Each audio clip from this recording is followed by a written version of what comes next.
Yo, Atlas speaking, and welcome to part 4 of What If I Was Reincarnated into the MHA world and awakened the Sharingan. Let the tale begin. Chapter 61. What Friends Are For. Key POV. Next day, I woke up with a yawn and tiredly rubbed my eyes. I didn't sleep well last night for obvious reasons. Do I truly like Todoroki? My friends were probably just messing with me, right? My face heated up from the thought. I shook my head and slapped my cheeks to calm myself down. Thinking about it won't make the situation any better. I changed my school uniform and came down to the living room with a tired expression. Most of my friends were already awake, and I greeted them. Hey guys. Wow, Ki-chan, what happened? Mina and Ochako asked with concern. I didn't sleep well last night, I answered. They both smirked. The two of them must have known the reason why. I got slightly annoyed by their smug grin, so I generated electricity in my fingers and tossed the two of them. Download app. They yelped in surprise and pouted at me, and I giggled in response. Mina sighed and changed the topic. By the way, have you heard that Midoriya-kun and Bakugo-kun fought last night and got into trouble? My eyes widened. I completely forgot that would happen. What punishment did they get? I asked to see if it's still the same as in the anime. They got put on house arrest, Ochako responded. We talked a bit more before going to school. In class, Aizawa-sensei congratulated us on our provisional hero license exam. He then spoke about work studies. Aizawa-sensei explained that it's like a more formal version of our internships. And with our license, we will be able to do more things as a hero. Aizawa-sensei said that a more detailed explanation would be given to us soon, before leaving the room. After that, we had regular lessons for the rest of the day. The class was still pretty straightforward, but my eyes occasionally wandered to Todoroki, which broke my concentration. When school ended, I decided to take a walk around the Height Alliance dorm to clear my head. The area where the dorms were built was like a sort of private park with trees, a vast walkway and park benches. Other students were there, and I greeted them when we crossed paths. I found a bench in a quiet area and sat down. I took out my sketchbook from my Kamui dimension and begun sketching the new volume of Demon Slayer, because that's one of the best ways I found to relieve stress. Third POV. The sun is about to set. Ki-chan hasn't come back yet. Ochako muttered anxiously to her classmates. Todoroki-kun, go find her, okay? Mina said to Shoto. And the rest of the girls agreed, not even giving him time to say anything. They have always wanted to ship those two, but yesterday they finally saw some developments. So right now they will take any chance to put them together. 10 minutes of walking later, after wandering around the Height Alliance, he finally spotted Kaede sitting on a bench and drawing on her sketchbook. Shoto couldn't get his eyes off her as he watched in a daze as the setting sun shined upon Kaede's face, and her long black hair fluttered in the wind. Shoto wanted to approach her, but he froze. His palm felt sweaty and he gulped nervously.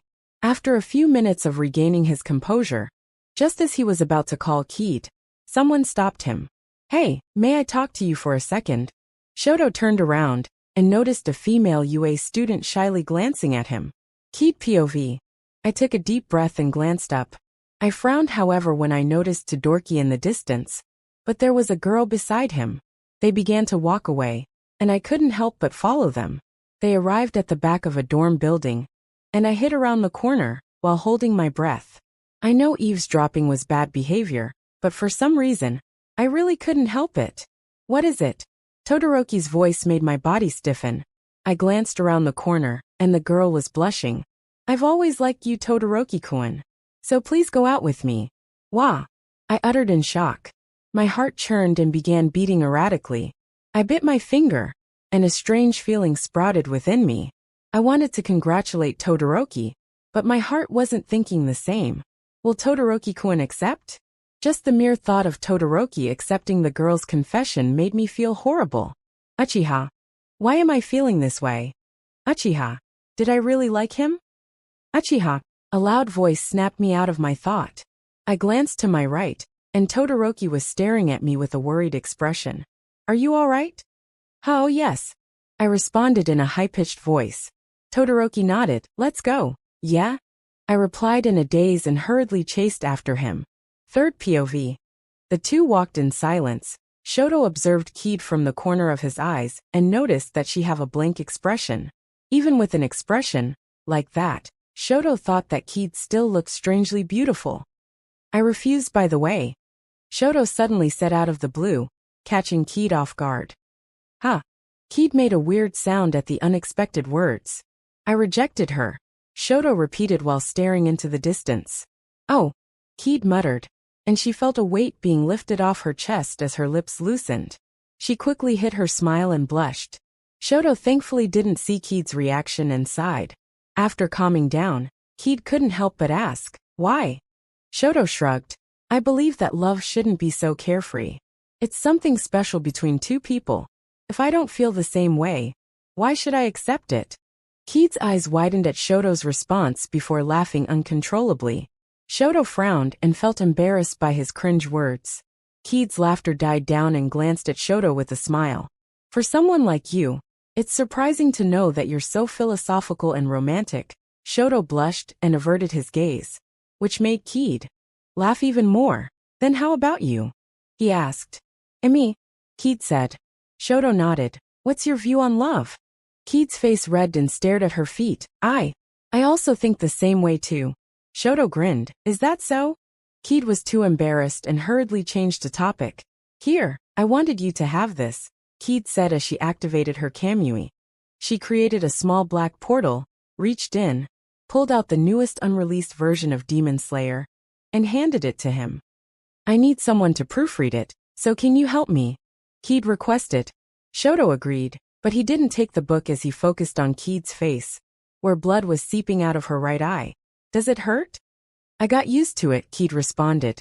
She stopped and tried to wipe it away with her hand.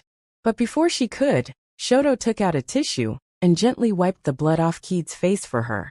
Kaede was caught off guard and she blushed. What are you doing? She exclaimed with a red face. Helping a friend out. Kaede was too embarrassed to say anything as she stared at the ground and pushed the manga into Shoto's chest. She took a deep breath before giving Shoto the brightest smile he had seen. You're too kind, Todoroki-kun. That's what I like about you. What did she just say? Shoto wasn't sure if his ears were working correctly. Shoto didn't know how to respond, so he nodded, and both resumed walking. However, without realizing it, the distance between the two was much closer than before. A few minutes earlier, as Kaede and Shoto were talking, one of the bushes behind them started rustling. A couple of heads popped out as they looked at the two. Are you sure we're allowed to watch this? Tinya asked. Yeah, Mina-chan, isn't this supposed to be private? Ochako said. It's fine. Mina reassured them, and she brought out her phone and started taking pictures. Wait, what's that? Tsuyu said as they saw Kaede take something out with her kamui. No way that's. Momo said, shocked as she created multiple binoculars for her friend. The unreleased volume of Demon Slayer. Denki said, shocked. Drools were hanging out of their mouths. They stared at Shoto with jealousy. They may or may not steal that later. Chapter 62, The Big Three. Days later, Kaede POV. After my walk with Todoroki, I found out I seemed to enjoy spending time with him more than before. All of us were in class. Well, everyone except Bakugo and Todoroki. Both of them started their lessons to get their provisional hero license today, which makes me sad that I won't see him that often now. Wait, why am I thinking like this? Get it together, Kaede. Anyway, Midoriya was very excited to be back, and he listened to Aizawa-sensei with his full attention. Today, I got 3 students that will talk about hero work studies. They are swamped, and they make a schedule to see you, so show your utmost respect. Aizawa-sensei said in his usual bored tone. Immediately, 3 people entered our classroom. I introduce you to Mirio Togata, Neijiro Hato, and Tamaki Amajiki. Aizawa-sensei introduced the 3 students. Togata has blonde hair, blue oval-shaped eyes, and visible scars on his arms. Hato has light blue or purple hair down to her knees with royal blue irises. Lastly, Amajiki has messy indigo hair. His most noticeable feature is his elf-like ears. My eyes lit up seeing who they were. The big 3 have arrived. I had already met them at the start of school, but I haven't talked to them lately because of all the things that happened recently. Hi Togata-kun? Hato-chan, and Amajiki-kun. I greeted them. Togata and Amajiki nodded at me, but Hato reacted differently. She charged and hugged me so tightly that I was suffocating in her chest. "Whoa, I miss you, Uchiha-chan. Why haven't you been visiting me?" she cried. MMPH. I was running out of air and struggled to break free. This will not be how my life ends, I screamed in my mind. Thankfully, Togata arrived and saved the day as he got Hato to let go of me. And I gasped for air. I thought I'm going to die, I muttered with a pale face. Hato finally left me alone and went to bother the rest of my classmates. Togata returned to the front and shouted, "The journey ahead will be full of difficulties." I yelled back while raising my fist into the air. He nodded with a smile while my friends just stared at me weirdly. Seeing their reactions, Togata decided to challenge us to a battle. He said it's better to personally witness the experiences they gained for hero work studies, rather than explain them to us. Third POV. As Class 1A changed into their sports uniforms, the big three were about to leave, but Shota quickly stopped Mirio. "Be careful of Uchiha.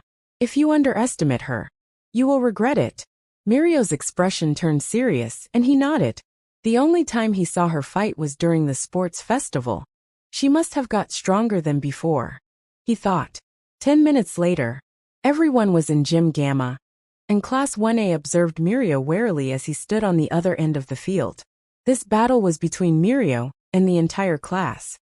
"So we can just all attack you?" Ijiro raised his hand and asked. "Yup, you can start whenever you're ready," Mirio shouted from the other side. Immediately, the students with the long-range quirks maneuvered to the back, while the people with close combat quirks went to the front. Watching this, Mirio smirked as he prepared to fight.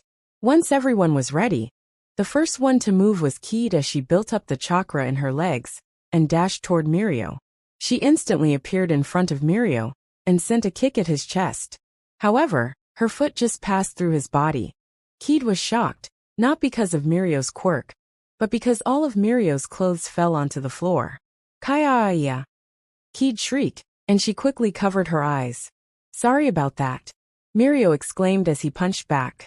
However, just like before, Mirio's fist phased through Kaede's head. This time, Mirio was truly bewildered, and Mirio knew that he didn't activate his quirk in the attack. Suddenly, Kaede's body was sucked into her right eye, and she appeared next to Ochako. She was still covering her face with embarrassment, and leaned on her friend for comfort. "Why did you take off your clothes?" Kaede screamed as she blushed. All her friends stared at Mirio with disgusted looks. "It's my quirk. I can't control that," Mirio hurriedly explained. The students slowly nodded, but they still glared at him. Izuku and Ijiro decided to attack Mirio this time, but he quickly sunk to the floor. Mirio then shot out of the ground behind them. Izuku reacted in time to get away, but Ijiro wasn't so lucky. Mirio used his full strength and punched Ijiro in the stomach.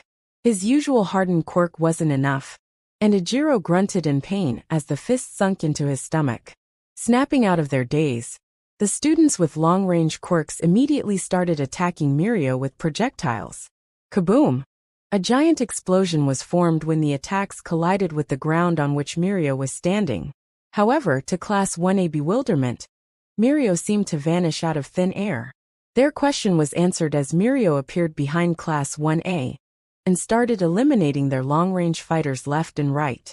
With the power of gender equality, everyone received a punch to the stomach. Kaede gritted her teeth in frustration, and she tried to intervene, but Mirio just switched his targets instead. She even tried to use shadow clones to capture him, however Mirio got past that as well. Kaede's friends can't help each other out because Mirio was too fast, and they desperately fought for their own survival. Luckily, things weren't easy for Mirio either. When the opportunity arises, Kaede will immediately heal the injuries of her friends and bring them back to the fight. When Mirio tries to stop her, Kaede will get away, or her classmates will try to protect her. The battle has become a weird game of tag. For every person Mirio defeated, Kaede will bring one back into the fight. However, as it continues, Kaede and Mirio are slowly running out of stamina, and they are both aware of this problem. But the real losers in this exchange were Kaede's friends as they got painfully punched, got healed, just to get punched again. Chapter 63, The Big Three. Kaede POV, I can't go on.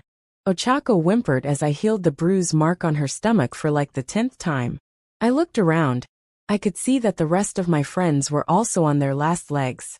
They tried to get back up only to get beaten again. I leaned to the right as Togata soared past, crashing into Kaminari, who was behind me. Kaminari groaned before clutching his stomach, and fell to the ground. I fired 2 lightning arrows at Togata, but he quickly dived back into the ground like a mole. A/N. Cue the Naruto sadness and sorrow theme. Kaede-chan. Ochako weakly grasped my hand. Use your quirk to take my strength. There has to be another way, I reasoned. Ochako shook her head. She looked at me and smiled softly. It's okay. Avenge me. I wiped the imaginary tears from my eyes. Your sacrifice won't be in vain, I declared with determination. I activated Daikoku and drained Ochako's strength as my stamina returned. It better not be, Ochako muttered, and she weakly closed her eyes. Damn you, cruel world, I shouted at the sky. Uchiha-chan, please use our strength too. I turned and saw my friends lying on the floor, crawling while begging at me. I reluctantly nodded and activated Daikoku once more. Some more Daikoku later. I stood up and faced Togata. I have become way more powerful than before, but at what cost? I glanced at all my friends who were cheering on the sidelines and sighed. A/N. Okay, sad music ends here, smiley face. Togata stared at me warily. He tried to stop me, but I kept him at bay by spamming shadow clones at him, and using Kamui when he was too close. Ready for round 2? I asked. Togata grinned before going back underground. He appeared from behind and attacked, but a giant ribcage wrapped around me, blocking his fist. Now a dark expression replaced his usual cheery smile. My Susanoo instantly finished forming as it roared and tried to grab Togata. I realized now it's the perfect opportunity to push myself further. I gritted my teeth as skin and muscle wrapped around my Susanoo's skeletal frame. Now looked slimmer, and feminine features started to manifest on its body. The Susanoo now donned a blank expression. Long strands of hair grew out of the Susanoo's head, and she looked at Togata with her bright yellow eyes. Sadly, I still can't form the lower body of my Susanoo, but this development was enough.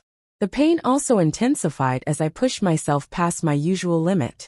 Thankfully, using Daikoku on my friends lessened the strain, and my body should be able to adapt soon enough. But I have to endure the pain and last as long as possible. I smashed my fists onto the gym floor and dug my fingers into the ground, and I picked up multiple small boulders as I smushed them together and threw them at Togata like a baseball. Third POV. Mirio slipped back to the ground, and the rocks collided with the walls behind them, forming multiple large dents. Things were looking bad for Mirio as he had to hold his breath for much longer because of Kaede's relentless attacks, and he was increasingly exhausted. Mirio's speed became slower, and his power became weaker. They had been fighting for so long. Mirio again came out of the ground and knelt on one knee, gasping for breaths. Kaede was also exhausted. She had used up all her borrowed strength, and Kaede's Susanoo disappeared. She stared at Mirio while breathing tiredly as tears of blood ran down her eyes. You're getting pretty tired now, Togata-kun. I suggest you should give up. Kaede wheezed. I can say the same for you, Mirio responded while panting. Let ends this once and for all. Kaede shouted. Mirio smirked. That makes it the two of us. They slowly got back up before using the last ounce of their remaining strength and launching themselves at each other. Rasengan, Kaede yelled as she pointed her sphere, made of chakra, at Mirio. Her arm phased through his shoulder as Mirio took this chance and used his full force and drove his fist into Kaede's stomach. But Kaede expected this as she used her small amount of chakra to create a flimsy lightning chakra mode. Mirio's punch went through her armor, but it lessened the force and Kaede tanked the hit as she clenched Mirio's arm with her other hand, not letting go. Electricity traveled into Mirio's body and broke his concentration from the electric shock. Kaede took this chance as she jumped and twisted her body in midair. She then drives the Rasengan straight into Mirio's back. Asterisk boom. Asterisk everyone covered their face from the massive gust of wind. Once things settled, they saw Mirio and Kaede lying on the floor, next to each other. They coughed and groaned in pain. Kaede suffered a pretty hard hit in her abdomen, while Mirio suffered the same amount of damage in his back. Everyone quickly ran to them to check up on their injuries, but they were surprised to see Mirio and Kaede laughing at each other. "Seems like I won this one," Kaede said. "What are you talking about? You fell first," Mirio countered back. Both winced from the pain, but their joyful expression didn't leave their faces. "Let's call this a draw," Mirio suggested. Agreed. Kaede's friends sighed at their childish behavior. They let the two rest for a bit, as Kaede quickly recovered and healed the damage to Mirio's body. Mirio then finished his talk on hero work studies. He also gives a more detailed explanation of his quirk and how the experience of being a hero makes him this strong. When they found out that Mirio got this powerful by using his experiences from being a hero, a small flame was lit in their heart. They were now more excited than ever to get recruited for hero work studies as soon as possible. "Uchiha-chan sure did a number on you, Mirio," Tamaki said as the big three watched the class of heroes leave the gym. "She must have trained as hard as you did, no, maybe even more than that," Nijire exclaimed. "You're right. I bet she will easily surpass all three of us in no time," Mirio commented. All three of them smiled. The big three were happy to know that future generations of heroes would be very powerful. Chapter 64 Promises. Kaede POV. The school had ended, and all of us were resting in the lounge area. I glanced at my friends, and they all had sour expressions on their faces. Next time I see Togata-kun, I will show him how it feels to be punched on the receiving end. Mina whined and rubbed her stomach. My friends all voiced their complaints as well. After all, I healed the physical wound, but the feeling of getting punched in the stomach remained in their minds. Sorry about that. I apologize for putting them through that torture. It's not your fault, Uchiha-chan. We're too incompetent that you have to save us all the time, Ida replied. At this moment the door to our dorm swung open. We turned our heads and saw Todoroki and Bakugo walking in. Welcome back, Todoroki and Bakugo. How's your training? I became silent, seeing the condition they were in. Todoroki has various wounds over his body covered by bandages, while Bakugo just got minor cuts and scratches. We were stunned to see their condition, and they ignored us and walked up the stairs. However, I stopped in front of them. "Hey, are you guys okay?" I asked with concern. Todoroki grunted, and Bakugo clicked his teeth. Todoroki walked a few steps before stumbling and tripping on the stairs. I quickly caught him, and he groaned in pain. I observed his body and spotted many burn marks and cuts. Thankfully, his wounds weren't infected yet, which was a relief. I carefully carried him by the shoulders and brought him into his room. Once in his room, I dug around and found Todoroki's futon in his closet, and I set it out and laid him on his back. "May I?" I asked. Todoroki nodded, and I took off his shirt, revealing blood-soaked bandages. "Stay still. I will be right back," I said and exited the room. I went to the dining room and grabbed a bowl of water and some clean cloth. I came back up and saw Todoroki struggling to get up. "What are you doing?" I hissed and held him down. "Sorry," he muttered. I sighed and delicately removed his bandages, revealing the injuries. I cleaned the wounds before healing them with medical jutsu. Throughout the process, Todoroki clenched his fist as he endured the stinging sensation every time I touched him. "Phew, done," I exclaimed as all his injuries became fully healed. "Thanks," Todoroki said, and he sat up from the futon. Now that he was sitting up, I realized that he was shirtless, and I could see his well-defined muscles. My face heated up, and I quickly looked away before calming down and awkwardly coughed into my hand. "Now, tell me how you got hurt so badly?" I questioned. Todoroki averts my eye, and I frown. I continued to press him for an answer until he eventually gave in. They were told to spar against each other, and his opponent was Bakugo. Todoroki explained that today he wasn't paying attention and suffered multiple injuries. I asked why he wasn't paying attention, and he told me something was on his mind. "By the way, why didn't you visit Recovery Girl on the way back?" Todoroki's eyes lit up, his expression telling me that he had forgotten about UA's infirmary. I face-bombed while giggling at his foolishness. "What's with you today? You usually seem so calm and rational. What's getting you so worked up?" Third POV. Shoto gave Kaede a deadpan expression, as the answer was sitting right in front of him. After his realization, he can no longer think straight, and it's harder for him to stay calm. Shoto knows that eventually, he won't be able to hide his feelings for her, and all he wished was that when the time comes, Kaede will accept it. Seeing that Shoto's not responding, Kaede sighed. I won't push you any further, but please tell me what's bothering you when you feel comfortable enough to.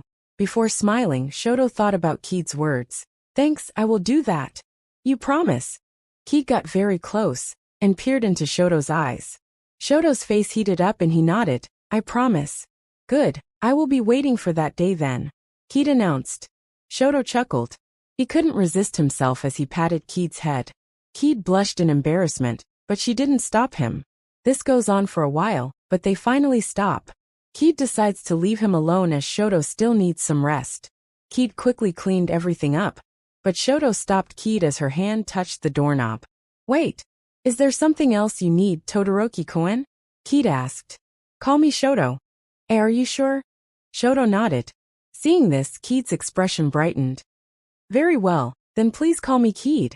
Also put on a shirt, okay? Kaede teased. Without waiting for a response, Kaede left the room, leaving Shoto stunned.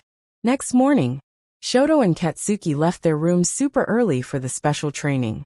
They reached the living room, and were surprised to see 2 lunchboxes, sitting on the dining room table.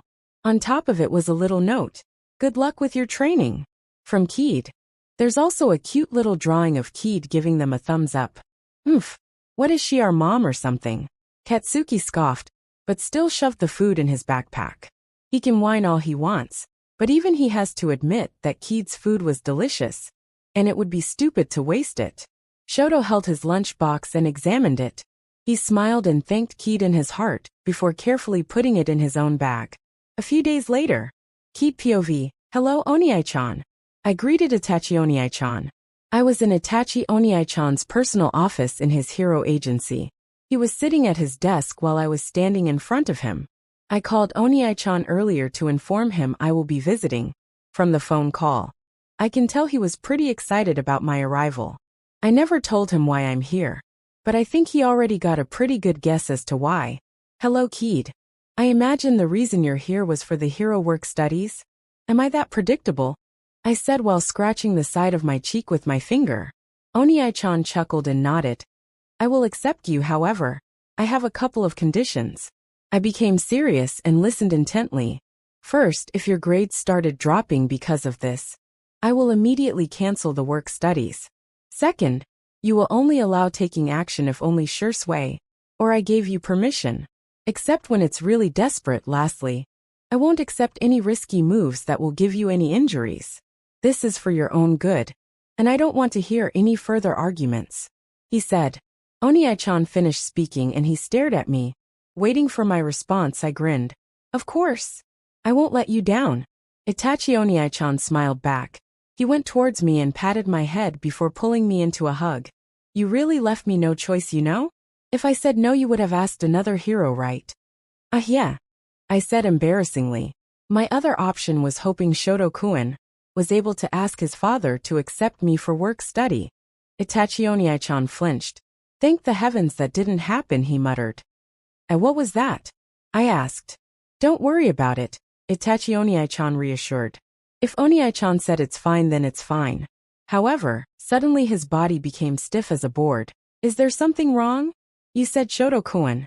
Yeah, Shoto Todoroki, my friend from class? Third POV, Itachi was shell-shocked. He thought his nightmare was slowly turning into reality. Itachi let go of Kaede and took a deep breath. Kaede looked at her brother worriedly. She thought something bad might have happened.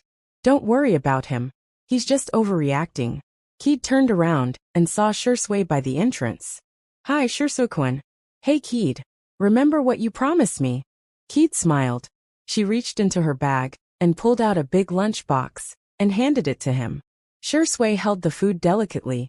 He stared at the box with drool dripping out of his mouth. Shursui glanced up and saw Itachi gazing at him enviously. Kaede giggled at his brother's behavior. I prepared food for you too, Oniai-chan. She chirped, and she pulled out another lunchbox. Itachi's expression brightened up, and he quickly stashed the meal away, saving it for later. Itachi then asked Kaede about the form he needed to fill out to accept her for hero work study. Kaede remembered that before she left, Aizawa handed her a piece of paper. She opened her school bag and dug around to find it. While she was looking through her belongings, Itachi activated Tsukuyomi and pulled Shui into his spiritual world. Shui was surprised at first but calmed down. "So, there's something you wanted to tell me that your sister shouldn't know? Itachi, I need your help." "Sure, what is it?" Shui noticed Itachi's calm facade slowly breaking. He was confused. Itachi recounted how Kaede was referring to Shoto by his first name now, and he wanted Shui to help him collect some information by asking Kaede about their relationship.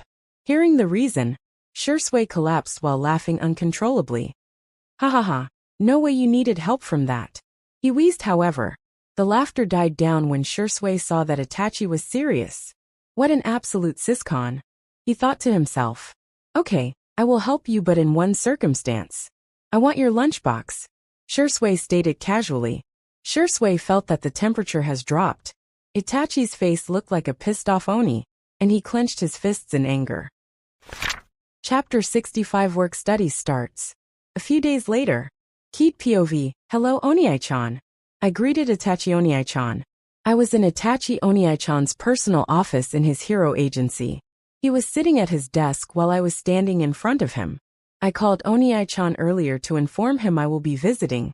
From the phone call, I can tell he was pretty excited about my arrival. I never told him why I'm here, but I think he already got a pretty good guess as to why. "Hello Kaede. I imagine the reason you're here was for the hero work studies. Am I that predictable?" I said while scratching the side of my cheek with my finger. Oniai-chan chuckled and nodded. "I will accept you, however. I have a couple of conditions." I became serious and listened intently. "First, if your grades started dropping because of this, I will immediately cancel the work studies. Second, you will only allow taking action if only Shui or I gave you permission. Except when it's really desperate. Lastly, I won't accept any risky moves that will give you any injuries. This is for your own good, and I don't want to hear any further arguments," he said. Oniai-chan finished speaking and he stared at me. Waiting for my response, I grinned. "Of course. I won't let you down." Itachi. Oniai-chan smiled back. He went towards me and patted my head before pulling me into a hug. "You really left me no choice, you know? If I said no, you would have asked another hero, right?" Yeah," I said embarrassingly. My other option was hoping Shoto-kun was able to ask his father to accept me for work study. Itachi. Oniai-chan flinched. "Thank the heavens that didn't happen," he muttered. What was that?" I asked. "Don't worry about it," Itachi. Oniai-chan reassured. "If Oniai-chan said it's fine, then it's fine." However, suddenly his body became stiff as a board. "Is there something wrong?" "You said Shoto-kun." "Yeah, Shoto Todoroki, my friend from class?" Third POV, Itachi was shell-shocked. He thought his nightmare was slowly turning into reality. Itachi let go of Kaede and took a deep breath. Kaede looked at her brother worriedly. She thought something bad might have happened. "Don't worry about him, he's just overreacting." Kaede turned around and saw Shui by the entrance. "Hi, Shui-kun." "Hey Kaede, remember what you promised me?" Kaede smiled. She reached into her bag and pulled out a big lunchbox and handed it to him. Shui held the food delicately. He stared at the box with drool dripping out of his mouth. Shui glanced up and saw Itachi gazing at him enviously. Kaede giggled at his brother's behavior. "I prepared food for you too, Oniai-chan." She chirped and she pulled out another lunchbox. Itachi's expression brightened up, and he quickly stashed the meal away, saving it for later. Itachi then asked Kaede about the form he needed to fill out to accept her for hero work study. Kaede remembered that before she left, Aizawa handed her a piece of paper. She opened her school bag and dug around to find it. While she was looking through her belongings, Itachi activated Tsukuyomi and pulled Shui into his spiritual world. Shui was surprised at first but calmed down. "So, there's something you wanted to tell me that your sister shouldn't know? Itachi, I need your help." Sure, what is it?"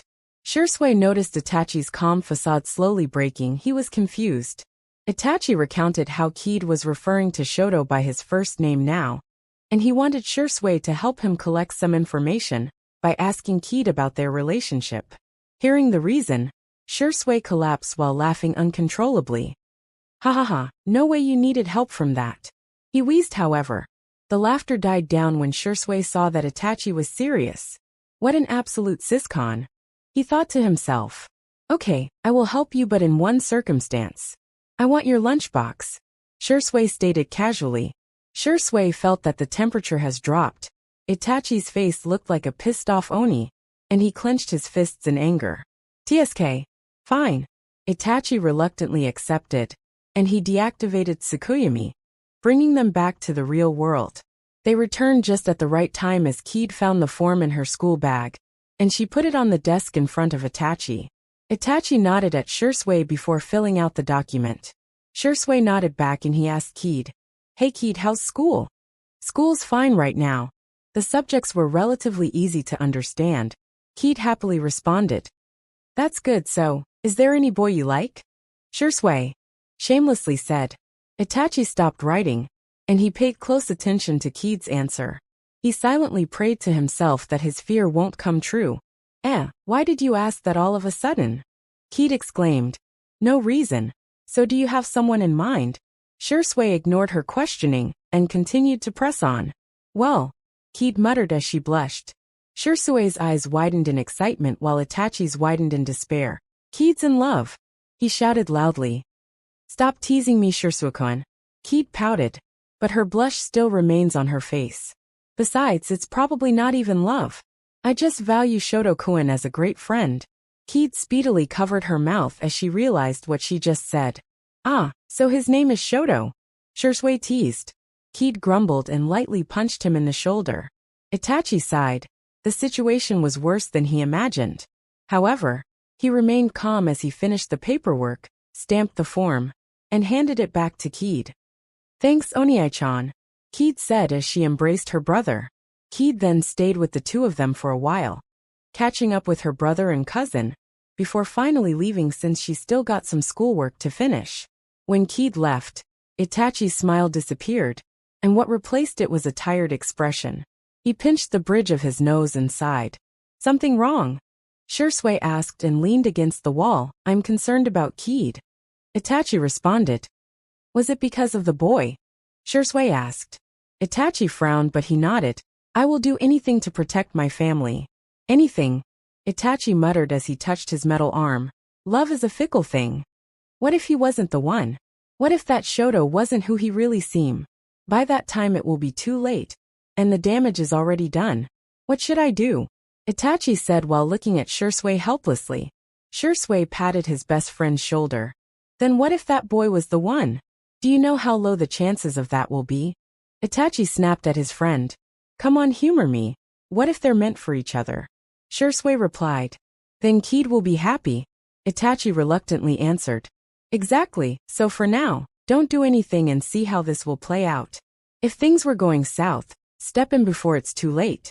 Even if the chances were low, it's never zero. Trust me on this one, okay? Itachi sighed. Fine. Besides, aren't you seeing someone as well? Shursui said. Shiratoko and I are just friends, Itachi explained. That's what Kaede is saying as well. Shursui smirked. Itachi smiled wryly as he opened his desk drawer and took out the lunchbox Kaede prepared for him. Here, take it. However, Shursui chose to walk away instead. He smirked. Actually, I think I won't be able to eat all of it, and I don't want to waste food. Thanks. Itachi smiled before putting the meal back in the drawer. Shursui didn't say anything, but just waved his hand in acknowledgement and left the office. Chapter 66 First Mission. Kaede POV. Oniai-chan has officially recruited me into his agency for work study. I was happy that he accepted me, and I can't wait for my first job. However, that time arrived faster than I imagined, and Oniai-chan notified me to visit his office the following day. Nightai's agency? I voiced out with confusion. Itachi. Oniai-chan nodded.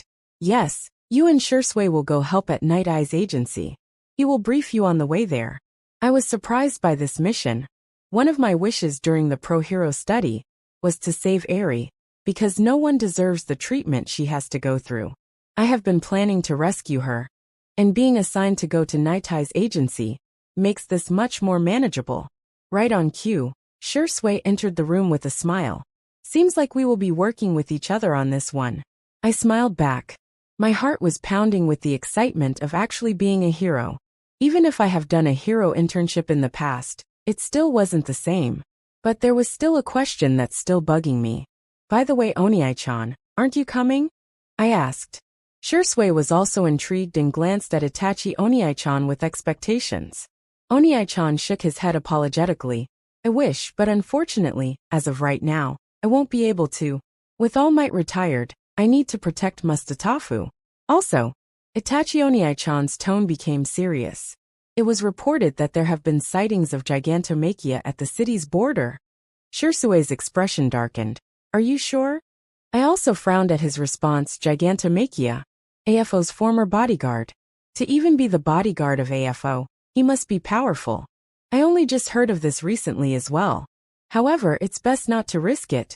Shui nodded, and we talked a bit more before leaving Itachi Oniai-chan's office. We took a train to our destination, and Shui explained what we would be doing on our way there. Nitai currently has been tracking an evil organization called Shiha Saikai. Recently the leader, Kai Chisaki, has been making some suspicious moves, and they need to figure out what's happening. So basically Shui and I were just extra manpower. After 1 hour of the train ride, we finally arrived at the agency. It was a 5-story tall building without anything outstanding about it. Let's go, Shui urged. I nodded, and together we entered the building. Third POV Mirio, Izuku, Centipeder and Bubble Girl, and Nitai were discussing their mission in Nitai's office. He informed the 2 young students that they would be patrolling the city to seek any sort of Chisaki's criminal activities, to put him away for good. Don't we need more heroes for this job? Izuku said with concern. That's why I got some outside help, Nitai explained. The door opened as Kaede and Shui walked in. Hi guys. Kaede yelled happily. Mirio and Izuku were surprised by her, but smiled nevertheless. They were happy to know that they could quickly put their trust in their new comrade. Nitai frowned. Seeing Kaede's behavior, he glanced at Shui and asked, Are you sure she's qualified? I don't want her childish attitude to sabotage our task. Don't worry, she's more than ready. Shui confidently replied and patted Kaede's head. Nitai said, Very well. You will go with Togata and Midoriya, he said while pointing at Kaede. Roger, she said with excitement and saluted him. Izuku and Mirio chuckled, and they gestured for her to follow. Nitai, however, still doubts her ability. He grabbed an eraser sitting on his desk. To test her, he threw the eraser at Kaede, aiming for the back of her head. Out of his expectation, the eraser phased through her body. Kaede then caught it and tossed it back to Nitai. Told you, Shui remarked. Nitai scoffed as he watched the trios leave the room. POV go faster. I screamed to myself and forced my legs to work harder. I ran down the dark musty alley and gasped for breath. I could hear footsteps getting closer and closer. I pushed my body to my utmost limit. I'm scared of what he will do if he catches up. I went right and finally saw the light at the end. I felt hope. Maybe this time I can escape. My speed became faster.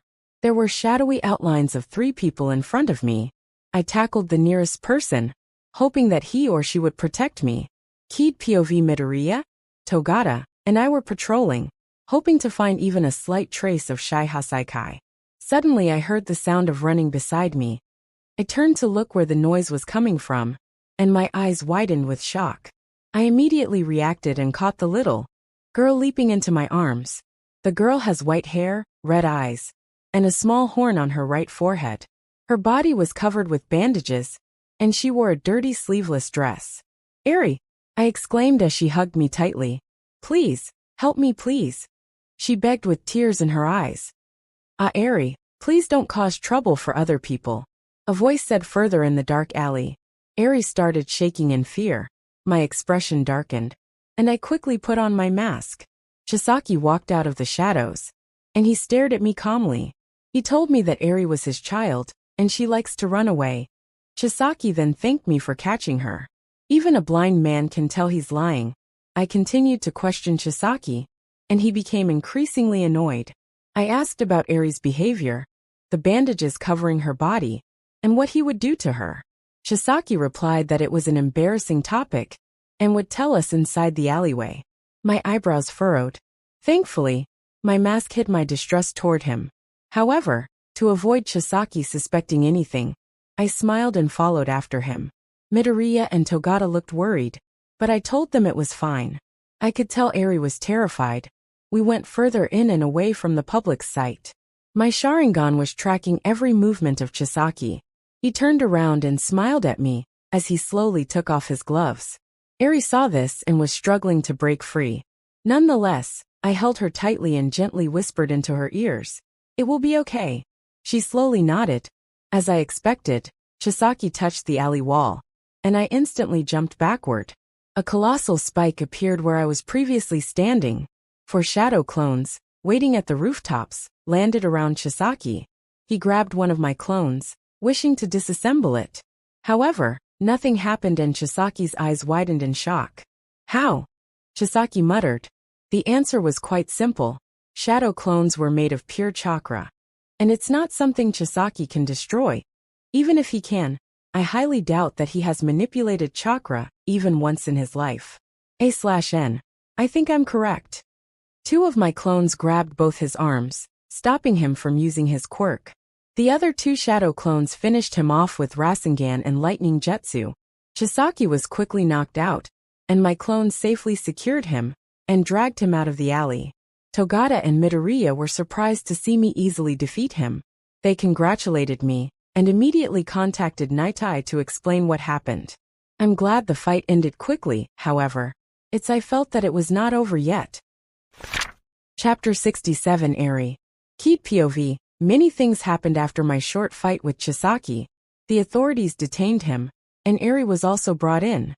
She was first sent to a hospital before being questioned by the police. However, on that same day, Chisaki escaped and went into hiding. Luckily for the heroes, Eri has revealed much crucial information about where some of the Shai Hasaiki's hideouts were located. The heroes acted almost instantly, raiding several of those hideouts and defeating many members of the evil organization. Some of us in Class 1A also participated in the raid, and we discovered bullets that can disable people's quirk. Because of this, work studies were temporarily cancelled. Midoriya and Togata seemed to be a bit more ruthless in their attack. This was probably because before the raid, Midoriya and Togata were briefly informed that the quirk-disabling bullets contained Eri's DNA. I was just as furious as they were, but I remained calm. Another thing worth pointing out was that Midoriya's full cowling was more potent than usual. This was also possible because of his anger. Now Shai Hasaiki was way smaller than before.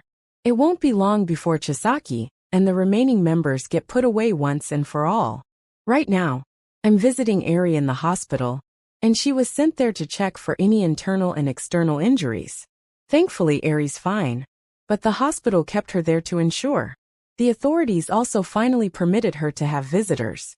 I asked the nurse where Eri's room was, and she guided me there. Once I reached Eri's room, I thanked the nurse and knocked on the door before entering. "Hello there." I greeted Eri, sitting at a little children's desk while staring out the window. Eri jolted, but calmed down when she spotted me by the door. "It's the pretty lady," she muttered. "Silly me, I haven't introduced myself yet. I'm Kaede. What's your name?" "Eri." I smiled and sat beside her. "So are you doing okay?" Eri shyly nodded. I continued asking questions such as how she was feeling, whether everything was okay, etc. She only nodded, or shook her head to my questions. I remained patient as I continued to try and converse with her. "Are you mad that I'm not talking?" Eri asked out of the blue. I chuckled and shook my head. "Of course not." "Why?" Eri yelled and slapped the table. We stared at each other in silence. Before Eri could react, I pulled her into a hug. Eri was surprised, and she quickly struggled out of my embrace. "My quirk might hurt you." She yelped frightfully while backing away. A/N. I know Eri has already touched Kaede last chapter, but she was getting chased, so I think she won't be thinking about that. I was saddened seeing her reaction. It seems like she still can't overcome her past trauma. I smiled sympathetically. "Here, I got something for you." I reached into the bag I had brought and pulled out a pair of tiny pink gloves made of soft fabric. I asked Yaoyorozu to create these for me. I'm not sure if this will stop Eri from accidentally hurting people with her quirk, but this is the current best method. The gloves will also help Eri rebuild her confidence. I explained about the gift. She was hesitant at first, but she slowly put them on. Eri was surprised by how comfortable it was, and she hesitantly touched my hand. When nothing happened, a small smile appeared on her face. Hey, want to see something cool? I asked with excitement. Eri nodded, and I reached into my bag once more and pulled out my good friend Crow-san. It took me some time to persuade him, but it's all worth it. Crow-san was getting pretty old now, so he stopped assisting Itachione-chan with hero things. So Crow-san now usually rested at our home. I placed him on the table, and Eri stared at him with shock and curiosity. It's okay. He won't bite. I encouraged her. Eri slowly held out her hand, and Crow-san approached her, allowing himself to be patted. Eri gently touched him, and her eyes sparkled with enthusiasm. Eri decided to be a bit bolder, hugged Crow-san, and rubbed her face against him. Eri let out a faint laugh, and I smiled warmly at the scene. We continued to chat as Eri played with Crow-san. As time passed, Eri was much more approachable and started giving me long sentence responses. A few hours later, I told her I had to go. She was disappointed but immediately lightened up when I told her I would return the next day. Third POV. Kaede will always make time in her schedule for the following weeks to visit Eri in the hospital. Eri cherished every moment of her visit, and it was so long since someone showed this kind of affection for her. Kaede will tell Eri stories, bring her food and play games with her. The doctors and nurses were also glad for Kaede's visit as Eri smiled more often. The trauma overhaul left and Eri slowly eroded from Kaede's show of affection. Seeing that she was getting better, the doctors decided to release her from the hospital. Yue had chosen to take her in.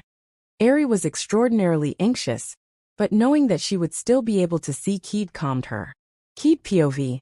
Today was the last day of Eri's stay in the hospital. Yue wanted to look after Eri, but I had a surprise for her. Hey Eri-chan. I once again greeted Eri from the familiar hospital room door. Kaede, I miss you. Eri happily yelled out, and hugged my leg while wearing the pink gloves. I grinned and patted her head. Ready to leave this place? Eri nodded anxiously. I lifted her and brought Eri to her bed. My expression turned severe, and Eri looked at me confusedly. Eri, I'm going to give you a choice, okay? I said calmly. I'm okay. Do you want to be with my family? I asked. Eri was stunned by the sudden news, and she stared at me in silence. Seeing her not saying anything, I continued to explain. I had a long conversation with my parents, and they decided to adopt you. That means that you will be my little sister. Your name will become Eri Uchiha, and you will have a family. You don't have to accept. If you choose not to, Yue will take care of you, and you can still visit me. So, do you want to be a part of my family? Eri was astounded, and I patiently waited for a response. Suddenly, Eri started to cry, and she threw herself into my chest. Why, yes. Eri embraced me tightly, and cried with happiness. Are you sure? I asked for confirmation. Eri nodded, and we hugged each other. Without me realizing it, over the past few days, Eri started to grow on me, and I began to subconsciously treat her like family. It was a callous process. Much paperwork and interviews had to be conducted, and eventually, all that was left was for her to choose. When she accepted, I was so relieved and started getting teary. We stayed in the cuddle until both of us calmed down. So, can I call you Wani-chan? Eri hesitantly asked. I laughed. Yes, Eri. I'm your Wani-chan now. For the next few hours, Eri kept repeating the word Wani-chan, while giggling as she played with her new big sister. Third POV, Eri couldn't sleep. After hearing the news, she was ecstatic and couldn't wait for tomorrow, when Eri would officially be part of Kaede's family. Eri finally fell asleep at midnight as exhaustion overtook her. 2 hours later, the room to Eri's hospital door was slowly opened, and a man quietly walked in. He had long black hair, wearing a plain white mask with 2 drains fitted into the eye holes. The stranger approaches the sleeping Eri. Who's there? Eri groggily sat up from the bed and looked around the room. She thought she heard the sound of walking, but there seemed to be no one there. Eri lay back down and froze.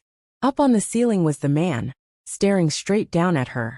She screamed, but the stranger immediately covered her mouth and grabbed her off the bed. Eri bit the man on the finger. He dropped her, and Eri tried to escape, but the man immediately intercepted her. Suddenly everything became dizzy as Eri couldn't stand up straight, as if she was drunk. "Wani-chan," Eri muttered before falling onto the hospital floor. Heights Alliance dorm room. Kaede's eyes shot open, and her body was covered in a cold sweat. Eri. Chapter 68, Overhaul. Third POV. Looking at the unconscious figure of Eri, the stranger smiled as he took out a bottle of sake, before gulping it down wildly.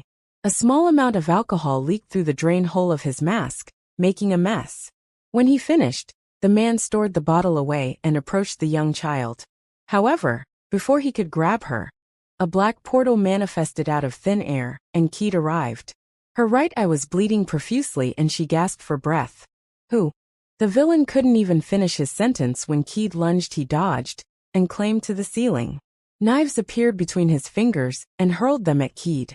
She dodged and the blades stabbed deeply into the hospital walls. Suddenly, a wave of dizziness assaulted Kaede as she started to sway and lose balance. The villain grinned from the successful activation of his quirk, and took this chance to attack. The villain dropped from the ceiling, and pounced with his weapon raised. Under extreme dizziness, Kaede suffered multiple slash wounds all over her body, and the villain destroyed everything in his path. However, under one of the swings, Kaede managed to grasp him by the wrist. She twisted, and her attacker dropped the knife. Kaede pulled him towards her, and she kneed him in the stomach. The villain grunted as he felt a few of his ribs broken. She didn't give him any time to think, and swiped his legs from under him. Her hand grasped the man's face, and smashed the back of his head into the floor. BM spider web-like cracks were generated from the impact, and he went limp. Meanwhile, "What's taking Todoroki so long?" Chisaki muttered as he wiped the tiny speck of dirt off his clothes with disgust. "He should be done by now," Kendo grumbled, and they all nodded after Kai escaped from capture. The Shinhasaikai hideouts were raided by heroes. Even his new allies, the League of Villains, betrayed him and looted some of his resources. It took him a while to regroup with his remaining members as most were arrested, and were spread out across the city, with no way to contact each other. Their numbers were dwindling every day as heroes were hot on their trail. 8 Bullets, the special force of Shinhasaikai, consisting of 8 people with powerful quirks, managed to group up with Kai. Unfortunately, 2 of the 8 members were captured. Therefore, Kai and the remaining 8 Bullets will make their last stand on recapturing Eri and rebuilding their organization. Kai was beyond pissed off, and he wanted nothing more than revenge on the hero, who had humiliated him.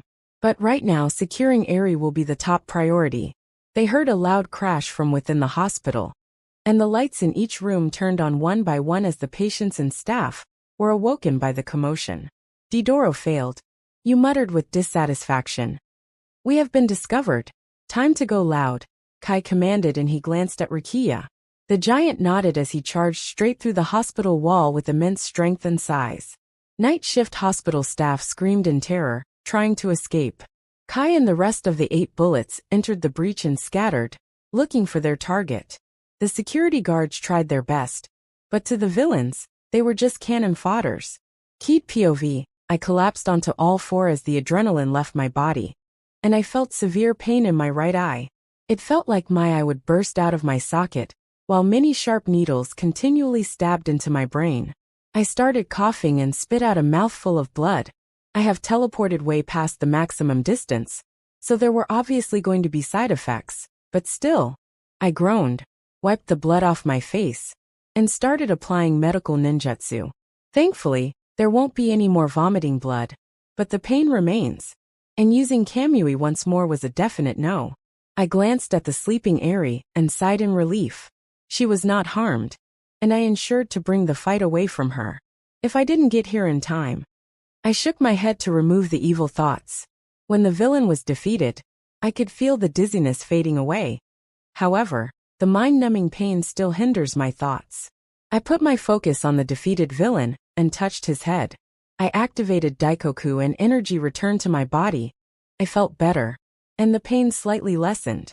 However, his vitality was not what I was looking for, as the man's recent memories were transmitted into my mind. I grimaced. This was not looking good. From what I gathered, Chisaki and the 8 bullets would be attacking any second now. I have to get Eri out of here before it's too late. I muttered to no one in particular. Wani-chan. Eri mumbled as she sat up and groggily opened her eyes.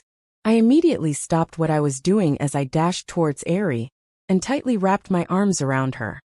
That man, Eri said as she remembered what happened, and her eyes widened in fear, but calmed down noticing the defeated villain. Eri glanced back at me and panicked when she saw my injury. Your eye? I will be fine, don't worry about me. I tried to calm Eri down. Eri slowly nodded in response, but her calm expression crumbled as she started to cry. It must have been horrifying for her.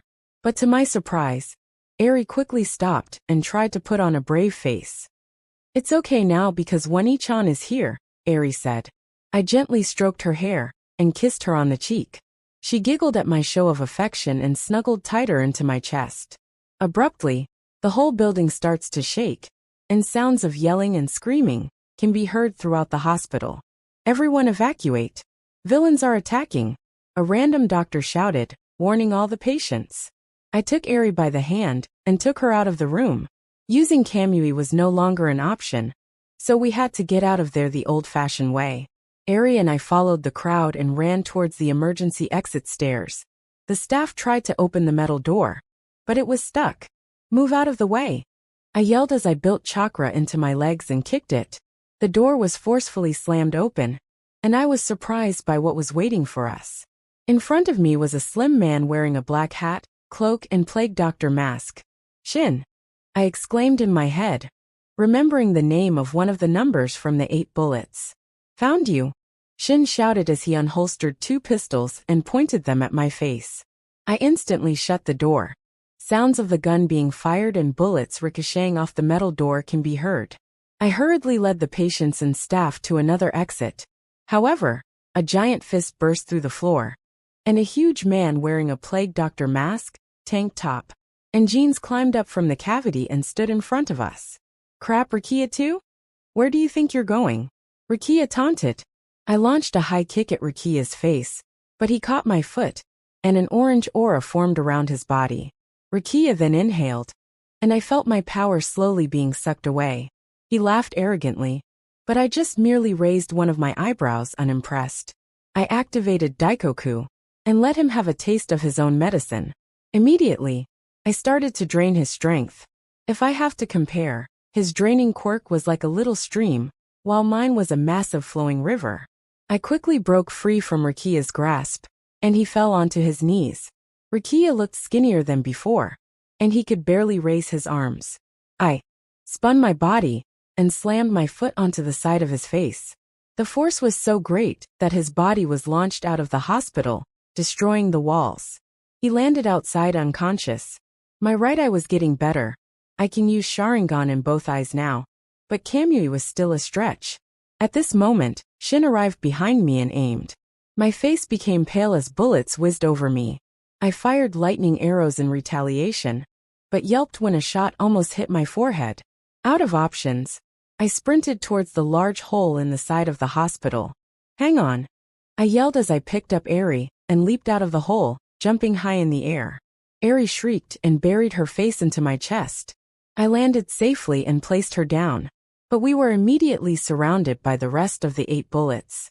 I glanced at the hole I made, and Shin was staring at me with his pistol aimed, ready to shoot me down if I tried anything. I clicked my teeth in frustration and glared at my adversary. The villain stepped out of the way, and Chisaki stopped before us. If you want to live, hand me Eri, Chisaki demanded. Third POV. Eri was terrified and she stared at Kaede with tears. Eri thought Kaede would abandon her, but all the doubts disappeared as she felt Kaede's hand patting her head. Don't be scared, I will protect you, Kaede gently whispered in her ear. Eri nodded with determination as chakra wrapped around Kaede's body, forming a gigantic skeleton. Bang X4 Shin fired at the Susanoo in quick succession, but the bullets merely bounced off. Keed's Susanoo instantly transformed into its humanoid form and glared at the shy Haseki members. The Susanoo swung her arm, and Hekiji tried to create a barrier to block the attack, but was smacked away like flies. Shin fired more bullets at Keed, but it was useless, and he couldn't pierce Susanoo's defense. Yu encased himself with crystal armor. He sneaked up from behind, intending to attack Eri. However, Keed intercepted the attack, as Yu's sharp crystallized blade stabbed slightly into the Susanoo. Before it could go deeper, Keed grabbed Yu and flung him at Shin. Both villains collided with each other and crashed further into the hospital. Kendo charged and unleashed a barrage of punches at Susanoo. The forces were doing some damage, but it was still meaningless as Keed grabbed him before smashing him onto the floor. Kai scowled and watched at the rest of the 8 bullets defeated so easily. He sighed before taking off his gloves. Kai knelt and touched the floor. Massive earth spikes shot out of the ground aiming for the Susanoo at every angle. Some spikes were even aimed at Eri, and Keed covered the child with her body. The spikes skewered the Susanoo, but luckily none of it managed to land a fatal wound on Keed. Blood leaked from her open wound and she gritted her teeth. The Susanoo snapped the spikes in half and hurled them at Kai. The villain formed an earth barrier that was destroyed by the bombardment. A massive dust cloud obstructed Kai's vision, and he protected his eyes with his arm. A giant purple fist burst through the cloud of dust, landing a direct hit on Kai's small frame, and knocking him away. Kai slowly repaired his body with his quirk and got up in anger. At this moment, the police and pro-heroes have finally arrived on the scene, and they start helping escort the civilians to safety. The rest of the authorities aimed their weapons at Kai, while the heroes entered their fighting stance. "Kai Chisaki, stand down now," Sir Nightai shouted through the megaphone. Kai's expression turned ugly. He glanced back at the police and heroes before staring at Keed, who was protecting Eri from him. From the corner of his eyes, he noticed the fallen figure of Rikiya, who still have an imprint of Keed's foot on his face. Kai smirked. "Do you really think you could stop me?" Before anyone could act, he placed his hand on the figure of Rikiya. Immediately both their bodies starts to convulse and mutate rapidly. Chapter 69, Inseparable Bond. Third POV fire, Sir Nai shouted, and the police littered Kai with bullets. The villain recoiled from the impact, and Keed took this opportunity to deactivate Susanoo and escape with Eri. However, despite the ruthless barrage of the authorities, Kai wouldn't remove his hand from Ricky, while continuously regenerating from his injuries. "Get cover," one of the police warned, and he pulled the pin on a grenade before throwing it at Kai. Boom! The grenade exploded, covering the area with smoke. Nightai ordered a ceasefire, and they anxiously waited for the dust to settle. Did that do it? They all thought in unison. Download app, A/N. Cue the theme UBRL/T. The Aoki theme was Reiner and Bertholdt's betrayal. Everyone heard an ear-splitting roar that shook the earth. A colossal figure emerged from the smoke and loomed over them. The monster had 6 limbs, bony spines protruding from its back, and there were also dozens of long appendages growing from its side, each equipped with clawed hands. Finally, a sharp beak-like jaw where Kai's upper body lies within. The monster howled gratefully and slammed its gigantic arm down at its enemies. A massive shockwave was generated from a mere swing and blew everything away. The people who withstood the blast had to face the hundreds of earth spikes shooting out of the ground. The creature opened its large jaw and inhaled. Orange vapor traveled from the collapsed authorities and flowed into the monster's throat, drawing their vitality. "Fall back," Nightai shouted when he watched his men getting decimated. Everyone ran for their lives while the beast destroyed everything in its wake.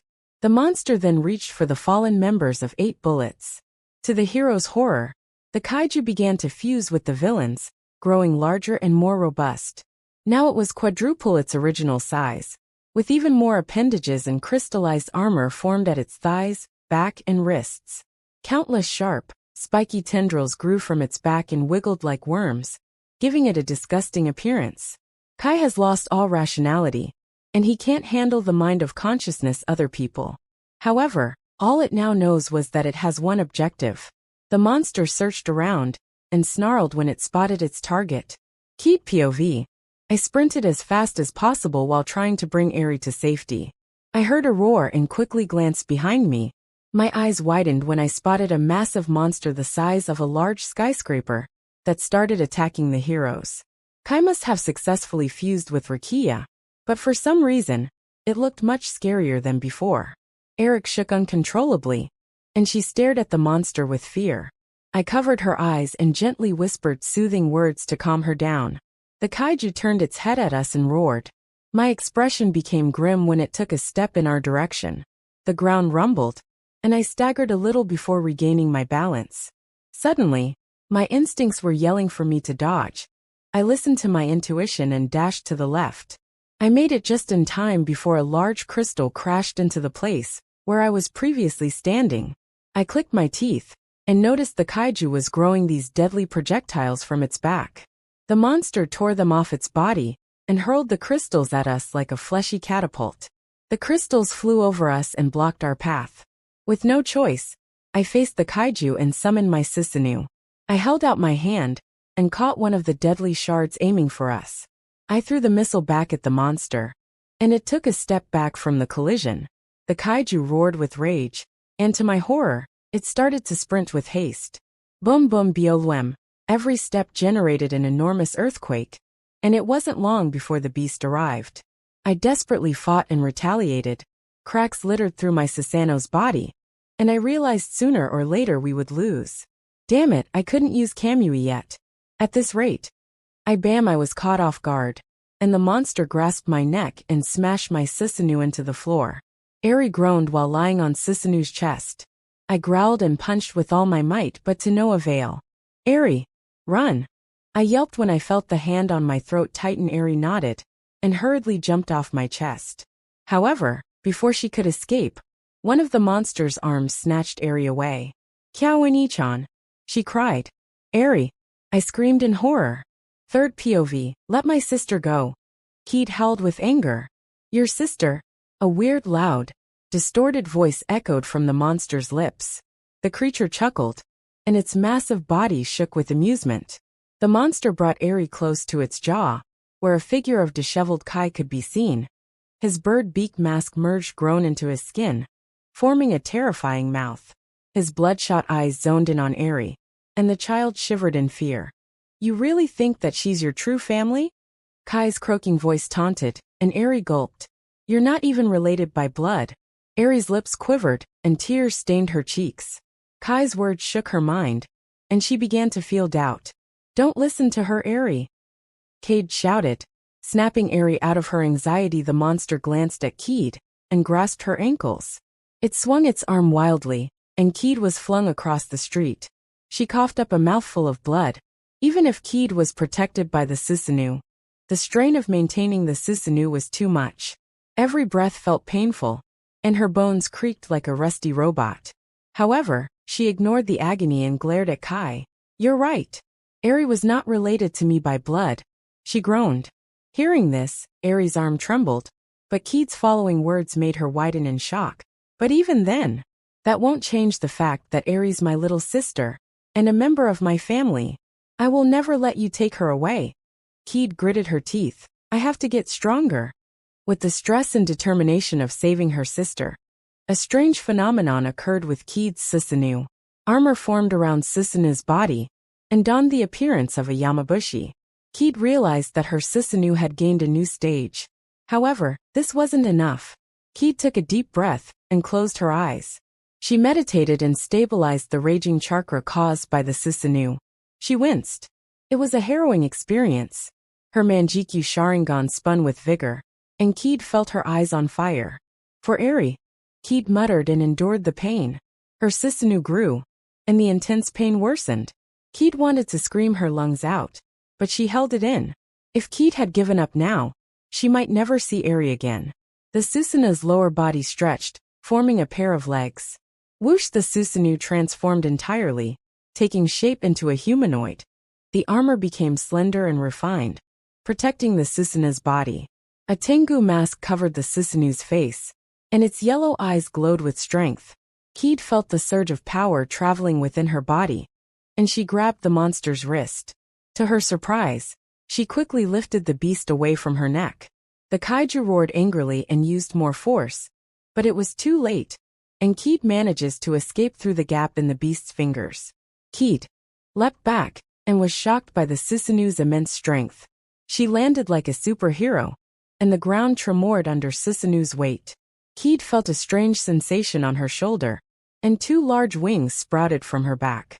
Kaede was stunned, and she moved the wings, which felt like another pair of arms. Information entered her mind, guiding Kaede, and she instinctively reached out her hand.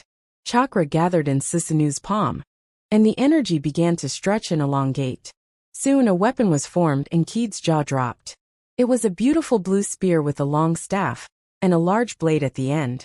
The weapon extruded vigorous energy, and electricity crackled around the spear. "Is this my Susanu's weapon?" Kaede gulped and swung her spear around in a daze. The weapon felt comfortable in her hands, as if she has known this spear for years. Kaede breathed calmly, and glared at the vile villain before her. She could already detect the effect of overusing her Susanu, so she had to be fast with a single flap of her wings. She soared into the sky. The monster howled and lashed out with hundreds of whip-like tendrils growing from its posterior. Kaede's body instinctively knew what to do, and swung her spear in a wide arc. The tentacles were destroyed with a single swing, and Kaede continued her charge. She reached the giant arm, captured Aiha, and stabbed the weapon into the monster's wrist tendons. Kaede twisted her spear, and the beast's hand went limp, and the grip on Aiha loosened. Kaede took this opportunity and reached for Aiha. The Suasanu caught the child and brought her close to its chest. "Aiha, are you hurt?" Kaede asked with concern. "Wani-chan." Aiha stared at Kaede in tears. "Am I truly your family?" Kaede nodded. "Of course, no matter what. I will always love you." Aiha smiled with relief. "I'm happy to hear that." However, her face soon transformed into terror. "Watch out!" Kaede turned around and spotted the monster's massive fist approaching her face. She blocked with her spear, and the momentum knocked the Susanu off course. They tumbled through the air, and the Susanu crashed into the kaiju's back. Kaede panted and knelt on one knee. She gritted her teeth, and that moment of happiness made her momentarily forget about the pain. But now that they're here, the unbearable pain hit her like a freight train. Sensing her sister's discomfort, Aiha called out with worry, "Wani-chan." Kaede smiled stiffly, but immediately winced. She opened one of her eyes and glanced into the distance. Before them, the monster's flesh started to swell and generated Kai's body. His monstrous appearance unnerved her, and he watched the two with amusement. "Looks like you can't keep that form for long." Kai's croaky voice echoed across the field. As if right on cue, cracks ran along Kaede's Susanu, and with the sound of glass shattering, the Susanu was dispelled. Kaede fell onto the ground and groaned. She glared at the villain and brought Aiha behind her.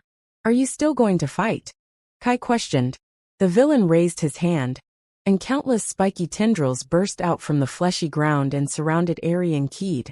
Kai smiled ominously, and Kaede gritted her teeth. Her vision was hazy, and she could barely open her eyes. The tendrils lashed out, and Kaede narrowly darted through each attack. If Kai wanted to, he would have easily killed Kaede, but currently, the villain wanted to spectate this bemusing scene.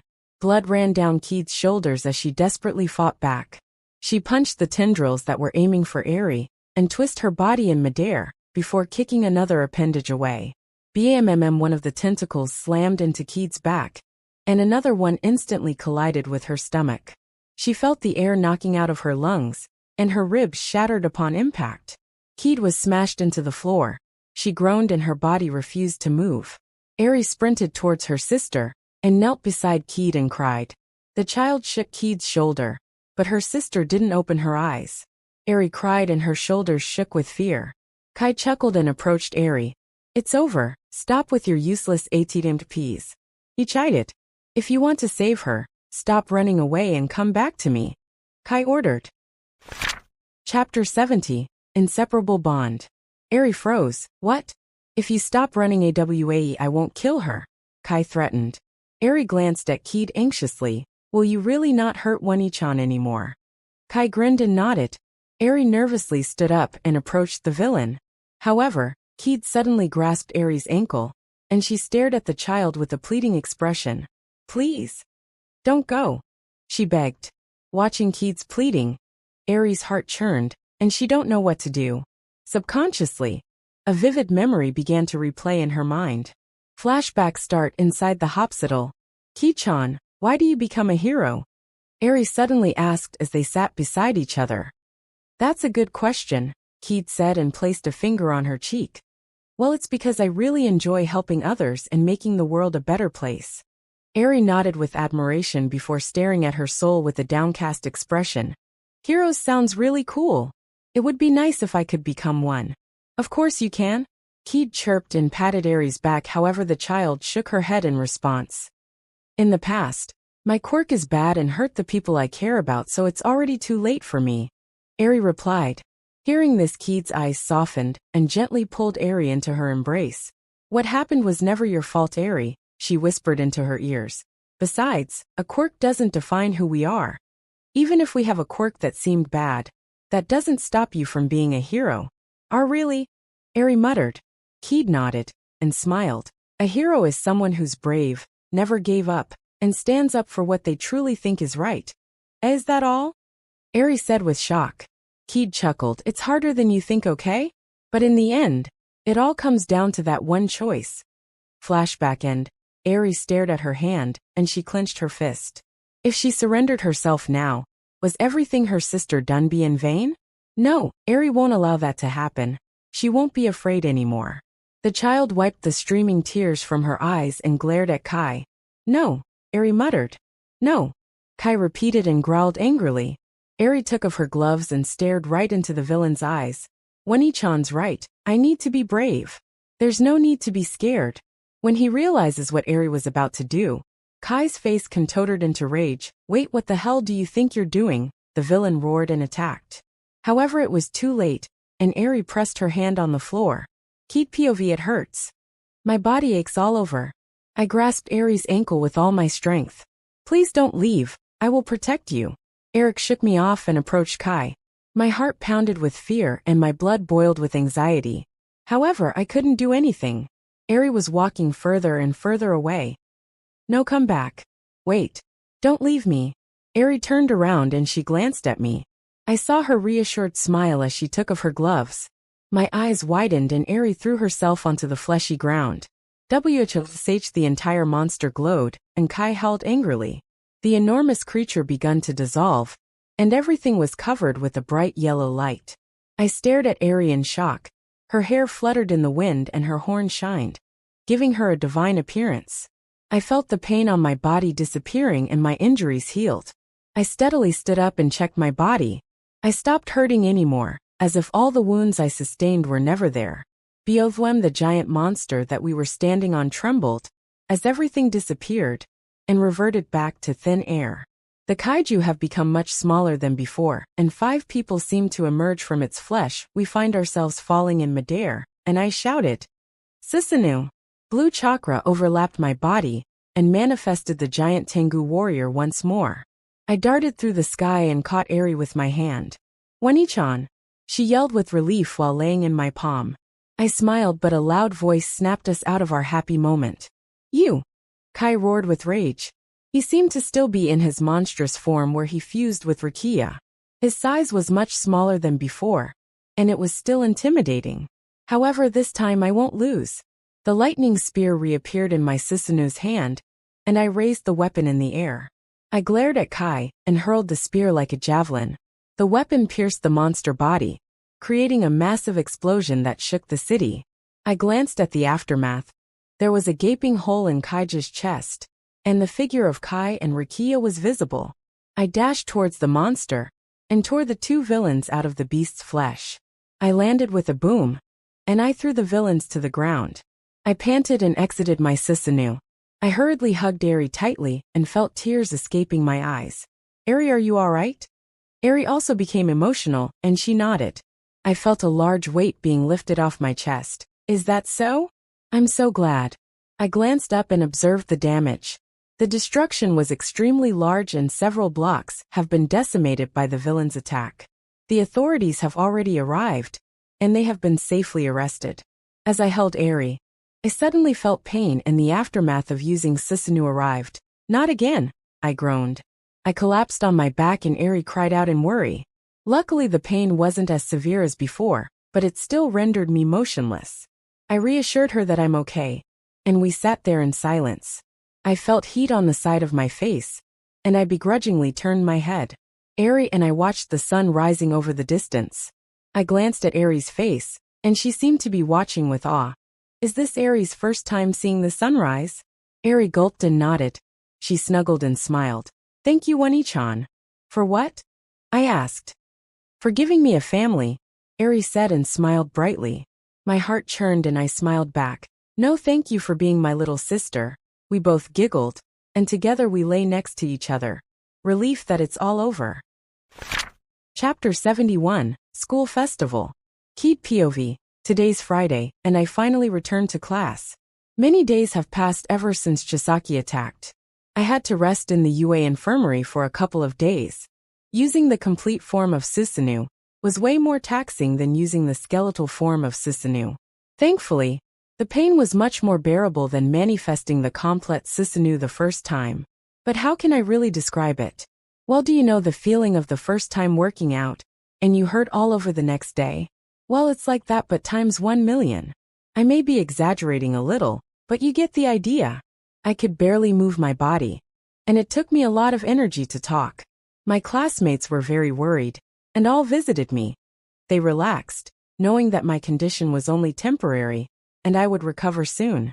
My friends then joked about how much of a disaster it was when I was not there to help cook dinner. To my surprise, Shoto also visited a couple of times alone. Him being here really cheered me up. I hope I didn't act strangely during his visits. What are you thinking, Kaede? Snap out of it. Be gone with those thoughts. Where was I? Oh yeah, during my hospitalization, many events had transpired. Eri had officially become a member of my family. She was at first a bit shy meeting mom and dad, but that soon changed as my parents showered her with affection. Itachi Oniai-chan was hesitant and awkward, but his big brother instinct took over, and now he constantly dotes on her. However, I will always be Eri's favorite sibling. Oniai-chan has taken it upon himself to help her manage her quirk. Her power resides in her horn, and after the battle, it has shrunken considerably, but recently Eri's horn was growing again. Turns out, Eri's quirk wouldn't have an effect if your body were coated with chakra. With Oniai-chan's training, Eri can turn sushi back into a fish, which was pretty cool.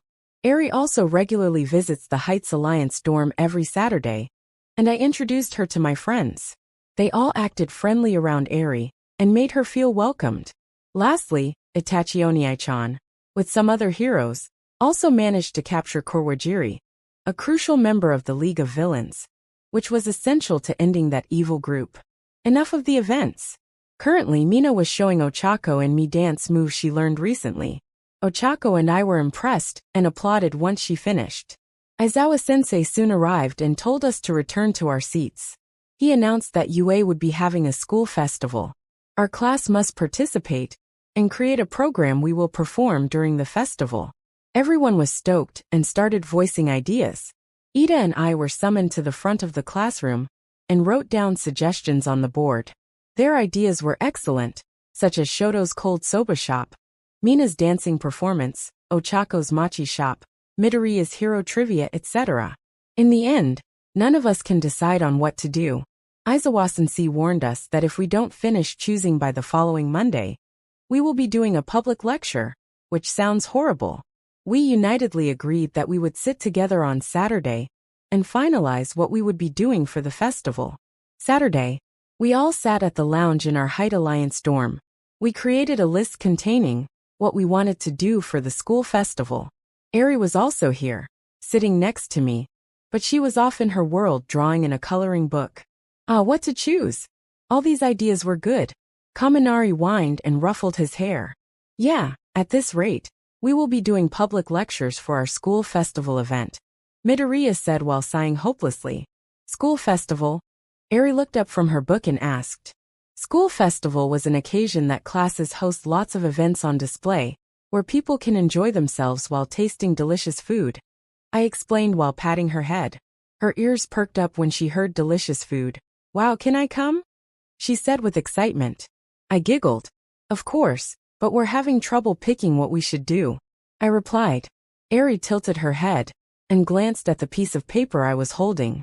Suddenly her eyes lit up, and she pointed at one of the ideas. This one sounds fun. I looked at the option that Eri picked. It wrote, school play. Everyone was surprised by Eri's choice. A school play?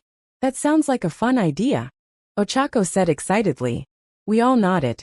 Eri asked me what a school play, and I told her that a school play was like a theatrical performance that tells a story. My friends were also satisfied with this choice. But the most enthusiastic person was Yaoyorozu, as her eyes sparkled like stars. Yaoyorozu proposed that she would be in charge of the planning, and if we followed her instructions, we would make the best play ever. Since we had never watched a play before, we shrugged and agreed. Yaoyorozu smiled. She told us she would start planning immediately, before sprinting up the stairs and into her room. Weirdly enough, however, she also called a couple of people to follow her. I wonder what they were doing up there? Third POV. 6 people were currently sitting at a round table, and they all donned a solemn expression. The secret meeting of KSSD Kid and Shoto shipping team starts now, Mina announced as she observed her fellow comrades. Rikido, Ochako, Momo, Toru and Denki. Ochako report, Momo said as Ochako stood up. From the analysis, the day of the confession will soon be upon us. Shoto seems to be at his breaking point, and the two just need one last push, Ochako said before sitting back down. My friends, this is the perfect opportunity, Momo announced with a serious expression as she also stood up. The rest of the team nodded, agreeing with her statement.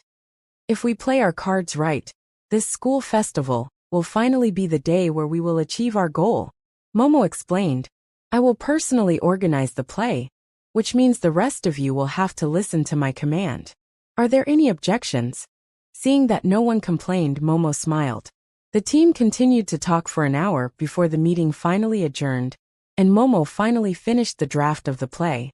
Thank you everyone for participating in this meeting. However, if things go successfully, this will be our last meeting, and the group will also be disbanded afterwards. It was fun working with all of you, Mina said to her friends as she raised her fist in the air. Mina, for the ship. For the ship. Chapter 72, Inner Troubles. Kid POV, Yaoyorozu and others finally came back downstairs. She held a large stack of paper and handed it to each of us. We were surprised that Yaoyorozu had already made a draft for the play, and I read through the plot intently. It turns out it was a pretty simple and exciting idea. It was a fantasy-type story, where a prince was tasked by his father to slay an evil witch who had caused havoc in the kingdom. The prince went on a journey, and when he found the witch, he realized that she was not evil, and the king was the source of the corruption in the kingdom. The witch agreed to help the prince, and they fell in love, and confronted the king about his horrendous act together. That sounds awesome, Eri exclaimed with excitement. Eri's right. But I wonder who the roles will be? I flipped to the next page with the list of our names. Some of us got non-acting parts, such as creating the props and effects or music production. I eventually found my name, and my jaw fell to the floor. Third POV, why am I the witch? Kid screamed and blushed slightly. Simple, because Uchiha-chan's perfect for this role, of course. Yaoyorozu answered with confidence. But, come to one, Kid-chan. Yaoyorozu-chan's right. You're perfect. Mina persuaded. The rest of the KSSD praised Kid for her compatibility with the female lead. Kid eventually gave in as her eyes wandered to who will be playing the prince. Kid's face heated up, and everyone thought the kettle was burning. Kid clenched the paper as she blushed. She glanced at Shoto, and he was also staring back at her with the same stunned expression. Their eyes met, but both quickly averted their gaze from each other. Sorry, Uchiha-chan, but it's for your good, Momo thought to herself as Kid froze like a statue. Currently inside Kid's head. Chibi Commander Kid. Tell me what's happening. Chibi Kid number 4. Ma'am. The reactor has overheated, and it's becoming more and more unstable by the second. Can you fix it? Commander Kid hurriedly shouted. We're trying, Chibi Kid number 2 said, as she and Chibi Kid number 3 tried their best to repair the damage. Boom! Chibi Kid number 5 shrieked in fear as flames erupted from the reactor. Warning! Warning! Brain malfunctioning. Repeat. Brain malfunctioning. A robotic voice sounded throughout the control room. Damn it! Everyone evacuate now. Commander Kid shouted as all the Chibi Kid ran to the escape pod and got the heck out of there. Back to reality. Earth to Kid-chan? Anyone there? Ochako said and waved her hand before Kid's eyes. WH. What? Kid twitched before snapping out of her daze. Everyone smirked, and Momo grabbed her class's attention. She then explained any additional details of the play during her lecture. Kid and Shoto can't focus as they occasionally glance at each other. A few hours later. What the hell is wrong with me? I whined. Fine, I will admit it. Mina's right. I think I like Shoto. No, I don't just simple like him, I like him a lot. The talk with Mina and the others was like a wake-up talk, or a more extreme description. A smack on the face? I initially denied their claims. Nonetheless, their prediction was slowly coming true. However, even if I feel it's not like he likes me back or anything, I'm scared of what he would say, and I'm afraid he will mock me for my foolish behavior. Therefore, I will bury these emotions because I think that will be the best for everyone. Wani-chan. Eri called for me while she was playing with plushies on my bed. Yeah, Eri? When downstairs. Why does your face look like a cherry tomato? She asked with innocence. Do I? I yelped with surprise. You're doing it right now, Eri said while waving her arm to emphasize her point. I took out a handheld mirror from my desk drawer. Sure enough, my face was red at even the thought of Shoto. I groaned and put the mirror away as I walked to Eri and lay on my bed. I sighed. I will tell you when you get older, I answered while yawning and rubbing my eyes. Eri nodded before crawling closer and snuggling next to me. I chuckled and hugged her. Are you excited about the festival? She smiled brightly. Yeah, it sounds fun. And I want to try all the yummy foods. Seeing her so excited was heartwarming. I was afraid she wouldn't fully recover from the trauma. But my worry was for nothing seeing her smiling and enjoying her life. Good night, Eri, I said. Good night, Wani-chan, she responded. I gently kissed her on the forehead before using Kamui to create a small portal by the light switch and turning it off. Eri snuggled deeper into my chest, and together we slowly fell asleep. Third POV. The play proceeded as planned. Class 1A has finished all the props, costumes and effects. The actors have already memorized their lines, and all they needed to do now was rehearse before the festival officially starts in a few days. Everyone was doing their job exceptionally. They were astonished that Kid wasn't dying of embarrassment, because even they must agree some lines were a little overboard. The class was correct about Kid breaking of shame, but she was just not showing it. This was because she didn't want to drag her friends down from her incompetence, so she would just lock away the feelings. Even if those emotions tried their best to burst out of their cage, Kid held on. Kid knows it was an unhealthy way of dealing with this matter. But for now, her solution was to let future Kid solve this issue. Unfortunately, the same thing couldn't be said with Shoto. Just like the KSSD predicted, Shoto was about to crack.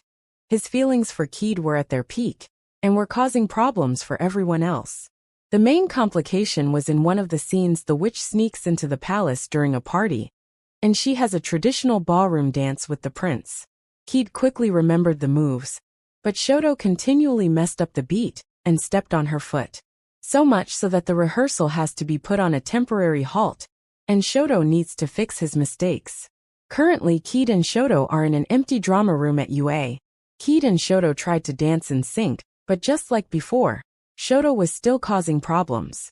Sorry, Shoto muttered with a flustered tone. Kid waved off his apology as she restarted the music, and they resumed their practice. Let me guess, that problem was bothering you again? Kid suddenly said. Shoto paused before nodding hesitantly. Kid sighed. When will you tell me what's wrong? Kid patiently waited for his response, but seeing Shoto remain silent, she smiled wryly. Please help you. Let's conquer your inner troubles together. Shoto smiled back, hearing Kid's encouragement.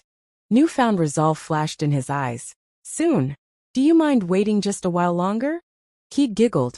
Of course. Now, show me what will happen when you let love win. Kaede repeated one of the lines from the script. Suddenly, Shoto became more confident than before, catching Kaede off guard as he correctly played the leading role in the dance. Now, it was Kaede's turn to get serious, or else she will be the one that would fall behind. As the two danced, without realizing, there was a bright smile on Shoto and Kaede's faces, as they were in perfect harmony. A few days later, "We're ready," Momo announced while looking at what she considers to be professional actors. The problem with Shoto was finally fixed, and the rehearsal went on without a hitch. Everyone exhaled in relief, and celebrated by throwing their scripts into the air. The school festival was upon them, and Class 1A was determined to create the best play of the century. Chapter 73, The Play. Kaede POV. Today's the day the school festival begins. We all have been practicing for so long, and now that it's finally here, I can't wait. We all changed into our respective costumes, and all we had to do now was be patient for the show to start. However, things won't proceed as we expected. "Where's Dekakuin?" Ochako asked with concern. We all frowned. Midori is late, and if he doesn't arrive soon, he will miss the play. I then recalled that this would be the time when he met Gentle Criminal. I immediately created multiple shadow clones, and sent them out to locate Midoriya. It was never really stated where they fought, but it's in a forest area within UA, and that's already a big enough hint. I only hope my clones can get there, and bring him back in time. Third POV. I'm running out of time, Izuka thought while dodging a fist from the now stronger Gentle Criminal. He is stuck between a rock and a hard place. Izuka needs to get to his class in time, but he can't let Gentle Criminal and his sidekick La Brava cause chaos in UA. Gentle Criminal clasps Izuka's fists, trying to defeat him with pure brute strength. Izuka was slowly getting pushed back, but he was saved and a volley of lightning arrows was fired at the villain. Gentle Criminal dodged as the arrows embedded themselves into a tree. Their eyes widened as a figure landed on a tree branch, looking down at them. "Uchiha-chan!" Izuku exclaimed with relief. Kaede's clone finally found Izuku, and she observed the two villains. She knows these two weren't truly evil, and she sympathizes with them as Gentle Criminal, and La Brava has an unfortunate past. "Stop, you don't have to do this," she warned. Gentle Criminal glared at Kaede. His instinct told him he was not strong enough to fight her. However, Gentle Criminal thought it was too late to stop now, and he pounced. But as soon as he blinked, Kaede was gone, and he felt pain in the back of his body. Kaede dodged and pressed her knee on his back, pinning the villain onto the floor. "It's over," Kaede told Gentle Criminal. "Get off of him," La Brava shouted and sprinted at Kaede. The two pro heroes arrived at this moment, Hound Dog and Ectoplasm grabbing La Brava. Seeing no way out, Gentle Criminal surrendered, and Kaede explained to the two heroes what happened. The villains were taken away, and Kaede used Kamui to bring Izuka back. Izuka thanked her, but was surprised to know that the Kaede that saved her was just a clone. He sighed before quickly going to change into his costume. Kaede POV. It seems like my clone brought Izuka back in time. The show starts in 10 minutes. I secretly peeked through the curtains, and saw hundreds of people waiting for the show to begin. There were some familiar people, such as Mina and Ochako's parents. And I even noticed Shoto's household getting into their seats. I smiled when I spotted my family. Eri bounced up and down on her seats while Mom, Dad and Itachione-chan were smiling excitedly. Third POV, 10 minutes later, the light suddenly went out, and the crowd became silent. A bright beam of light shined onto the stage, and the curtains unfold. Once upon a time. Mina's narration sounded through the assembly hall, signaling the start of the play. Class 1A students appeared on the stage, and first act began. The audience was stunned by how well the play was with the music and effects, and the stage was turned into a grand throne room. "I want you to lead an army to slay a calamity that will harm the growth of our kingdom, the King Katsuki," commanded the Prince Shoto. Everyone remembered Katsuki from the sports festival. They recognized that Katsuki was an unfriendly and intimidating person, and the audience was surprised to see him even playing one of the roles. This was possible all thanks to Momo. After all, since Katsuki always wanted to be the best in the class, what's better than giving him the role of a king few scenes later? Narrator Mina. After a grueling journey, The prince has finally arrived at his destination. However, he was injured in the attack of the trolls and was separated from his soldiers. Tell me who you are. The injured prince, Shoto, shouted and pointed his sword toward the approaching figure in the dark woods. The audience was in awe of Shoto's acting as they could sense the prince's pain, agitation, and exhaustion. They held their breath, afraid of what the main character would face next. However, instead of a monster, a beautiful girl appeared wearing a long black dress and a large pointy hat. Wani-chan is so pretty, Eri muttered while the rest of her family agreed. I am the witch of this enchanting forest. Now, may I know who I have the pleasure of talking to? Kaede's soft and gentle voice entranced the viewers. Shoto was also stunned, his heart thumped loudly, but he managed to calm down thanks to the countless rehearsal and delivered his next set of lines. As the story progresses, Fugaku and Itachi's smiles gradually diminish, and they slowly realize the genre of the play.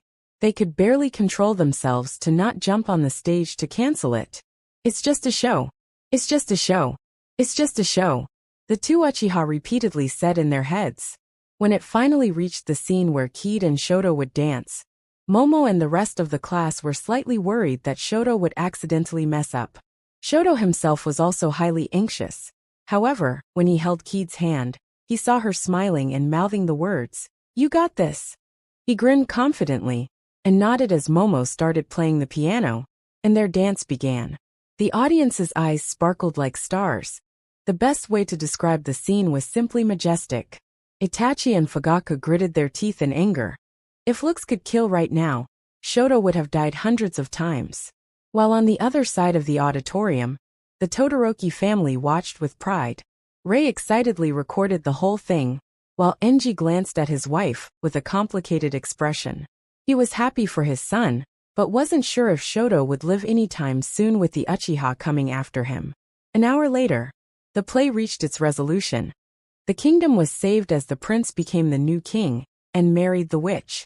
Kaede and Shoto held each other's hands while looking at each other affectionately. The play was supposed then and there, but Mina, the narrator, wanted to spice things up a bit. For the ship. With the kingdom saved, the witch and prince lived happily ever after. And it all started with a kiss. Fugaku and Itachi's hearts sank. Kaede and Shoto's eyes widened in fear. This wasn't in the script.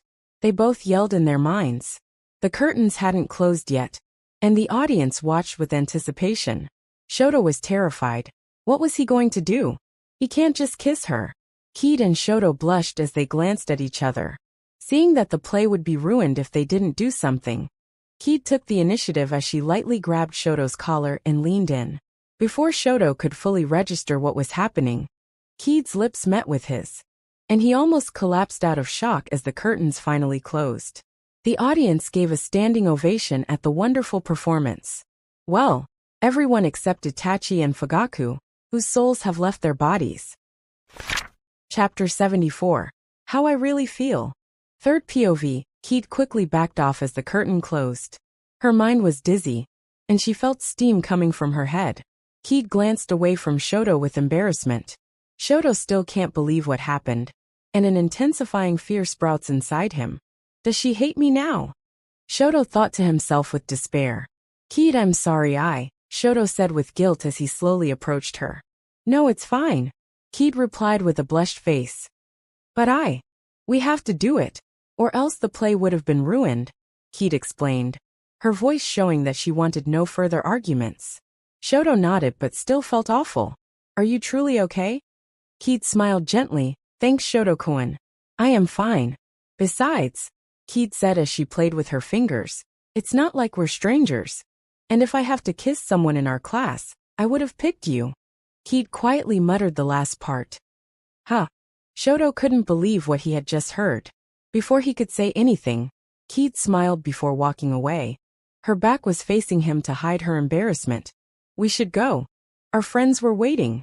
However, as Kaede was about to leave, Shoto grabbed her hand. Do you want to visit the school festival? Together. Kaede turned around. She glanced at Shoto and blushed once more. Sure. I like that. Shoto's eyes lit up as his heart was now thrashing in his chest. He let go of Kaede, and they went to meet up with the class backstage. When Kaede and Shoto arrived, all their friends ran toward them while smiling. They praised the two for their fantastic performance, especially in the final scene. Hearing this, Kaede and Shoto's faces turned red, and they stared at the ground. You two were amazing. Mina cheered. However, Kaede wasn't looking for praises when she stared at Mina with a devilish smile. Care to explain? Haha, explain what? Mina nervously chuckled while averting her friend's gaze. Before Kaede could say anything, Mina immediately bolted. Come back here. Kaede screamed and chased after her.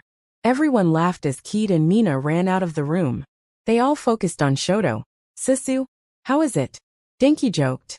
Shoto ignored Denki as he sat on a chair. I think today will be the day I tell her how I truly feel. Shoto then told the class that he invited Kaede to walk around the school festival with him, and intended to tell her at the end of the day. All his friends were shocked. They did not expect Shoto will tell them this. Wow, so romantic! Toru exclaimed, and the rest of class 1A nodded. But I'm scared, Shoto said. What's there to be afraid of? Suyu asked while tilting her head. What if she rejects me? Shoto asked with a grim expression. Hearing this, Shoto's friends stayed silent before laughing wildly. Shoto was irked by their behavior. What's so funny? He growled with annoyance. However, they all just told Shoto to not worry about it. They all gave him their blessing and wished him luck. Shoto smiled and nodded in thanks. Suddenly, the backstage door was blown off its hinges before being slashed into pieces. Two figures were standing by the doorway with red demonic eyes glaring at the students. There you are, you little sh*t. Itachi muttered and he pointed his sword at Shoto. I always knew there's something wrong about you, and I was right. Fugaku, I'm going to F***king kill you. Shoto's friends started slowly backing away as Itachi and Fugaku dashed towards Shoto with their weapons drawn. Before they could reach Shoto, two whips made of water wrapped Itachi and Fugaku by the neck and yanked them back towards the door. Sorry about my husband and son. They were just a bit emotional because of how great the show is. Mikoto responded with a smile and held the whips with her hands. Hi Miss Uchiha. Ochako nervously greeted Kaede's mother. Hello Uraraka-san, you did greet, Mikoto complimented. Fugaku and Itachi tried to break free, but Mikoto pulled on the rope as the two men started to suffocate. Anyway, we will go have fun at the school festival now. Say hi to Kaede for me, Mikoto said and left, dragging the two Uchiha with her. When the Uchiha family left, Kaede soon returned. Ow, I'm sorry Kaede-chan. Mina cried and was holding her by the horns. You're sorry? Kaede raised her eyebrow. Mina whimpered, and Kaede let go. Hey, what's going on here? Kaede asked curiously as she saw her friends crowding around Shoto. Kaede's friends looked at each other before grinning. They grabbed the two of them and pushed them out of the room. We will do the cleanup. You two have fun. Momo explained, and she created a metal barricade on the doorway. Kaede was confused by her friends' weird behaviors. She shrugged and tapped Shoto on the shoulder. Come on, let's go. Kaede and Shoto changed out of their costumes and went to have fun at the festival. Meanwhile, the Uchiha family were buying candy apples for Eri. Itachi and Fugaku donned grim expressions, and they still couldn't ignore what had just happened. Seeing this, Mikoto sighed. You two need to relax. I can't just relax after what I saw, Fugaku stated with agitation. Father's right. We need to do something about this, Itachi added. Itachi and Fugaku immediately voiced their complaints. However, Mikoto answered their concerns with a carefree attitude. I understand the both of you were worried, but you need to have faith in Kaede. How can you be so sure? Fugaku asked while Itachi nodded. Because mother knows best. Besides, I have already done an intense background check, and the boy seemed to be a good person. Fugaku's wife casually dropped a bombshell, stunning Itachi and Fugaku. However, it didn't stop there, as what Mikoto said shocked them even more. But if he ever hurt my daughter, I will ensure that boy won't be having children ever again, Mikoto said with the coldest and most venomous tone that Itachi and Fugaku have ever heard. She accidentally unleashed heavy pressure as the bystanders beside them almost collapsed from fright. Itachi and Fugaku gulped at the new sight of Mikoto, and they slightly shivered. She returned to her smiling appearance and walked away with the oblivious Eri. And the two men quietly followed after her. A few hours later, Kaede and Shoto spent the rest of their days cruising the school, visiting each stall other classes make. On their journey, many people praised them for their performance. They heard that Class 1B also had a play, but it can't compare to Class 1A's show. Kaede and Shoto tried many delicious foods and participated in multiple fun activities, such as the haunted house, which Kaede was terrified of, the obstacle course and extraordinary exhibitions from other classes. As the day started to end, they sat in a secluded area, overlooking the UA students, packing up the stalls and ending the tiring day. Today was fun, Shoto-kun, Kaede chirped happily. Shoto remained silent as he steeled himself for what was about to come. Can I tell you something? Sure, what's wrong? Kaede asked. Shoto stood up and gently held Kaede's hands. I have been feeling this way for a while now. The feeling intensified as time passed until I finally can't suppress it anymore. You're always there for me when I mess up, constantly telling me that I'm strong when I think I am weak. Kaede, you're the one I can rely on the most, and I wish to be the person you can rely on. Shoto-kun, Kaede muttered. I love your tender and radiant smile that gives us warmth. I love your indiscriminating kindness that motivates all of us to try our best. I love the unwavering flame in your heart that burns brighter by the day. I love you. This is my honest thoughts, and I hope you will accept it. Shoto let out all his feelings in one go, and was out of breath. Kaede was stunned and she stared at him for what felt like an eternity. There was nothing but silence. As every second passed by, Shoto's fear grew and grew. Shoto felt a pain in his heart and glanced down with sadness. But suddenly, Kaede leaned in as their lips pressed together. His fear was immediately washed away, and Shoto's eyes widened with surprise. This kiss was different from the time of the play, as Shoto could feel the warmth and affection from Kaede. This was her genuine feeling. As Shoto and Kaede separated, there was a perpetual blush on their faces. Is that a good enough answer for you? Kaede teased. Shoto nodded. Thank you for not rejecting me. He sincerely thanked her. Kaede smiled softly. You're welcome. The two then watched the sunset, before deciding it was time to go back. Shoto offered his hand, Kaede blushed, and she gladly took it. When they returned to 1A's dorm, their friends smirked before cheering for Shoto's success. The girls poked fun at Kaede, and she pouted at first before laughing happily along with them. Now it's Ochako-chan's turn, Mina loudly declared, and Ochako desperately tried to cover Mina's mouth to protect her dignity. Chapter 75, just as planned? After the events at the school festival, Kaede and Shoto have become closer than before. It was as if the wall between them gradually diminishing. The fear and anxiety were gone, and the two will regularly spend their free time with each other. The rest of the students in school soon noticed their relationship, and it became the new recent hot topic at lunch. Many first-year boys were jealous of Shoto, but couldn't do anything but grudgingly accept defeat. To everyone's surprise, UA finally lightened up the strictness and allowed students to leave the premise with the teacher's permission. That's why Shoto was currently preparing for the first challenge that all boys in a relationship have to face, the first date. However, Shoto didn't know what to do, so he decided to call for help. Oh hey Shoto, what's up? Natsuo, Shoto's older brother, sounded through the phone. I need help, Shoto answered with a severe tone. Shoto then explained his dilemma. Usually, Natsuo likes to tease his little brother, but hearing the situation, he got serious as well. Hold on, let me go and get Toya, Natsuo replied. Shoto waited until he heard the voice of his two brothers. Natsuo told Toya the problem, and the two Todoroki told Shoto what to do.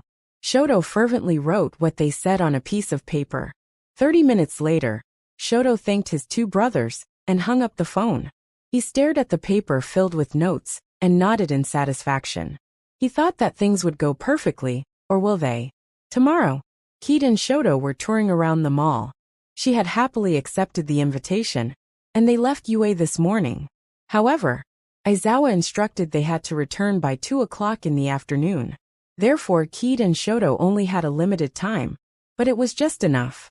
So what should we do? Kaede asked with curiosity. Let's go watch a movie, Shoto suggested. Sure. I recently heard about a viral movie just released. Let's watch it, Kaede said with excitement. Shoto chuckled while watching Kaede's cute behavior.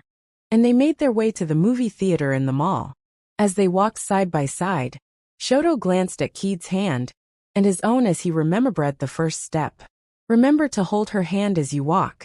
It would help you connect with each other more, and you walk in the same pace.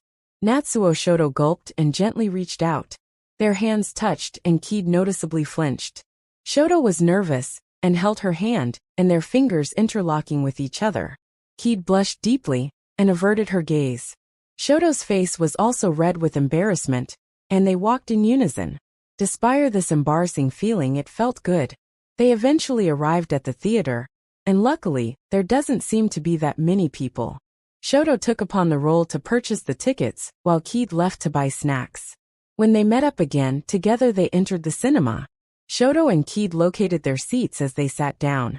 It wasn't long before the movie starts to play, diverting their attention from each other. The film seemed to be about a boy that aspiring to become a hero and fight evil to rescue his family. It was a common genre in this world, but nonetheless they thoroughly enjoyed it. Shoto glanced to his side, and noticed Kaede was intently focusing on the movie. The light reflected of her face, and Kaede's eyes sparkled with enthusiasm. Before he realized it, Shoto began to stare at Kaede instead of the film. It wasn't long before it ended, and Kaede left with a happy expression. To Shoto's surprise, she eagerly grabbed his hand like it was natural, and led him out of the theater. Knowing their time was running out, Kaede and Shoto decided to leave the arcade and have lunch before returning to the dorm, and Shoto knew the perfect place. It was a new restaurant recently opened, and Natsuo recommended he to take Kaede there. Thankfully there were still seats left, and a young waitress guided them to a spot on the corner. The waitress came back with the menu, and Kaede and Shoto quickly scanned through it before ordering. So, what would the cute couple like to order? The waitress joked while taking out her notepad and pen. Kaede and Shoto blushed being called a couple. In the end, Kaede ordered a curry while Shoto ordered cold soba. The waitress wrote down their order and left. Well, not before teasing them a little bit more, and giving them her blessing on their relationship. Steam was coming out of Shoto and Kaede's heads, as they averted each other's gaze while their face was red like a tomato. The other people in the restaurant looked at the two with a smile, and the adults couldn't help but reminisce about their younger days. Soon, their meals arrived, and they thanked the waitress, who smirked and left these two alone. Shoto coughed into his hand from the awkwardness. Are you having fun? Kaede stopped, blushed, and gave Shoto a broad grin. Of course. But you don't have to go through this much effort. Why?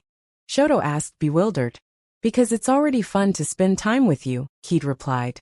Shoto blushed and stared at the table, embarrassed to meet her gaze. Kaede thought that Shoto was looking at her food, and she asked, Do you want to try?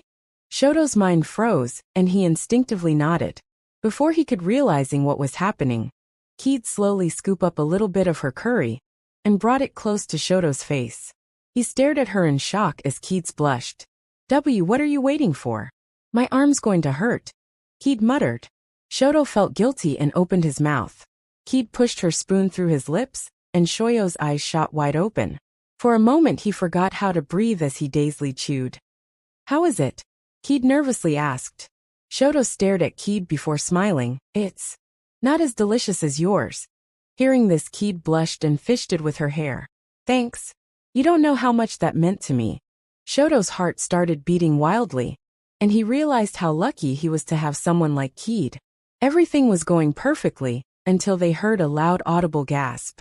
Kaede and Shoto turned their heads, and saw Itachi and a woman with emerald-colored hair staring at them.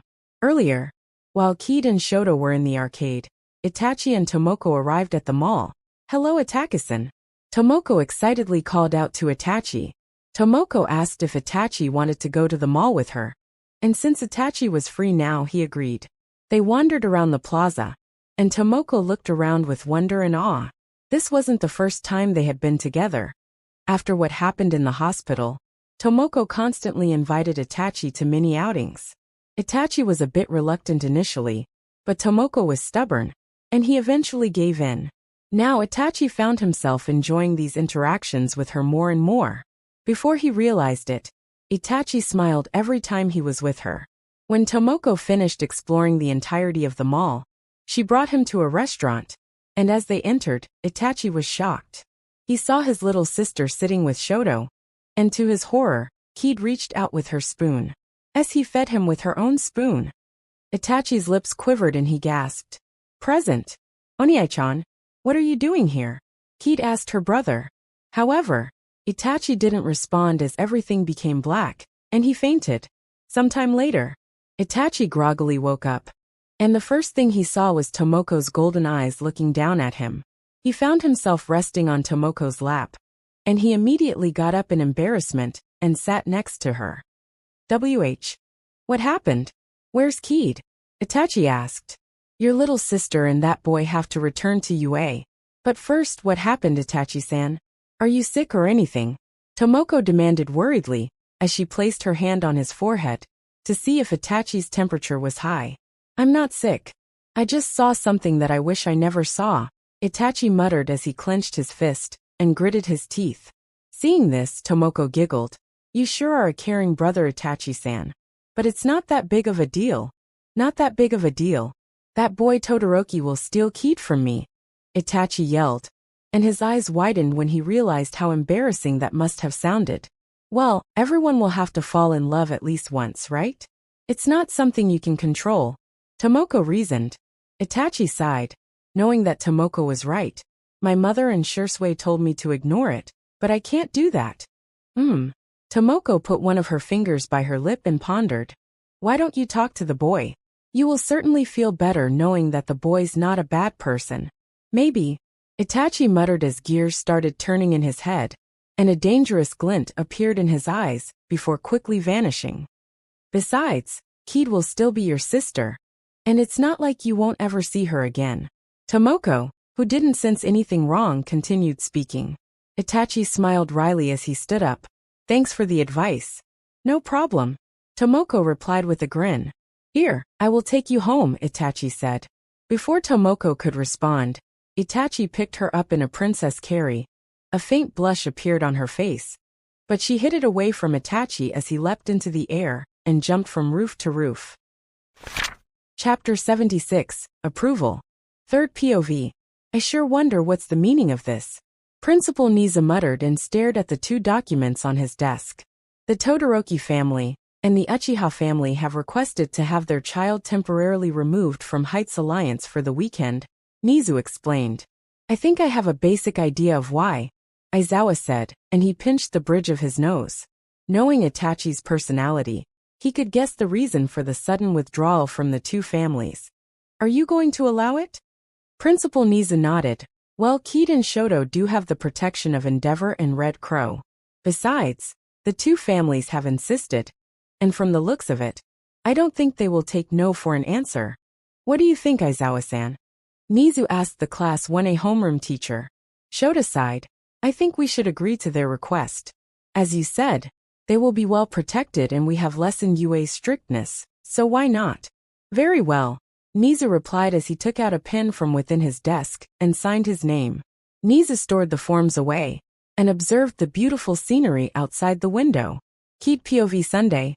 Dad and Itachi Oniai-chan, for some reason, have asked UA to send me back home for the weekend, and we will have dinner with Shoto's family? I was in the living room playing with Eri, and we were both waiting for the rest of the family. Before long, Mom came downstairs. After hearing I was going out with Shoto, Mom was ecstatic and couldn't wait to meet him officially. However, Dad and Oniai-chan still haven't come downstairs yet, and if they don't hurry up, we will be late. Fugako. Itachi. What's taking so long? Mom yelled. Soon enough, Itachi and Dad walked down the stairs.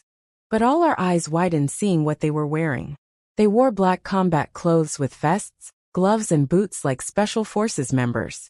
Two long katana were strapped to their back, giving them an intimidating appearance. Dad, Oniai-chan, why does the two of you look like you're going to war? I asked while tilting my head. That's because we are, Dad said, and Itachi Oniai-chan nodded behind him. Immediately, Mom pulled tightly on their ear. She dragged Dad and Itachi Oniai-chan upstairs and shouted at them to change as Mom sighed tiredly in frustration. Eri laughed, and a small smile appeared on my face. I surely miss being with my family. I wonder what Shoto-kun is up to. I muttered. Shoto POV Kaede and her family will be here soon. Mother and Fuyumi said they were going all out on their cooking tonight. The rest of us cleaned the house and set the table. Natsuo and Toya had already informed me of the true meaning of this gathering. At first I was nervous, but I promised myself that I would succeed. I have to.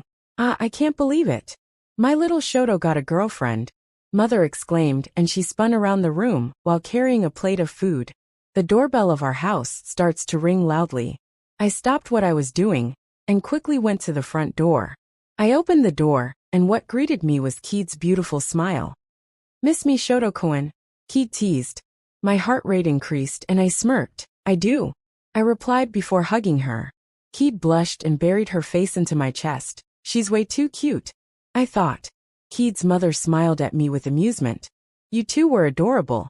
But please refrain from the urge to start making out until we're all inside, she joked.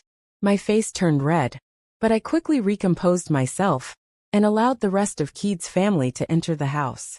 When I passed by Kaede's father and brother, I held my hand out in greeting. However, the two ignored me and went inside. Third POV. As the two families sat together at the big dining table, Rei and Mikoto became friends immediately, since they both hoped that Kaede and Shoto would have an excellent relationship. Kaede and Fuyumi also happily chatted as she complimented Fuyumi's cooking. However, things were getting pretty awkward with the men. The Todorokis felt tense, and they could sense the killing intent direct at Shoto from the two Uchihas. Natsuo and Toya quietly ate their food as they suffered from the crossfire. The hostility soon vanished as Eri, who had no idea of the situation, giggled and merrily enjoyed her meal. Fugaka smiled lovingly. Abd patted Eri's head. Enji had a complicated expression. As a father, he knew what Fugaka felt about Shoto and Kaede's relationship. After all, he wouldn't let a random stranger get close to Fuyumi without his consent. Good luck, Shoto, Enji said in his mind, wishing his son would succeed in gaining Itachi and Fugaka's approval. 30 minutes later, the dinner was finally coming to a close, as the real purpose of this meeting began. Enji led Shoto, Itachi and Fugaka to a vacant room, and he brewed the Uchihas a cup of tea before leaving the room. Natsuo and Toya also quietly retreated into their respective rooms, and prayed that Shoto would come out of this alive. Rei, Mikoto and Fuyumi stayed silent on this matter. They knew they shouldn't interfere, so they just continued their conversation. Kaede questioned what was happening, but was reassured by Mikoto. So Kaede shrugged as she went back to listening to Rei talking about Shoto's childhood, while showing Kaede baby pictures. Fugaku POV. I stared at the young man before me as he courtly introduced himself. My name is Shoto Todoroki and I know who you are. I cut him off and scoffed. I glanced at Todoroki to see if there was any reaction to my rude behavior. To my surprise, no body movements indicated what he felt as Todoroki looked back at me calmly. Let's go straight to the chase, I said coldly. I don't approve. Hearing this, Todoroki clenched his fists and I smirked. What will you do now? I taunted the boy. Todoroki stared at me, but his eyes showed extreme determination and resolve instead of anger. Then I will continue to ask for your approval, he stated. What makes you think that I will say yes? I questioned with amusement. I don't. But I will do anything so that you will see me in a better light, Todoroki answered. Oh, anything you say. I stared into the boy's eyes. Back in my day, to gain my wife's father's approval, I had to fight him in a trial of combat to earn his respect. Todoroki listened intently, but there was a bewildered look on his face.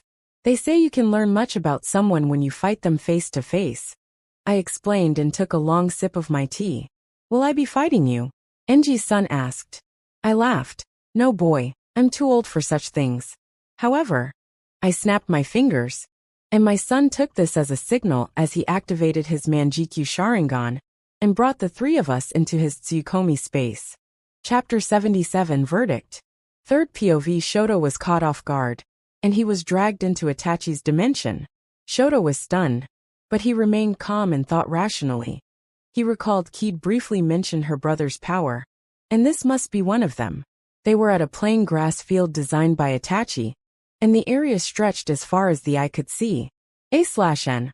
On Wiki, It said that Itachi could design his Tsukuyomi any way he wants. This all seemed too real. Shoto thought as he felt the warm breeze on his skin. Sure enough, Itachi and Fugaku were standing in front of him. The ground under Fugaku started to elevate, creating a tall rocky pillar, and Fugaku gazed down at Shoto with a judgmental look. You said nothing will stop your love for my daughter, then prove it. Fugaku announced, fight my son. And if you win, you will have our approval. How do you like that, brat? Fugaku smirked while thinking to himself. However, out of his expectation, Shoto nodded and entered a stance. Fugaku clicked his teeth and nodded at Itachi. Before Shoto could even react, Itachi appeared before and punched him in the face. Shoto was thrown off balance, but he quickly recovered and wiped the blood that dripped from his mouth. Itachi was calmly standing before him, and all the hair on Shoto stood up as he was wary of his opponent's next move. Bam! Instantly, Itachi's legs smashed into Shoto's back, sending him flying. You should always be aware of your surroundings. And this should be one of the first things you learn as a hero, Itachi coldly lectured. Shoto glanced up. The Itachi initially standing before him burst into a flock of crows. He was mad at himself for falling for such a petty trick. He groaned in pain but stood up anyway, and shot a wave of ice toward his adversary. Itachi scoffed, and with a swing of his arm, he destroyed Shoto's ice attack. Your quirk is too slow. The number one hero leapt toward Shoto, and he created multiple layers of ice walls to defend himself. Itachi busted through Shoto's defense without much effort, and launched an uppercut. The young boy desperately blocked, and winced as he felt his right wrist snap from the impact. Itachi didn't even give the young hero the time to fully register the pain, as he swept Shoto's legs, and stomped down on his chest. Shoto spat out a mouthful of blood and collapsed. He clenched his fist as he struggled to stay conscious. His ribs were broken, and every breath hurt painfully. Shoto knows he can't give up. No matter how much pain he feels, he will stand up and fight. This time, Itachi didn't even wait for Shoto to recover, and chakra generated in his palm. The boy rolled to the sides, and a deep crater formed where he previously stood. Shoto grasped Itachi's ankle, and let out a burst of flames. Shoto used this chance to create distance between him and Itachi. In pain, he clutched his right arm, and he created a brace for himself made of ice. The flames extinguished, and Itachi was unscathed. He smirked before dashing toward him again. For the next hour, Itachi continues to play with his prey, beating the daylight out of the young man. Itachi was impressed and Shoto gradually learned the hero's attack patterns, but it was useless as he had sustained too much injury. Shoto managed to be on the offense on several occasions, but only briefly, and Itachi forced him back into defending. Fugaku observed the bloody figure of Shoto. He's something else. After Itachi broke his bones, Fugaku expected Endeavor's son to surrender already. This boy. Are his feelings true? Fugaku's anger flared up just thinking about it. He took a deep breath and continued observing the battle. Just give up. All your attacks were useless, Itachi said. Never. Shoto, who was barely standing, shouted as he stomped the ground and activated one of his ultimate moves, heaven-piercing ice wall. Their surrounding was covered with ice, and a gigantic glacier soared towards Itachi. Itachi dodged as he smashed the glacier into pieces and closed the distance. However, Shoto smirked and he expected the move to fail. Flames covered the left side of his body as he heated the cold air made from the iceberg. Boom! Shoto released a superheated blast while Itachi closed in, using the same move to defeat Izuka back in the sports festival. Itachi didn't have time to get away, as he protected his body with his arms. Itachi took the full force of the attack, but his eyes widened when he felt a hand grabbing his wrist as Shoto pulled Itachi towards him. Shoto's fire increased to the maximum temperature as he compressed the flame onto his fist, and the fire turned white. Itachi knows this move very well, and it was Endeavor's signature technique, the flash fire fist. As Shoto's punch landed, a colossal explosion rang throughout the Tsuyukimi dimension. Shoto was swept off his feet, as he created an ice wall to stop his momentum. Did that do it? He muttered, but deep inside, Shoto knows that was not the case. He heard a demonic-like roar, and the smoke was blown away, revealing a gigantic orange skeleton. Itachi's clothes were in tatters, however. His body was barely scratched, and the Susanoo grew into his complete form. It's over. You lost. Itachi calmly stated the truth. Shoto scowled. He took a step but collapsed onto his knees. He gritted his teeth while he fought the pain, and limped towards Itachi. It's not over until you kill me. He's not joking. Itachi thought with a frown. Itachi's Susanoo dashed towards Shoto, and a blade made of flames appeared in his hand. The Susanoo swung his sword, but was suddenly stopped when Shoto used the last ounce of his strength to create a giant hand made of ice that caught the blade. Unfortunately, the ice was too weak, and Itachi instantly broke free from the restraints. Stop! Fugaku's voice resounded through the dimension. Itachi froze, stopping his attack midway. The Susanoo disappeared and Fugaku approached his son. He's already unconscious. Itachi glanced at Shoto, who was standing on his 2 feet, while remaining in a fighting stance. However, it was evident that he was knocked out. Fugaku frowned while staring at the young man. Bring us out. Hearing this, Itachi immediately brought the 3 people out of Tsukuyomi's space. As soon as they returned, Shoto collapsed. Itachi lightly tapped him on the forehead and injected a small amount of chakra into Shoto's brain. Wake? Shoto's eyes snapped open as he gasped for breath, and sweat started to cover his body. Realizing it was over, he sat up and immediately bowed before Itachi and Fugaku. Please? Let me try again, he begged. There's no need, Fugaku replied. I will win this time, Shoto pleaded, and he clenched his fist. He was devastated and furious at himself for not even landing a successful hit on Itachi. Fugaku shook his head. I have already made my decision. But first answer me. Do you truly love my daughter?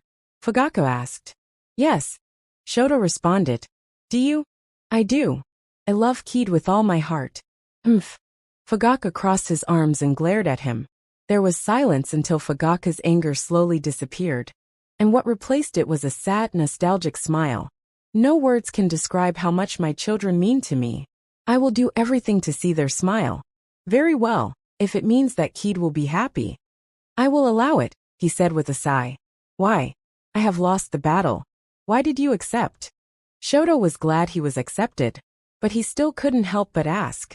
Why? Fugaku muttered.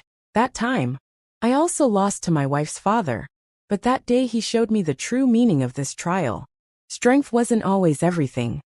Shoto was shocked and smiled with gratitude. Thank you so much. As a single tear escaped his eye. But if you ever hurt her, you will find out why I was used to calling the wicked eye Fugaku. Fugaku declared as his Manjikyu Sharingan activated, and his Sharingan took the form of 3 dots, followed by 3 curves spiraling counterclockwise around the pupil. An excruciating aura filled the room. Shoto trembled and felt a paralyzing fear he had never felt before as he clutched his chest, struggling to breathe. Cold sweats ran down his forehead, and he gulped as he looked Fugaku in the eye. I won't disappoint you, Shoto said with struggle. Fugaku snorted. He turned his head and glanced at his son. Any objections, Itachi? Fugaku asked. He knew Itachi loved Kaede dearly, so he had the right to say something. Itachi clicked his teeth. He had fully learned about Shoto's personality during the battle. He was amazed by his indomitable will and spirit. Itachi then reflected on what Shursui and Shiratoko said to him. So with a heavy heart, Itachi muttered, I have no objections. A few minutes later, as the 3 men returned downstairs, the lady saw the smile on Shoto's face. Mikoto was surprised that Shoto managed to convince her husband and son. The family talked for a bit more before choosing to end the night. Rei secretly handed Kaede some of Shoto's childhood pictures without anyone noticing.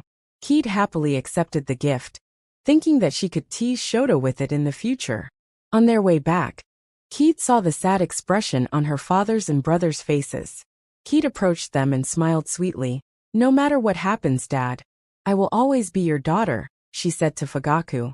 And I will always be your little sister, Kaede said to Itachi. The 2 men smiled wryly as they embraced Kaede tightly. Chapter 78. Happy Halloween. Kaede POV. October. My least favorite time of the year. That's all thanks to the celebrated worldwide event called Halloween. On that month, Every media will be something horror-themed, which I despise. You may wonder, wow, Kaede, you're so powerful and yet you're afraid of things like zombies, ghouls, or ghosts. First of all, thank you, I'm flattered, and the answer to that question, my friends, was a heck yes. I'm terrified of supernatural monsters. Let me tell you a story. It all started in my past life. I was still pretty young child back then, and I stumbled upon a paranormal investigation video on the internet. My step-siblings were interested in these things, and they regularly talked about it, so I thought might as well give it a shot. How bad could that be? Well, it was horrible. So bad that I got a paranoia that a monster was hiding in my closet and would take me away. I was so scared that I could not be alone in one room. Thankfully, I recovered after a few months, but just because I'm not as afraid as I was before doesn't mean I have to like it. Things weren't any better when Mina and Ochako, my childhood friends, found out about this fear. And during October, the two would constantly scare me with pranks. Enough with my ranting. I'm currently watching television with Shoto, and I furrowed my eyebrows when a horror film trailer goes on. Without me noticing, danger was lurking up from behind. Boo! A banshee-like monster appeared directly next to my face.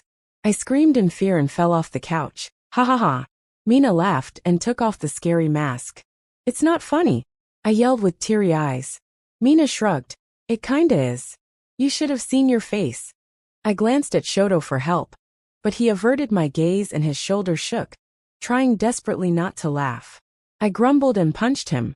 Shoto chuckled and patted my head. I pouted but still leaned on his chest anyway. A few days later, things were not going well for me. The rest of my class soon discovered my fear, and it was not fun. I don't know who to trust anymore.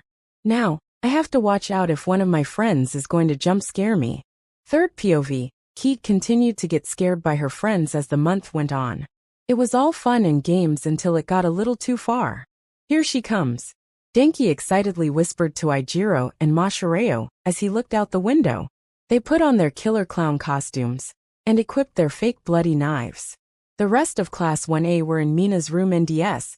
They watched from a hidden camera created by Momo, while giggling at what was about to come.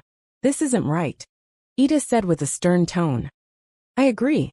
I felt a little bad about this, Ochako said with a pang of guilt, and Izuku nodded alongside her. As Kaede entered the dorm, the lights were off. Hello? Where is everybody? Kaede turned on the light from the living room, and 3 clowns stained with blood charged at her with knives. However, the boys made a significant mistake. Kaede feared monsters, frightening imaginary creatures like ghouls or ghosts, etc. What the boys were dressing as were killer clowns. Killers typically were people, and people could get hurt. Instead of inciting Kaede's fear, they triggered her fighting instinct instead. And before anyone could react, she instantly launched a roundhouse kick at Denki's face. Denki's head snapped back, and his body crashed into the dining room table. Ejiro tried to protect himself with his hardened quirk, but a Rasengan solved that issue quickly. Mashareo managed to last a little longer with his martial arts training. However, Kaede was way out of his league, and she finished Mashareo off with a jab to the throat.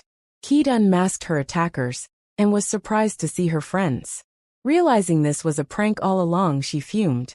Kaede spotted the hidden camera with Sharingan before throwing a kunao at it, and the footage was cut out. The spectators gulped, knowing that they won't be spared as well. Sure enough, Mina felt a hand on her shoulder. She turned around and whimpered as Kaede glared at her. Ah, Kaede-chan. You're back from your walk. 30 minutes later, Shoto and Katsuki finally came back from their provisional hero license training. Today's training was more intense, so they returned later than usual. They froze as soon as they all entered the building. In the living room, Kaede was smiling devilishly at the rest of Class 1A, who were in a Seiza position, except for Mashareo, Ijiro and Denki, who were dead on the floor. We're sorry, they all yelled in unison. Kaede sighed. Good. I will accept your apology. Their expressions lit up, however. Other than Shoto-kun and Bakugo-kun, I won't be cooking dinner for anyone else tonight, Kaede declared. Her tone meant she wouldn't have any further arguments. Her friends despaired while Shoto and Katsuki felt like coming home a bit late wasn't so bad after all.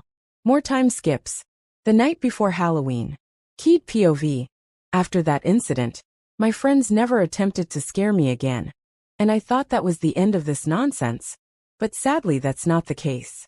Mina ran to the lounge area where all of us were resting and told us that UA was hosting a Halloween event where the school would be transformed into a haunted school at night. We must work together as a class to locate an object and safely bring it out of the school. And the class that won will win a mystery reward.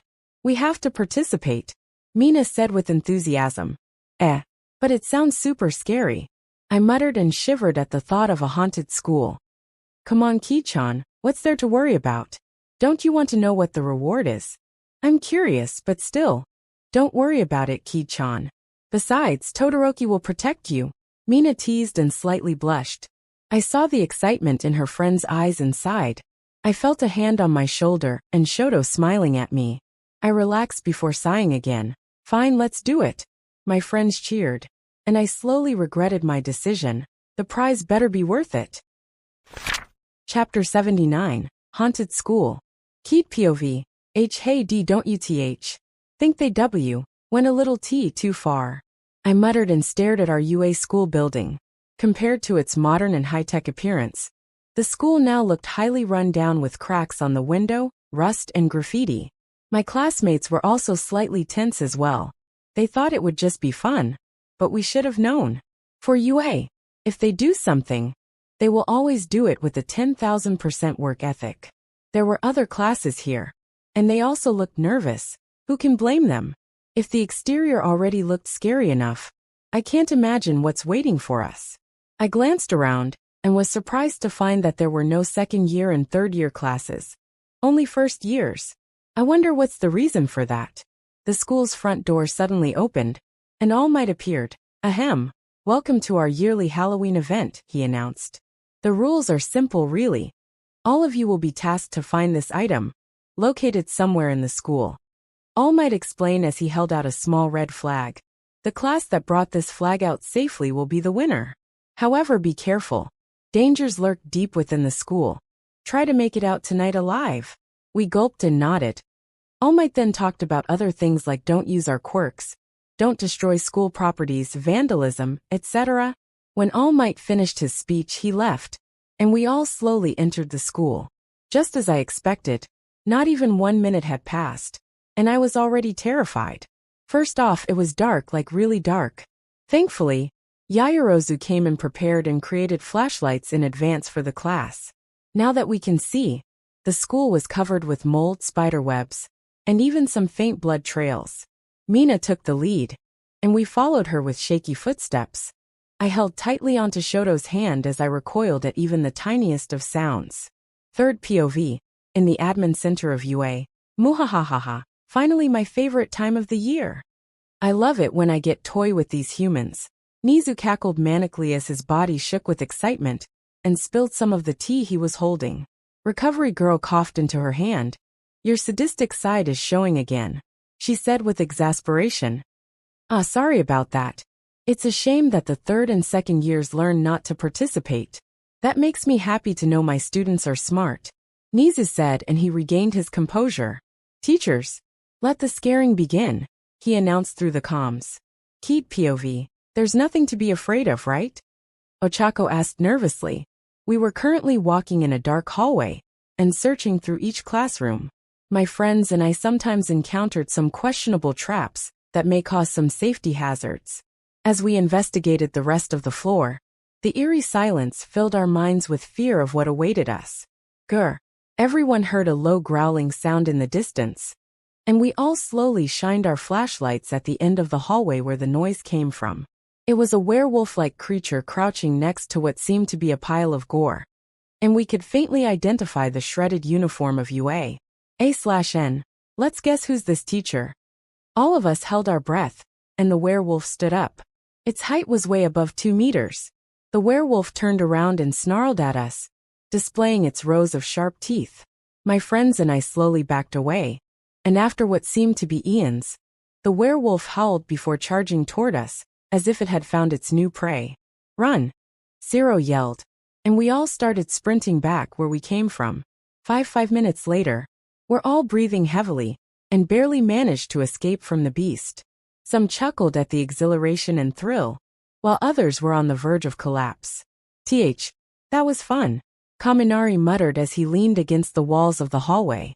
Click. We all paused when Kaminari's elbow seemed to press a hidden pressure plate installed in the walls. My friends and I weren't aware then, but we were standing on a giant trapdoor. The hatch opened, and all of us were dropped to God knows where. Third POV, Kaede screamed as the trapdoor led each member of Class 1A to a set of slides, separating them from each other. Crash. Ow wow. Kaede groaned as she stood back up. Kaede crawled around the dark floor before finally finding her flashlight. She turned the light back on and observed her surroundings. Guys? Kaede called out to her friends, but no one answered. Currently, Kaede was alone in an empty classroom. Books and papers were littered everywhere on the floor, and the blackboard had a pentagram drawn with blood. Kaede quietly walked out of the classroom and looked at the empty pitch-black hallway. Okay, which way to go? Kaede mumbled and shrugged before choosing to go left as she walked with shaky steps. Suddenly, Kaede felt a hand on her shoulder. She flinched before slowly turning around, and to her shock, no one was there. I must have been imagining, Kaede said to herself. However, Kaede immediately froze when she turned back around and saw a pale girl floating in front of her. The girl had black hair that ran down to her waist, covering her face as she wore a plain dirty white dress, and her appearance reminded Kaede of an Onryo. A/N. Let's guess who's this teacher. By the way, Onryo is a type of ghost Yurei, believed to be capable of causing harm in the world of the living, injuring or killing enemies, or even causing natural disasters to exact vengeance to redress the wrongs it received while alive, then taking their spirits from their dying bodies. Hee. The pale girl giggled before instantly vanishing. Nope, Kaede said before deciding to go right instead. But Kaede stopped when she heard a terrifying scream at the right end of the hallway. The ghost girl it is then. She yelped and continued her original path. As Kaede walked down the hallway, she could still hear the faint giggling, which set her on edge. Occasionally, she would feel someone tugging her clothes, but she was too scared to turn around. The pulling and laughing became more frequent when Kaede walks further down the hallway. Even if Kaede was horrified, she wanted to help her class win the game, so Kaede diligently searched each classroom. When Kaede opened the door to the last classroom, she dropped her flashlight as the ghost girl was right in her face. The spirit's eyes were devoid of life, and she leaned in so close that their face was almost touching. Kaede stumbled backward and back against the wall. Her legs gave out and fell to the floor in fear. To her horror, the Onryo approached Kaede, and she shut her eyes, scared of what will happen to her. A few seconds passed, but nothing happened. Kaede opened one of her eyes in bewilderment as the ghost stopped in front of her. The spirit laughed mischievously, and it took Kaede by the hand. The ghost gently pulled Kaede towards her and guided Kaede into the classroom. The pale girl let go of Kaede's hand as she floated to the end of the room, where the bright red flag was resting on a book stand. Is that for me? Kaede asked in surprise. The ghost nodded, and Kaede hesitantly followed the girl as she picked up the flag. The ghost giggled happily as she flew circles around Kaede before starting to fade away under the moonlight. Thank you. You're welcome. A soft voice whispered into Kaede's ears, and the room became dead silent. When the girl disappeared, Kaede cautiously waited to see if there was anything dangerous that awaited her. Seeing that there's nothing, Kaede sighed with relief before cheering. Flag secured. Bam! The door of the classroom burst open. A tall, slender monster wearing a ragged suit poked its head through the doorway. The monster had no facial features other than a wide jaw that spanned across its head. It scans the classroom and sees that there's nothing before leaving. A/N. Let's guess who's this teacher. I hate this. Kaede sniffled. She was on the verge of tears as she hid behind a desk just in time. Once the coast was clear, Kaede quickly sprinted out of the classroom, trying to find the way out of the forsaken school. But as Kaede turned the corner and bumped into someone, she rubbed her head, and her eyes widened, realizing who it was. Relief washes her entire being, and she hugged Shoto tightly. He was stunned by the sudden appearance of Kaede, but it was a welcoming one knowing that she was okay. Shoto quietly comforted her as he told Kaede everything would be okay. Let's get out of here, he said and helped Kaede get back onto her feet. Kaede nodded, and Shoto chuckled as he patted her head. Together they stood up and made their way out of the school. During their walk, Shoto desperately tried to stop a nosebleed as Kaede latched onto him tightly, and he could feel his arm wedged between her breasts. They finally found the rest of their class outside with fearful expressions on their faces. They exhaled in relief when they spotted their last two members coming out of the school. Everyone rushed to them, and Kaede's friends were shocked to see her holding the flag, and they celebrated. Congratulations on winning this year's Halloween challenge. All Might walked up to the class and congratulated them. By the way, All Might-san, who dressed as the little ghost girl? Kaede asked out of curiosity. All Might frowned and looked at Kaede strangely. What are you talking about? I don't recall anyone dressing up like that. Kaede paused as she couldn't process what All Might told her. Kaede's face turned pale, and she fainted. Luckily, Shoto caught her, and he checked her condition worriedly. He sighed in relief as he realized Kaede had somehow fallen asleep. So All Might-san, what's our reward? Toru asked with anticipation. All Might grinned. Well, your reward is a Niza Good Job badge, he exclaimed proudly, as he held out a badge with a picture of Principal Nizu, giving them a thumbs up. Everyone in Class 1A collapsed onto their knees. We're so dead. Kaede's going to kill us. They all muttered in despair.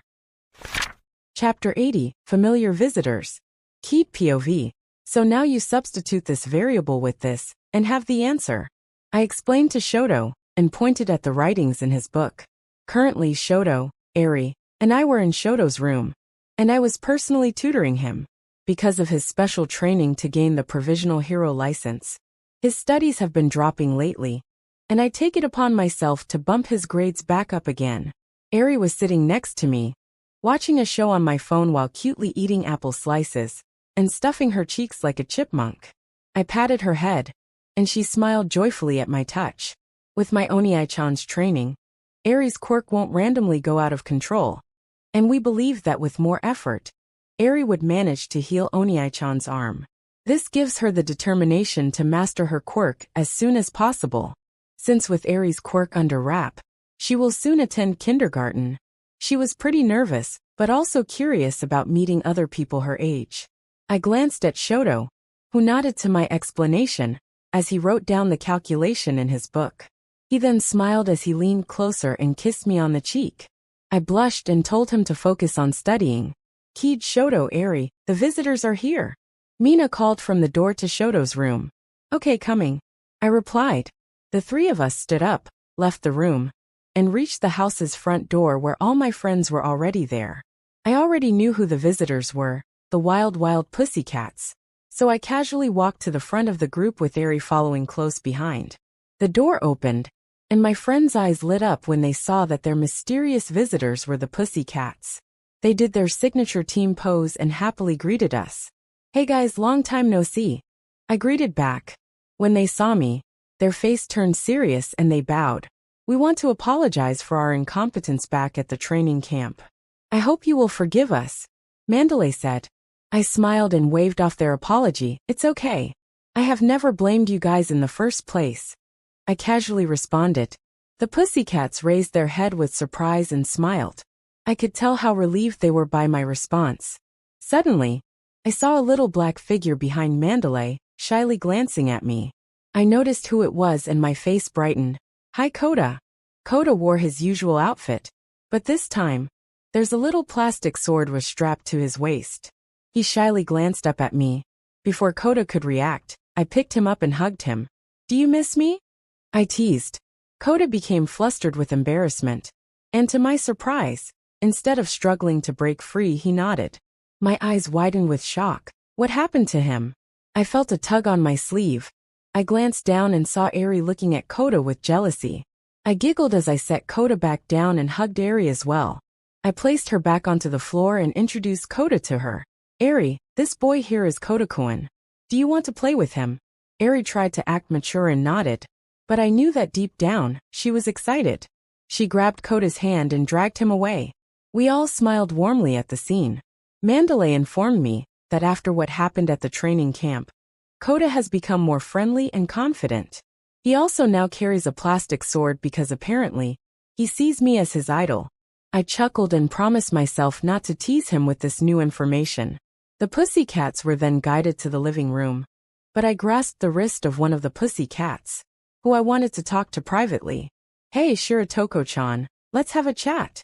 She flinched slightly before slowly turning her head to face me. Sure, what is it? When can I call you sister-in-law? I whispered. What? Shiratoko yelped as her face turned red, and quickly covered my mouth. Under the questionable gaze of everyone, she pulled me away to a secluded spot in the house. Come on. You like my Oniai-chan, don't you? I said and poked her on the shoulder. Don't joke around, Uchiha-chan, Shiratoko said with panic. My mom told me that a girl has been pretty intimate with Oniai-chan. Who? Shiratoko screeched as she grabbed my shoulders and started shaking me violently. My mind was getting dizzy, and her voice was so loud that I thought the glass windows would shatter.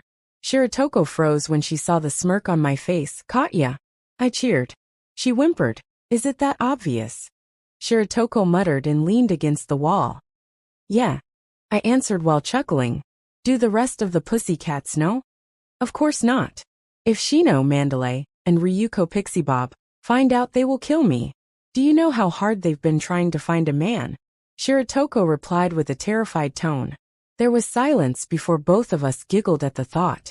But her cheery expression disappeared as Shiratoko sighed and sat on the floor while fiddling with her shirt buttons. Do you think I will succeed? Shiratoko looked at me with uneasiness. I grinned. Why wouldn't you, other than my mom and I? You're the only woman I know of that got this close to him. Shiratoko's eyes widened. Really? She said with disbelief. I used to thought he was afraid of girls. I joked. Shiratoko's eyes widened before laughing uncontrollably. Thanks, Uchiha-chan, that sounds too much like Itachi-san. No problem, Shiratoko Wani-chan. Why are you calling me Wani-chan already?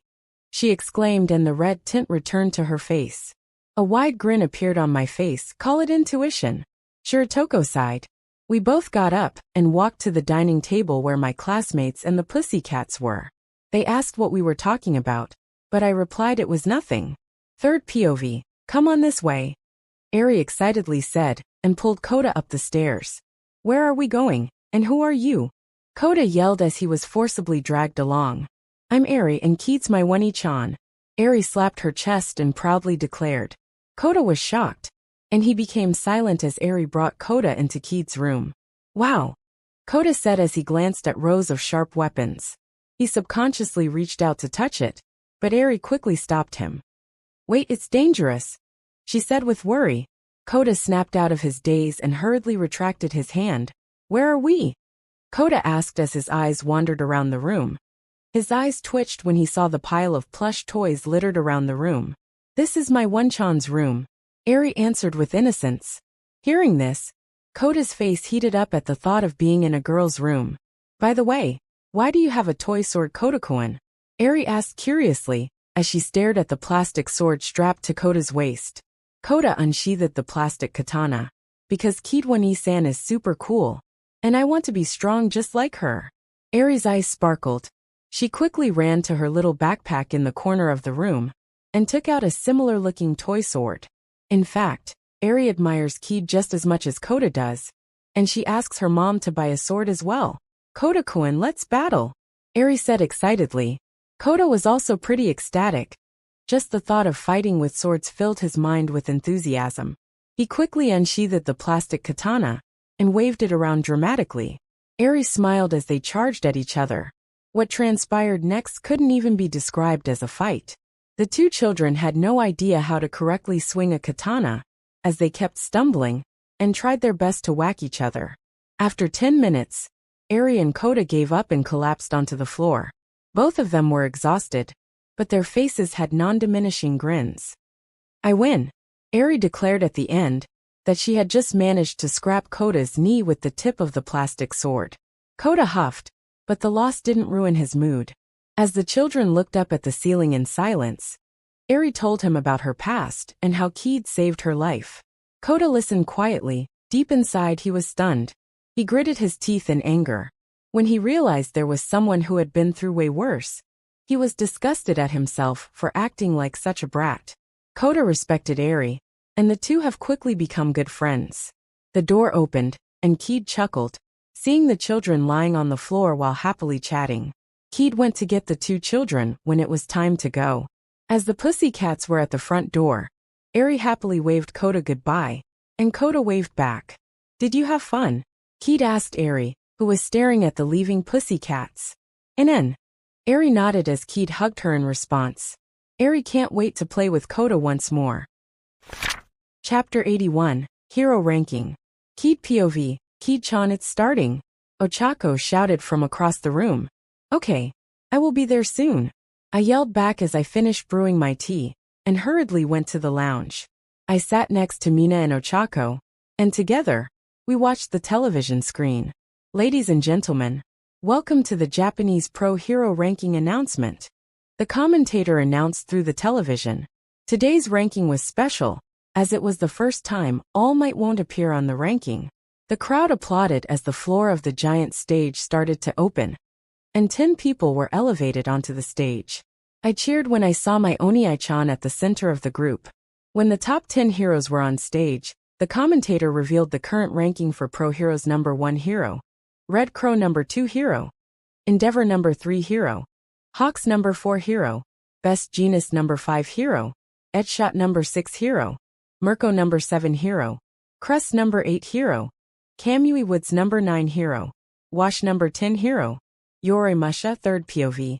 Hey Enji-san, you must be jealous that Itachi took first place, right? Kigo, Hawks, whispered and nudged Endeavor's shoulder. But to his surprise, Enji answered calmly, "It's not a simple feat to defeat All for One. Itachi earned it. Are you truly Endeavor and not an imposter?" Kigo replied with shock. And it was well known among the heroes that Itachi and Enji have some sort of rivalry. But now, the competitiveness seemed to disappear in a span of a night miraculously. Enji was about to reply, but was interrupted as the top 10 heroes were told to voice their comments about their ranking. When it was finally Itachi's turn, he took the microphone and ran his fingers along the edges of his casa hat. He stared into the crowd, and his usual cold expression unnerved some people, while others thought it was very cool. At this moment, all Itachi was thinking of was what would his little sister do in this situation. Kaede has the ability to motivate people and unite them, which is something Itachi lacks, and he admires her because of it. He took a deep breath. Heroes were the protector of society as we fight the darkness, so the people can live in the light, and as the number 1 hero, I won't disappoint you. Even if I don't live up to the same level as All Might, I will make sure that none of you will ever have to face that darkness. I won't fail. The crowd were stunned. They could feel the weight of Itachi's every word. There was silence before thunderous applause sounded in the room, as the audience celebrated the new number 1 hero. "Wow, Kaede-chan, you brothers sure know how to be awesome," Mina said with stars in her eyes as she watched the event. After Itachi's statement, the event goes on for a little while until the pro heroes finally left the stage. Kaede stood up from the couch. "Okay, I'm going back to my room now. I still have to finish some leftover homework." Without waiting for her friend's response, Kaede hurriedly left.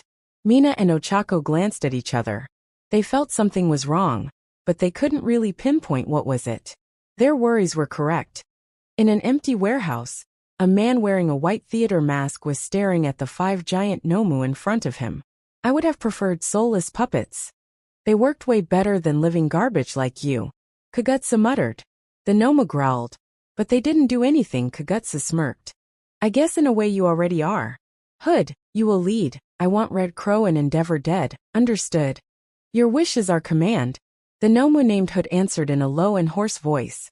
He slowly stood up and leapt high into the air, creating a giant hole in the warehouse's ceiling, and the rest of the high-end Nomu followed along. Kagutsu looked at the giant hole, and scoffed as he left the warehouse. Back to the heroes, Kido invited Enji and Itachi to have dinner at a yakitori restaurant on top of a skyscraper building. "So, you must have a reason for bringing us here," Enji said as he stared at Kigo. "I need help. There've been rumors that multiple Nomu have been spotted in my district," Kigo explained. "But rumors were just rumors. Besides, you won't be needing both of us to take out some Nomu. What was the real purpose? Itachi pointed it out. Kigo sighed. This won't be the best place to talk about it, he said and stared at Itachi. The number 1 hero nodded and activated Sayukimi space. A few seconds later, Itachi brought Inji and Kigo back into reality. The two heroes were stunned as it was a lot to take in. From what Kigo told them, things would get more chaotic in the foreseeable future. But Itachi was not afraid. No matter what evil throws at him, he will prevail. Are there other things we should know? Inji asked. Kigo shook his head. They're still wary of me, so they haven't told me much, he said while shrugging. He looked out the window but suddenly frowned. Inji and Itachi glanced at where Kigo was looking, and their expressions immediately darkened. Even if Itachi just made the vow, it was simply too fast. 5 huge black figures were soaring directly toward them. Inji and Itachi glared at Kigo, wanting an explanation. However, Kigo was just as confused as they were. Itachi and Inji clicked their teeth. This wasn't how they expected the dinner to go. Chapter 82, Heian Nomu. The 3 heroes got up, staring at the 5 approaching figures. Itachi frowned and felt these monsters were different. Inji, I know. Endeavor responded as flames covered his body, raising the temperature in the room. Hawk, evacuate the citizens, Itachi ordered as he shattered the glass window, and together with Endeavor, they jumped out to meet the Noma head-on. The glass would be destroyed regardless, so why not take the initiative? Itachi activated Susanoo, and a giant orange humanoid appeared. It zoned in on the group of Nomu and unsheathed his sword. All 5 Nomu grew wings, and they dodged Itachi's attack. Thankfully, Endeavor was there to burn the creatures with his fire. The Nomu screeched in pain, but their charred skin immediately recovered. Itachi and Endeavor clicked their teeth in annoyance. Itachi and Endeavor landed on the ground, and the villains followed suit and appeared before them. Download app. Both sides observed each other warily. The monsters looked way bigger than usual, with long necks and a weird carapace mask covering their face. One of the Nomu walked to the front of its pack and growled at Itachi. I'm Hood. You're strong. I want to fight you. The Nomu roared. A Noma that talked. Itachi was stunned. The other 4 Noma's masks opened, revealing their grotesque face, consisting entirely of an exposed brain, distorted red eyes, and a mouth full of long, jagged teeth. They howled and spat out multiple weird sludges in every direction. The sludge impacted the surroundings, and numerous small Nomu crawled out and started chasing after the civilians. Itachi and Endeavor clenched their fists as the 5 Hyens pounced on Itachi. Go! I will hold them off. Itachi shouted, and the Nomu latched onto his Susanoo like raptors, trying to tear away the Susanoo's armor with their claws. Endeavor hesitantly nodded, and quickly rushed to save the civilians. One of the Nomu on Itachi's raised its fist as thrusters appeared from its elbow. The thrusters activated, and the monster smashed its fist onto Susanoo like a jackhammer. Noticeable cracks formed from the impact, and Itachi slammed the creature to the ground before it could do any more damage. The Noma tried to recover, and the hero instantly swung his sword, fully decapitating the monster. The Hyens instantly became alert, and they leapt off of the Susanoo. However, Itachi managed to catch one of the villains in Susanoo's hand. Itachi glared at the Nomu with his Manjikyu Sharingan. Black flames covered the Noma's body as it howled from the pain and turned to ashes. The 3 Hyens created distance between them and Itachi as they snarled at him. Itachi raised his sword and briefly analyzed his injuries. His Susanoo was covered with cracks and claw marks. The Nomu also tore off some of his armor, but Itachi ignores the damage and resumes his fighting stance. Meanwhile, the attack was being projected through the news, as the reporter's helicopter was hovering above the battle. Class 1A watched the report with concern. Suddenly Shota barged into their dorm, demanding to know where Kaede was. As their homeroom teacher, he was well aware that there was a high possibility Kaede would sneak out and help his brother. Mina told him that Kaede's in her room studying, and Shota hurriedly walked up the stairs to check. Class 1A followed after him, wondering what the problem was. Shota knocked on the door and was relieved to hear Kaede's voice. She opened the door and tilted her head, asking why everyone was outside her room. See Aizawa-sensei, Kaede-chan won't do something this reckless.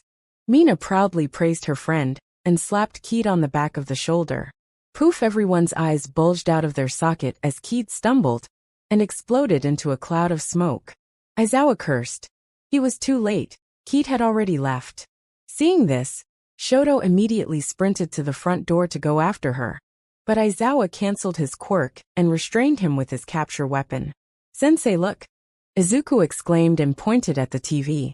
One of the high-ends spotted the helicopter and flew after it. The news crew screamed in fear, but a vast purple titan impaled the Nomu with its spear. Sure enough, there was Kaede and her Susanoo, defeating a high-end Nomu. Shoto sighed, stay here. I will go get her. Eraserhead said as he tied Shoto up and ordered the other students to stop him if he tried to escape. Kaede POV. After the JP Hero ranking event ended, I returned to my room and changed into my hero costume.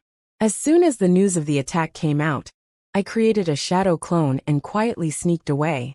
I shivered, thinking of the punishment Aizawa-sensei would give me once I returned to UA, but that's the least of my concern.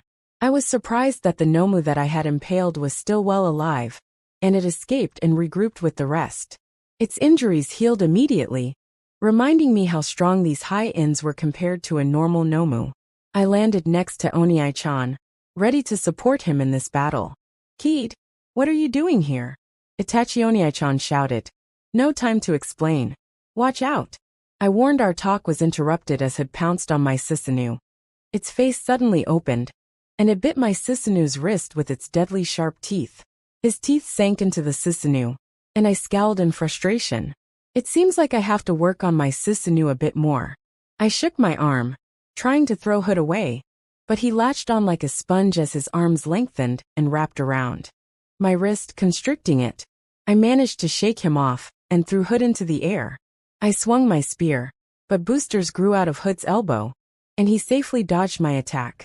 Suddenly, dozens of red feathers pierced Hood's chest while he was in the air, dragging him away. Hood unhinged his jaw as green smoke spewed out of his mouth, melting the feathers. Hawks have returned as he coldly glared at Hood. The other high-ends also retreated as Endeavor arrived, and gave Itachi Oniai-chan some breathing space. Oniai-chan, I have a plan. Can you shoot a giant fireball into the air? I said. Itachi Oniai-chan nodded as he launched a ball of flames high into the sky. A few seconds later, a dark cumulonimbus cloud gathers above the heroes. I nodded in satisfaction before raising my hand. I closed my eyes and took a deep breath as I concentrated. There was a faint sound of electricity crackling in the clouds, and the sounds were getting louder as I used my chakra to wrestle control of the thunder. Hood and the high-ends must have realized what I was planning, and they charged to stop me. But they were stopped by Oniai-chan, Endeavor and Hawks. Seeing it wasn't working, the three Noma desperately tried to escape. Unfortunately for them, it was too late. My eyes snapped open as I finished charging up my attack. Kirin! I yelled and brought my hand down. The lightning transformed into a dragon-like creature with 4 legs and hooves. It roared before diving down at my enemies. Beovwem the Kirin strikes the Noma cleanly, and a vast dust cloud obscures our vision. Once it dissipates, it reveals a massive crater and the 3 charred corpses of the Nomu. We all sighed in relief that the battle was over, and the civilians and reporters close to the scene also cheered loudly. We did it, I said happily and reached my hand out for a high five. However, no one made a move, and I felt a cold aura behind me. I slowly turned around, and Aizawa-sensei glared down at me, let alone sneaking out of the school. I have strictly told you not to use that move. Do you have any idea how much trouble you're in? I gulped and glanced at the rest of the heroes for help, but they ignored me like I wasn't even there. Even my Oniai-chan averted his gaze, and I felt betrayed. Sorry, Kaede. I know you wanted to help, but sneaking out of UA and fighting the Nomu was nothing but foolish, Itachi Oniai-chan said while sighing. I whimpered as Aizawa-sensei lifted me by the back of the collar and carried me away. Third POV. In the distance, Kagutsu watched the battle on top of a building. Doctor, the Nomu failed, he said on his phone. That's a shame. Well, there's still a work in progress. Anyway, just get back, Dr. Garaki ordered. Understood, Kagutsu said before hanging up the phone. He stared at the heroes one last time before leaving, Brief time skip. When the two finally returned to UA, Shota Aizawa scolded Kaede harshly. Her friends also didn't show her mercy, as they were all apprehensive about her. Mikoto and Fugako also scolded her on the phone. In the end, Kaede had house arrest for a week. The punishment was supposed to be much more severe, but count the fact that without Kaede being there, things probably would have got way worse, which was one thing everyone was thankful for. Chapter 83, Joint Training. Kaede POV Freedom. Finally, I'm released from house arrest. On the first day of the house arrest, Aizawa-sensei brought me to Principal Nisa's office. All Might was also there, and I thought it would be something serious, so I was pretty nervous. But it turns out they secretly wanted to congratulate me for my achievement in defeating the Nomu. They believed that if I didn't act of my own accord, there might be casualties during the battle. However, I'm still punished for disobeying the rules. It seems fair, and they warned me that the next time I did something like this I won't be let off so easily the next time.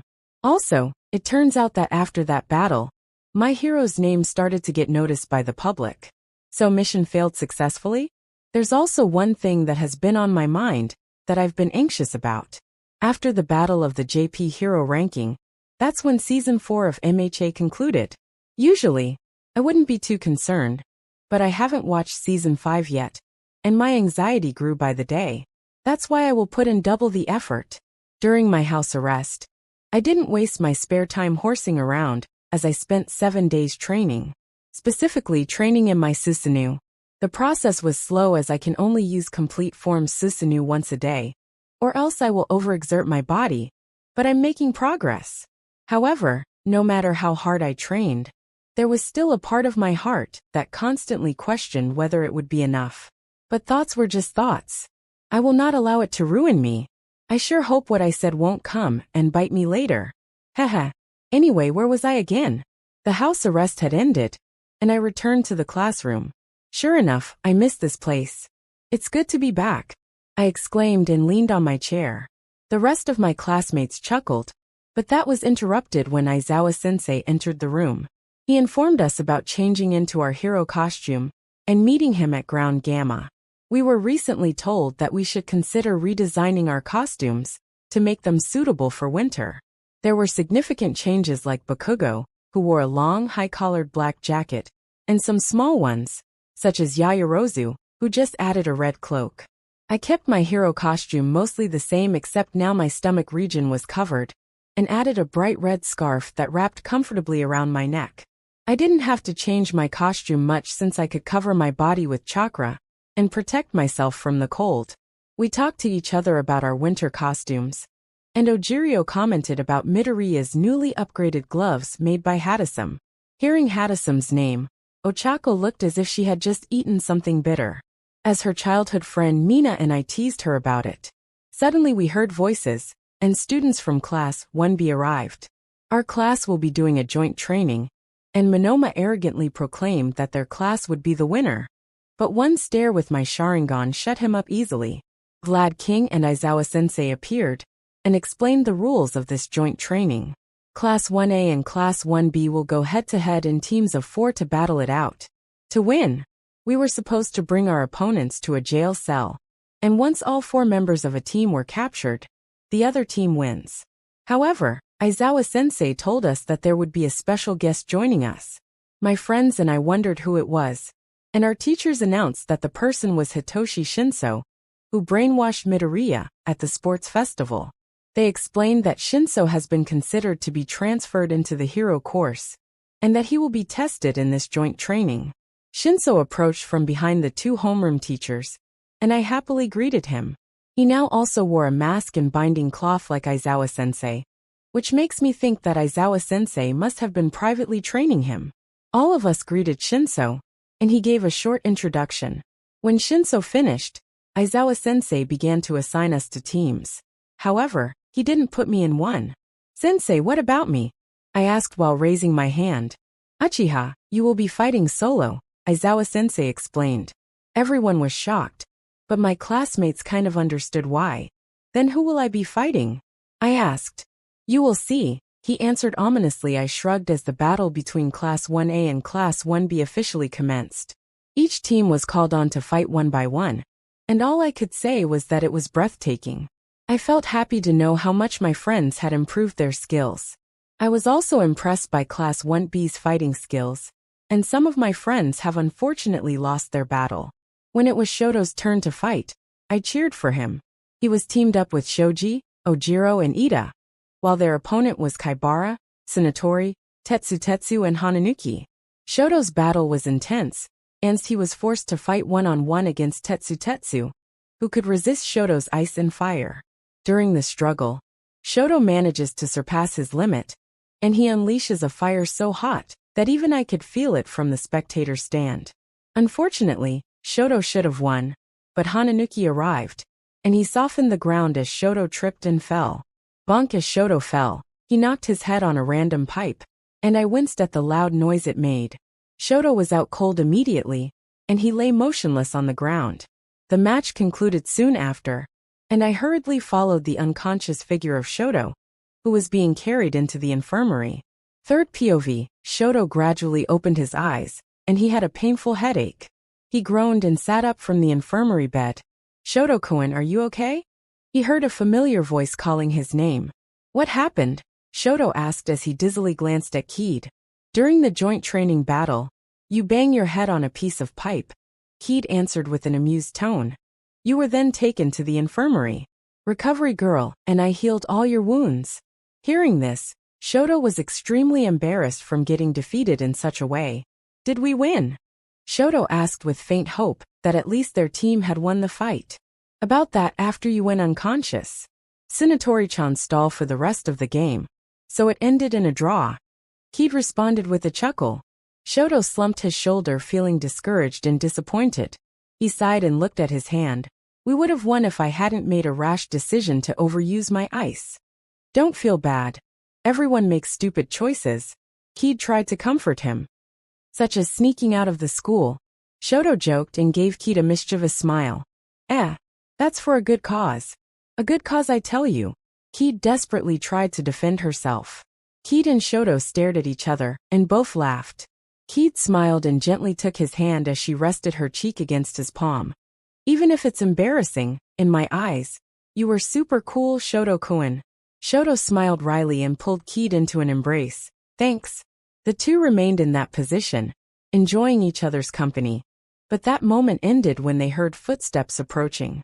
Uchiha-chan, Aizawa's looking for you. I think your match is starting.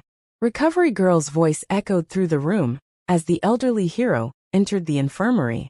Kaede broke off from the hug as she gave Shoto a quick kiss and excitedly ran to the door before turning around.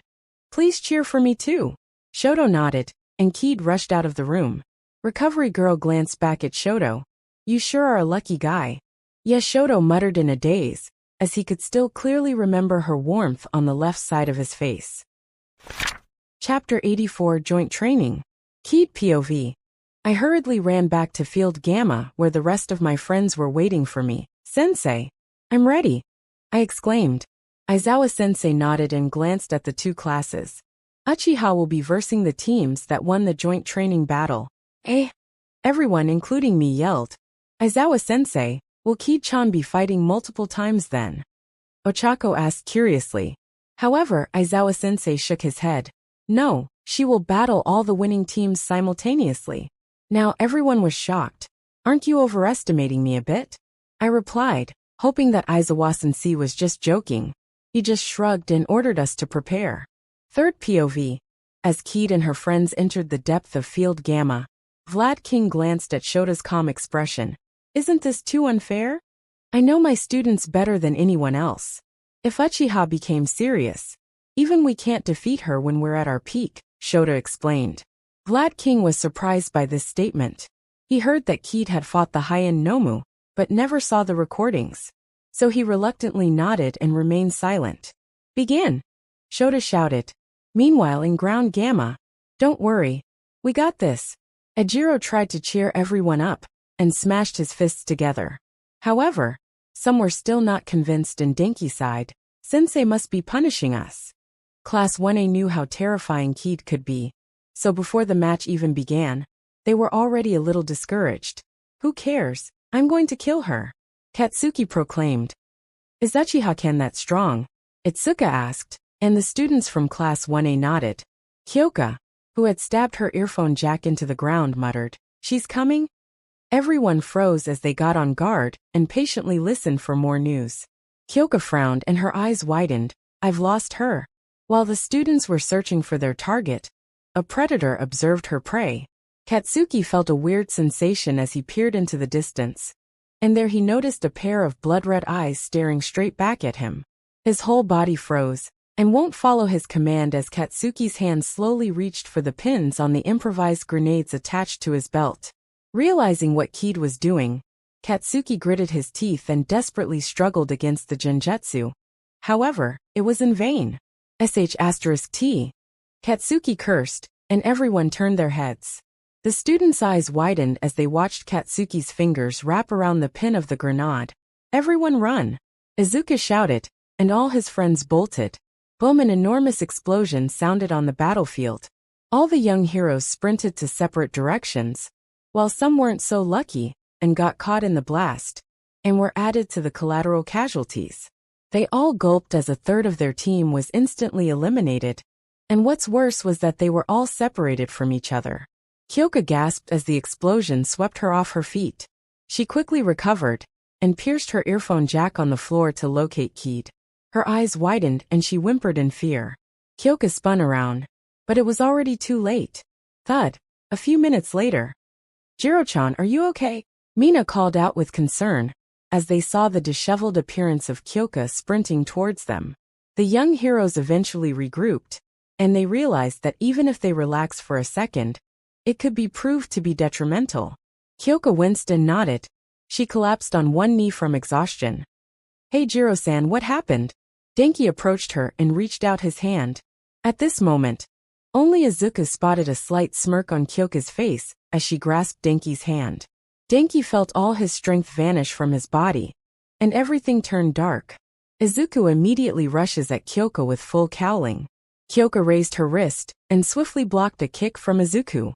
She let go of Denki, who collapsed onto the floor unconscious. The students backed away from Kyoka with horror as she exploded into a cloud of smoke, revealing the figure of Kaede. Black whips shot out of Izuka's body and attacked his opponent. When Kaede was in the infirmary, Izuka somehow obtained this new ability. He lost control on the first usage, but was luckily saved by Ochako and Hitoshi. Knowing that Kaede wasn't aware of this new ability, he decided to risk it and attack her with surprise. Kaede indeed was caught off guard. Unfortunately, her lighting chakra motive protected her from the black whips, and it can't even break its defenses. She grabbed Izuka's shin and slammed his body into a cement wall beside them. Kaede then tossed Izuku into the air and fired dozens of lighting arrows. The lighting arrows exploded against his back, and Kaede jumped and drove her foot into his stomach. The ground cracked from the force as Izuka's eyes rolled upward. She grabbed the fallen Izuku and teleported away, not before smiling at her friends. We're so screwed. They all muttered in despair. The group relocated to a good spot before Kaede returned. As they trudged along the arena, Mina noticed something in the corner of her eye. Ochako-chan, look over there. She excitedly exclaimed. The heroes turned to where she was pointing. There was a Demon Slayer volume that they had not read before, just out in the open, sitting there, menacingly. Everyone knew it was obviously a trap, and told Mina not to go for it. However, she was not deterred and quietly sneaked away from the group. Mina scanned her surroundings, and she couldn't spot Kaede at all. She carefully approached the book, and excitedly picked it up. Kaede, who was watching from a distance, was baffled as she mainly left it there as a joke, and didn't expect anyone to go for the obvious trap. As soon as the book left the ground, a boxing glove attached to a long stick shot out from its hiding spot, and smacked her in the head. Worth it. She groaned as the boxing glove left an imprint on her pink face.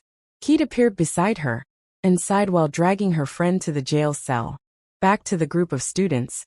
They have already noticed Mina's disappearance, and hurriedly traced their path to search for her. Unfortunately, the aloof girl was nowhere to be found, and they assumed that she had already been taken away. In the end, the group of students devised a plan.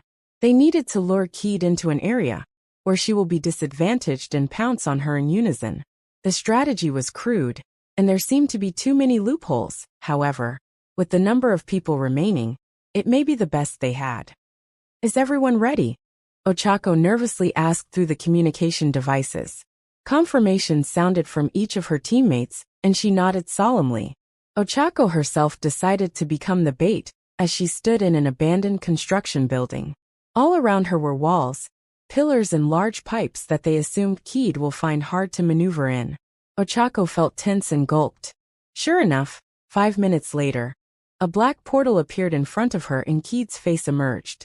She smiled at Ochako and stepped out of the portal. Ochako returned the smile and entered her fighting stance. So this is you guys' plan, huh? Kaede chimed and glanced around. I'm not going to fall this easy, Ochako smiled wryly. We know, but it's the best we can do. You're just too scary, Kaede-chan. That's hurtful considering you're my best friend, Kaede joked and readied her katana. At this instance, everyone burst out of their hiding spots and charged in all directions. Kaede smirked into Ochako's horror. Electricity crackled around Kaede's body, and she began to mouth the word that sent a shiver down Ochako's spine. Sisanu, Biovwem. The whole building collapsed on top of the students. They desperately escaped through the windows, and they coughed as the debris dust entered their nostril. Everyone slowly opened their eyes and their face paled. In the middle of the debris, there stood a gigantic purplish titan, wearing a mask of a demon. Her yellow pupils shinned, and the students despaired. Kaede held out her hand, and the massive spear appeared in her palm. She smiled fondly at her friends. It was a good fight. Let's train together next time.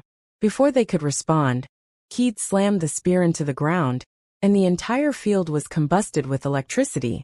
A few minutes later, Kaede enthusiastically skipped to the spectator field, where Shoto was waiting for her. She glanced at him with anticipation as if saying, "Praise me." Shoto chuckled and patted her head while everyone else stared at them with a strange atmosphere. How can someone be this dangerous yet so cute at the same time? They all thought in unison. Later that night, Kaede POV, after school, Class 1B visited us, and we celebrated the success of the joint training. My friends scolded Mina for doing something this dumb and adding salt to the injury. Aizawa-sensei then confiscated the manga and started reading it himself. Mina couldn't do anything but watch. Seeing everyone smiling as they hung out with each other, I felt a slight pain in my heart, and the anxiety returned. Will we be able to keep having fun like this in the future? I thought to myself. Without anyone noticing, I quietly excused myself and left. Third POV.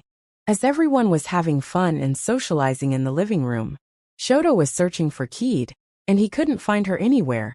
He asked Ochako and Mina, but even they were not sure where Kaede was. As Kaede wasn't in the dorm, Shoto left the building to see if she was outside.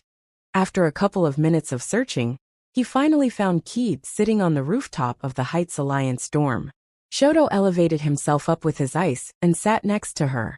Kaede leaned on his shoulder, and a small smile appeared on her face. Today sure is fun, she said. Shoto nodded. Kaede was still smiling, but Shoto could tell that smile was fake. What's wrong? What do you mean, Shoto-kun? I'm fine. Kaede casually waved off Shoto's questioning. However, Shoto didn't give up, and he knew that something was not right. He brought Kaede close to his chest and wrapped her arms around her. It's okay. Just tell me what's wrong. It's just something stupid, and nothing you should worry about. Kaede stammered. Shoto shook his head. It's not stupid if it got you so worked up about it. Kaede chuckled at his witty remark, but her smile disappeared as she rested her head on Shoto's chest. I'm scared of the future, I guess. The future, Shoto repeated. Kaede nodded and she gripped Shoto's shirt. Do you think with all the things happening, will we be able to laugh like today again? There's no point worrying about it if we don't even know what will happen.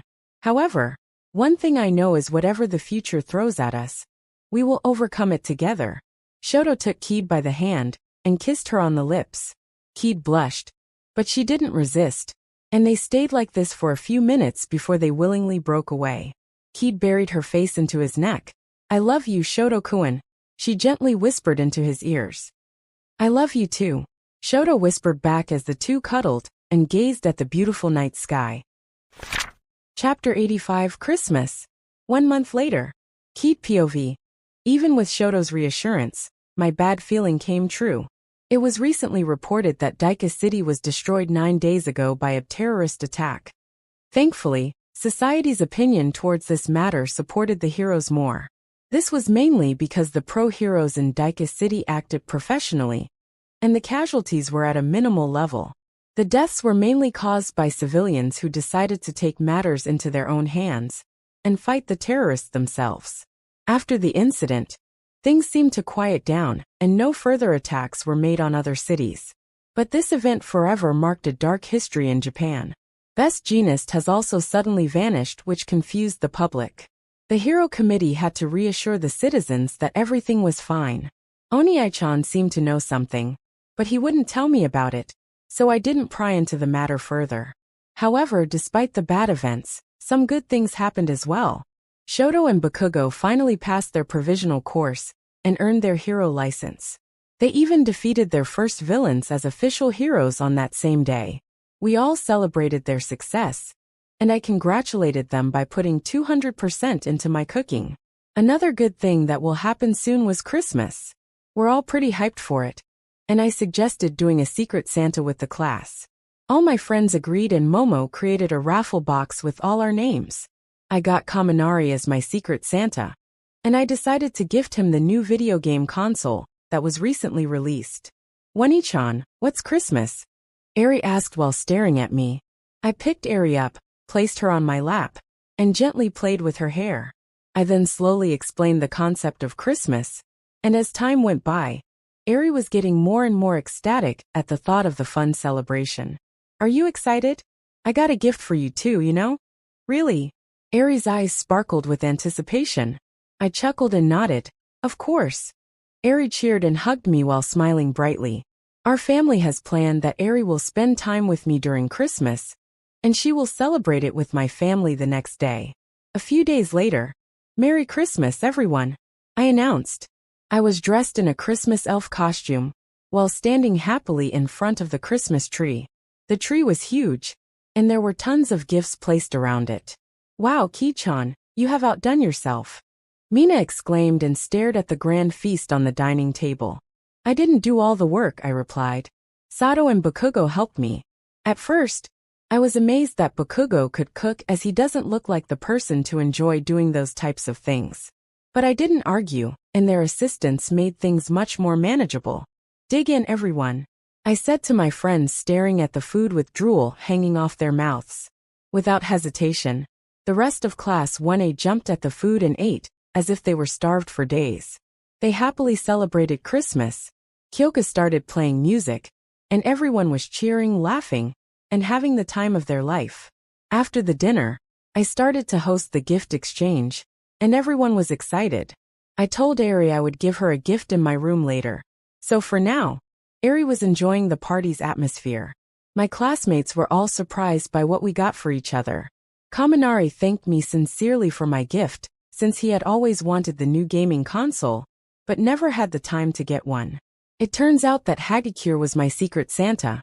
She gifted me a gigantic teddy bear, which I'm very grateful for. Aizawa-sensei and All Might also arrived, and the two informed us that we were allowed to go back home to celebrate the new year for a day, which was a Christmas gift in itself. For the rest of the night, we laughed and talked about our work studies. Midoriya and Bakugo don't have a pro hero to work for anymore. For Bakugo, Best Jeanist has disappeared, and he's not sure if he should go back to his agency.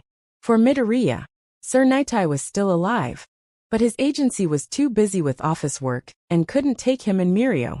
Shoto offered the two to intern at Endeavor's agency, which we all thought was a great idea. As we continued to chat, I quietly went to the kitchen to bring some desserts that Sato, Bakugo, and I had made for our friends. As I opened the fridge, someone suddenly hugged me from behind. Shoto-kun? I yelped in surprise. Merry Christmas, kid, Shoto said with a smile as he took out a small box and handed it to me. I carefully held the box and slowly opened the lid. My eyes widened at what was inside. It was a beautiful butterfly hairpin. It was pink in color, and just from looking at it, I could tell it was not cheap. Shoto urged me to try it on. and I undid my usual ponytail and wore the hairpin. How do I look? I asked hesitantly. Third POV. Shoto held his breath as Kaede waited for his reaction. He was simply speechless as his heart rate increased tremendously. Shoto gently pulled Kaede towards him and whispered into her ears, "You're beautiful." Kaede blushed while Shoto laughed at her cuteness. She pouted, but the frown soon turned into a soft grin. "Thanks, Shoto-kun. It's a wonderful gift." Kaede activated Kamui, and a thin long box appeared in her hands. "Merry Christmas, Shoto-kun." Shoto opened the box and grasped what was inside. It was a majestic wakizashi with a light blue handle and a guard designed to look like azure flames. Shoto unsheathed the sword and was stunned at the quality of the weapon.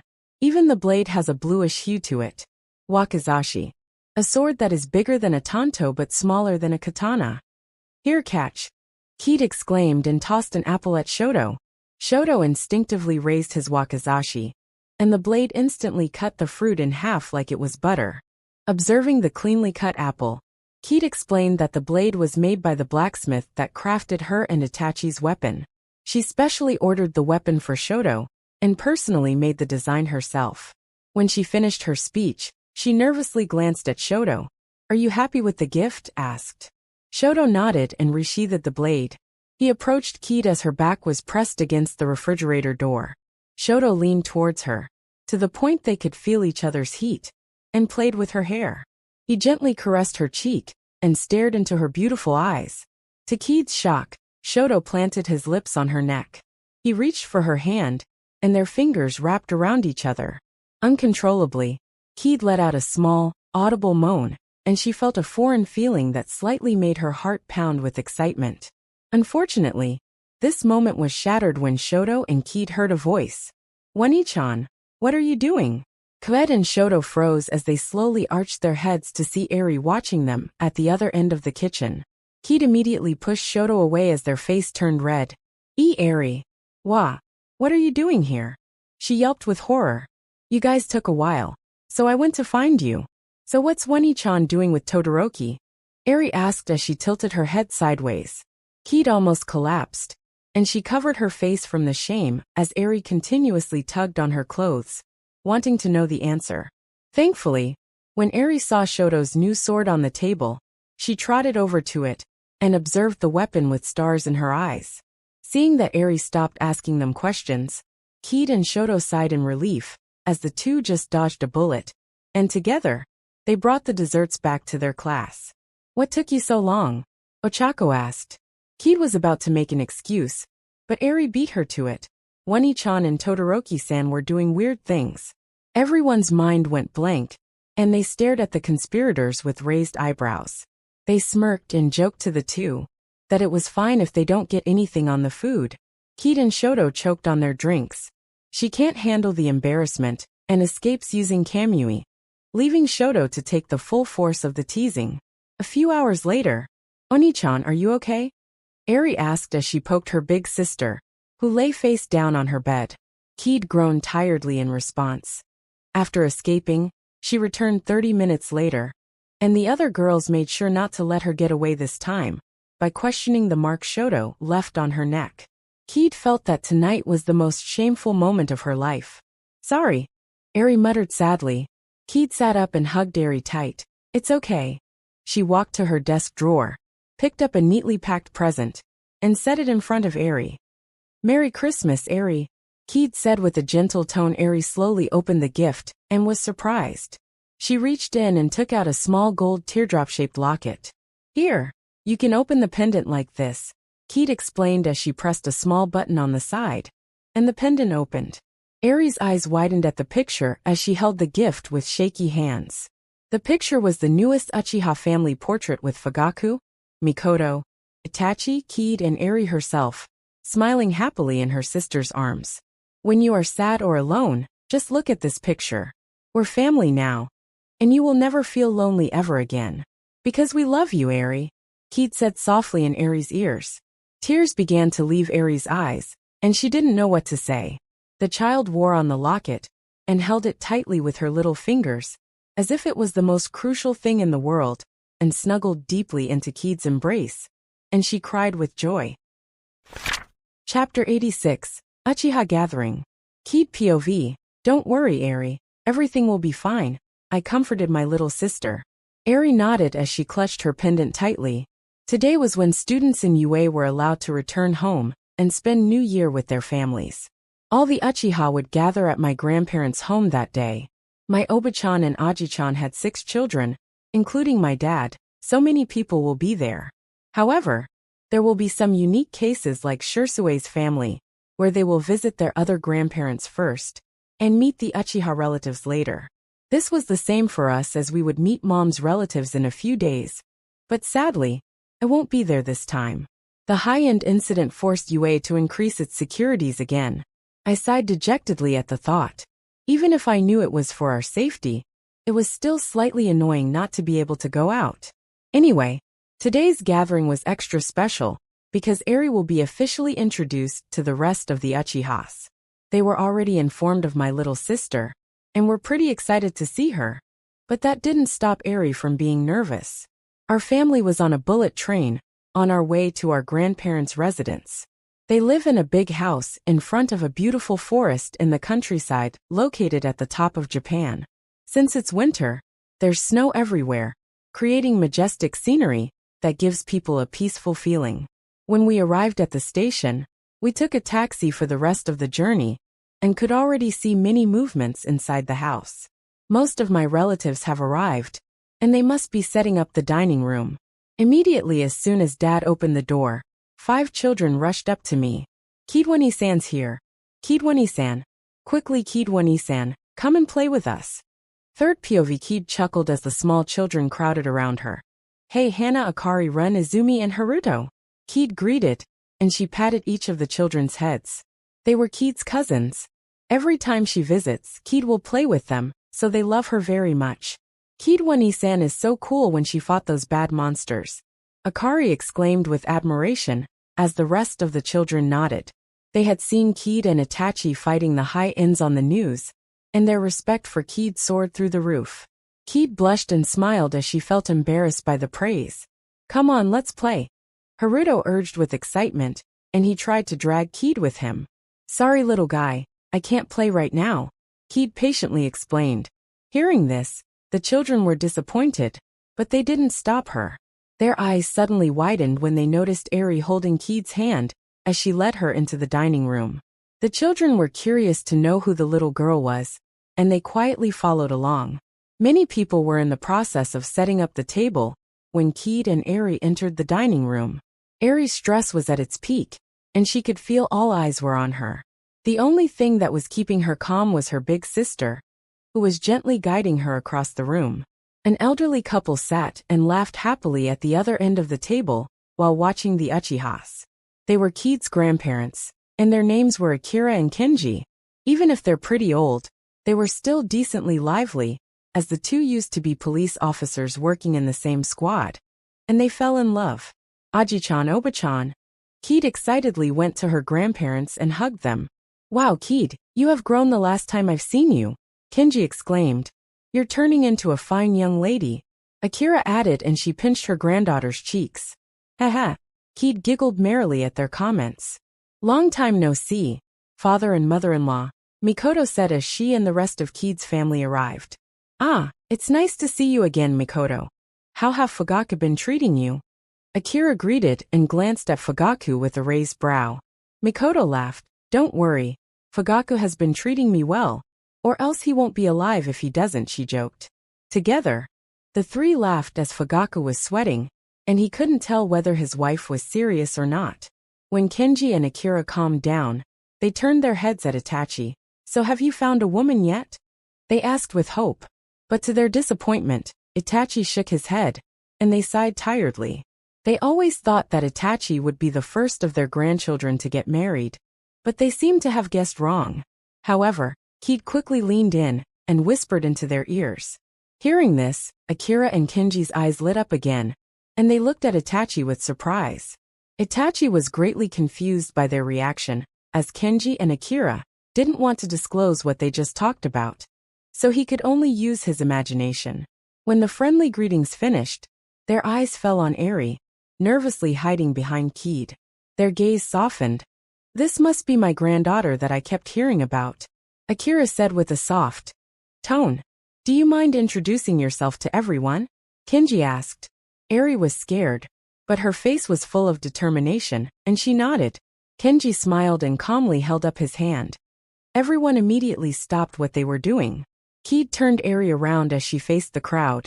Eri gulped and took a deep breath. My name is Eri, and I'm delighted to be meeting all of you. Eri nervously introduced herself and cutely bowed. Cute. The adults all thought in unison, watching Eri's greeting.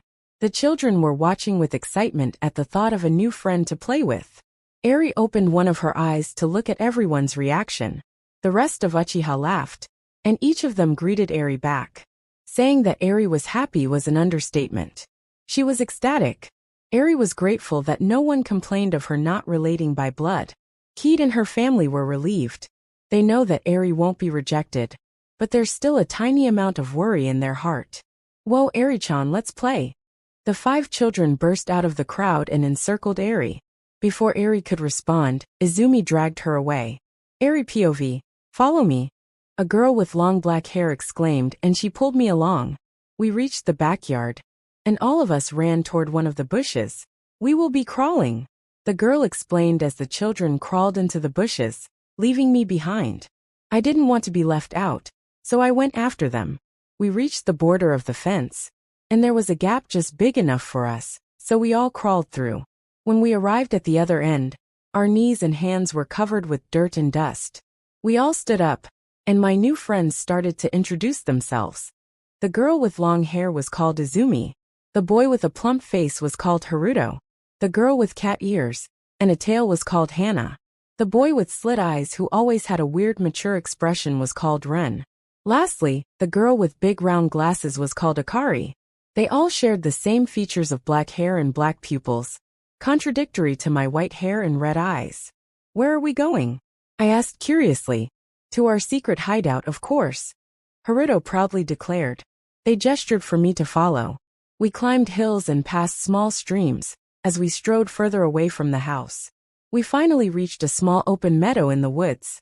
There was a cave in the center with a giant tree growing on top, as its roots and vines ran down the cavern entrance. Welcome to our secret base, Hana excitedly shouted. Do the adults know this place? I questioned while looking at it with awe. Other than Big Sister Kaede, nobody knows. Otherwise, it won't be a secret, Haruto explained. Don't worry, Eri-chan, we are quite safe, Akari reassured me. After telling me the basics, we start to talk about ourselves to get to know each other better. We then play games like tag for quite a while.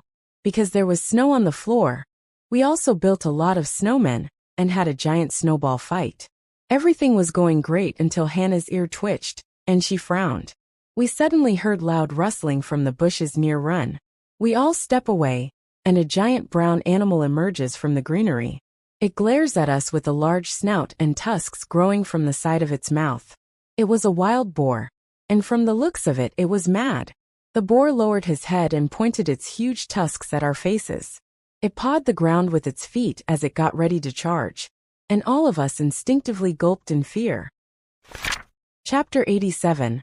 Bad Piggy and Grandparents' Traumatic Talk. Third POV.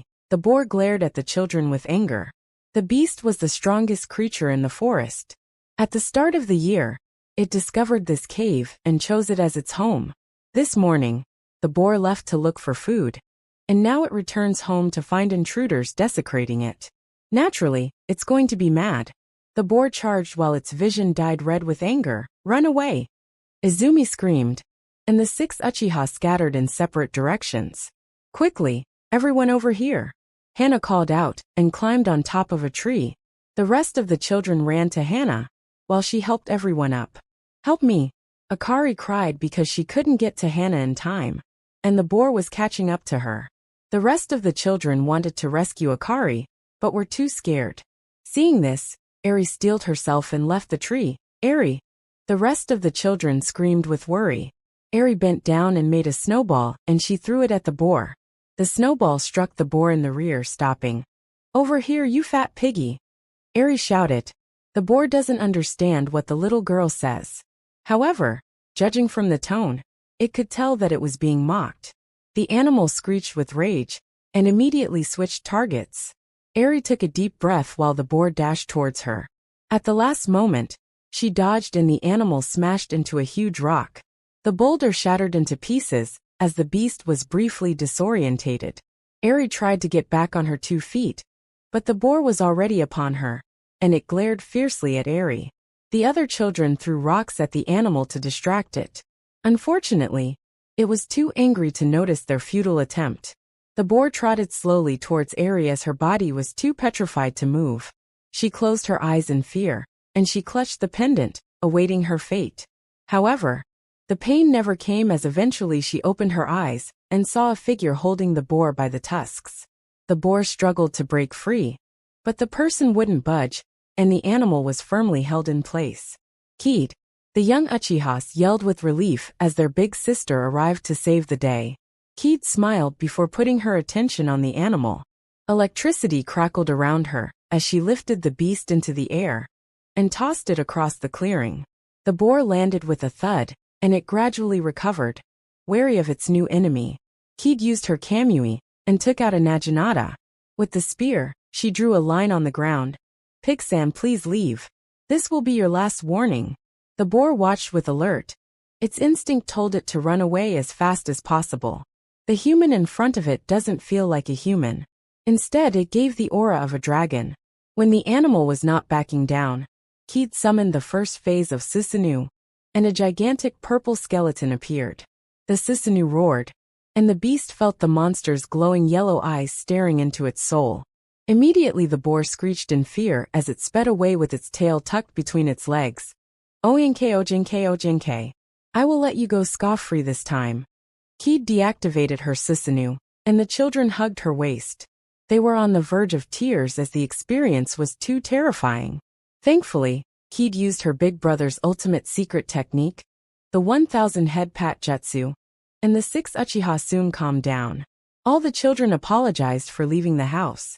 Kaede waved off the apology and escorted them back.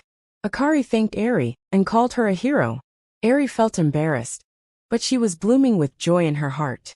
When they returned, Kaede quietly took the 6 children to clean the dirt off themselves and returned to the dining room for lunch. Kaede POV, phew. Thank goodness I got there in time. When I couldn't find Eri and the others, I thought they must have brought her to the secret hideout. In the end, I decided not to tell the adults about the incident, which the children were very grateful for. When the entire family finished eating, we spent the rest of the afternoon catching up with my family. This time I didn't let the children leave my sight. One interesting thing was that the children were in awe of Eri's show of bravery, and they subconsciously agreed for Eri to be the leader of the group. Before we knew it, the sun had set, and it's time for all of us to go. However, Oba-chan and Ojikin told my family to stay longer, because they wanted to talk privately with my little sister. But first, apparently, they wanted to see me as well. So I carried a tray of teacups and a kettle as I entered their room. I set the tray down and poured them each a cup of tea. My grandparents smiled and gestured for me to sit across from them. "Kaede, your father will never tell us, so we wanted to know, how's your love life going?" they asked shamelessly. I choked on my tea and blushed. My body flinched and I squirmed as I subconsciously touched my neck. I glanced up and saw my grandparents watching with amusement. I averted their piercing gaze and cleared my throat. "It's going well," I muttered shyly. "Please tell us all about it," Oba-chan insisted. My friend's constant prying about my relationship with Shoto was nothing compared to what's happening now. My grandparents wanted to know everything, and I mean everything. Let me just really empathize with the word everything. That's how much they wanted to know. And I felt my dignity had taken a massive hit today. "Haha, that Shoto seems like a very good person," Oba-chan laughed. "By the way, Kaede, have you received the talk yet?" "The talk?" Hearing the words, I felt a slight unease. I see, very well. It's best if you learn it early before something bad happens," Oba-san said with excitement. They then talked about some things about boys that I wished I never knew. And worse, they even used their own love life and experiences as an example. And that day, my life was never the same. Third POV Eri, nervously waiting outside the door, was finally called to enter the room. When she went in, Eri saw the lifeless body of Kaede, who was vomiting blood, while Kenji and Akira were chuckling merrily. "Ah, Eri, come sit on your grandmother's lap," Akira cheerfully said. Eri glanced at her sister, and her grandparents laughed. "Don't worry about Kaede. We just had a fun conversation, that's all." But Kaede's dead fish eyes said otherwise. Eri obliged and sat on Akira's lap. Kenji then offered her a piece of candy. Eri excitedly took the treat and stuffed it into her mouth. "Did you have fun today? I hope anyone wasn't treating you harshly," Akira asked as she stroked Eri's hair. Eri shook her head in response. "Everyone was nice. And I had so much fun today." "That's good to hear." Kenji nodded. While Akira and Kenji listened patiently, Eri continued to talk about her time with the other children as time passed. Eri started to get tired, and she tried her best not to fall asleep. Kenji and Akira decided to stop as they called Kaede to take Eri away. Kaede dejectedly stood up and brought Eri out of the room like a puppet. Back on the train. Kaede POV. "I have finally returned to my usual self, but still feel goosebumps about what I learned. Shoto and me. Doing that," I muttered. Just the thought of it got me blushing hard. "Kaede, what's wrong?" Itachi Oniai-chan asked. Nope. No. Nothing. Don't worry about it." I yelped with a red face. "Oba-chan, Aji-chan, why?" I screamed in my head. Chapter 87, Teaming Up. Kaede POV. When I finally returned from my grandparents, everything went back to normal and naturally. The second round of work-study started. I returned to intern under my Oniai-chan, and things were going well. However, today seems to be a bit different. "Ryukyu's agency?" I repeated just to make sure. Ryukyu was the pro-hero that Ochako, Azui, Tsuyu and Hato Nijire were currently working for. Ryukyu's quirk let her turn into a massive dragon, which I thought was awesome. Itachi Oniai-chan nodded. "Just for today. You will be teaming up with her. May I ask why?" My curiosity got the best of me. "Have you heard of the Oki Mariner?" Oniai-chan questioned. Yeah. Aren't they a group of heroes specializing in marine-type missions?" I answered. "I recall that my friend Azui used to intern under them." "That's right, the leader Selkie requested assistance to agencies with heroes that have the capability of flight. And Ryukyu will be participating," he explained. "But what does it have to do with us?" I tilted my head with a confused look. Itachi Oniai-chan sighed and smiled apologetically. "Unfortunately, something very important came up. I have to go meet some other heroes, and I can't accompany you for the day. So I hope you understand," Oniai-chan said with guilt and patted my head. "It's okay, I understand. Being the #1 hero in Japan must have been hard. Please don't overwork yourself and damage your health. We're all very worried about you," I said with concern. For the last few days, because of the destruction of Daika City and League of Villains, Oniai-chan doesn't have much opportunity to rest. He was flooded with paperwork and meetings, and he looked pretty tired. Even Shursui and the other sidekicks couldn't handle it anymore, and bit the dust long ago. Despite all that, Oniai-chan still managed to make time for me. I offered to help him, but he told me that I should have proper work study to grow stronger instead of staying in the office writing documents. Hearing my response, Itachi Oniai-chan relaxed and hugged me tightly. "Thanks, but you don't have to worry about me. After this, it will probably be the last time I will be required for the investigation." I laughed. "No problem." I wanted to stay in the embrace for a little longer, but I couldn't let Ryukyu wait for any more. So I sped out the door and waved goodbye to my Oniai-chan. 30 minutes later. "Sorry I'm late," I yelled and ran towards 4 figures that were anticipating me. "It's fine. We haven't waited long." A woman with chin-length blonde hair, wearing a dark red traditional qipao, answered. "She must be Ryukyu," I thought. Suddenly I was tackled by a girl with long blue hair. "Achiha-chan, you're finally here." Hato cried out with excitement and rubbed her face against mine. Ochako and Azui hurriedly pulled Hato off me as Ryukyu apologized for Hato's action. I hurriedly got up and told Ryukyu it was fine, because I had already gotten used to Hato's eccentric personality. Ryukyu chuckled and officially introduced herself. "I'm Ryuko Tatsuma, also known as Ryukyu. It's nice to meet you," she said and held out her hand. I smiled and shook Ryuka's hand. "Hi, I'm Kaede Uchiha, also known as Maple. Thanks for taking care of me today. Ryukyu shrugged. It's fine. I owe your big brother a favor. And I'm intrigued by the power you demonstrated against those Noma back then, she said and observed me with interest. Anyway, let's talk on the way. We will be meeting Selkie at Virai's Islands, Ryukyu announced and gestured for us to follow. At Virai's Islands? Greetings. I'm the sea rescue hero. Selkie, and this person here is serious, and she's my second in command. We will be teaming up together today. A man with a muscular physique and the appearance of a humanoid spotted seal shouted confidently as he pointed at a young woman with light blue hair wearing a sailor costume.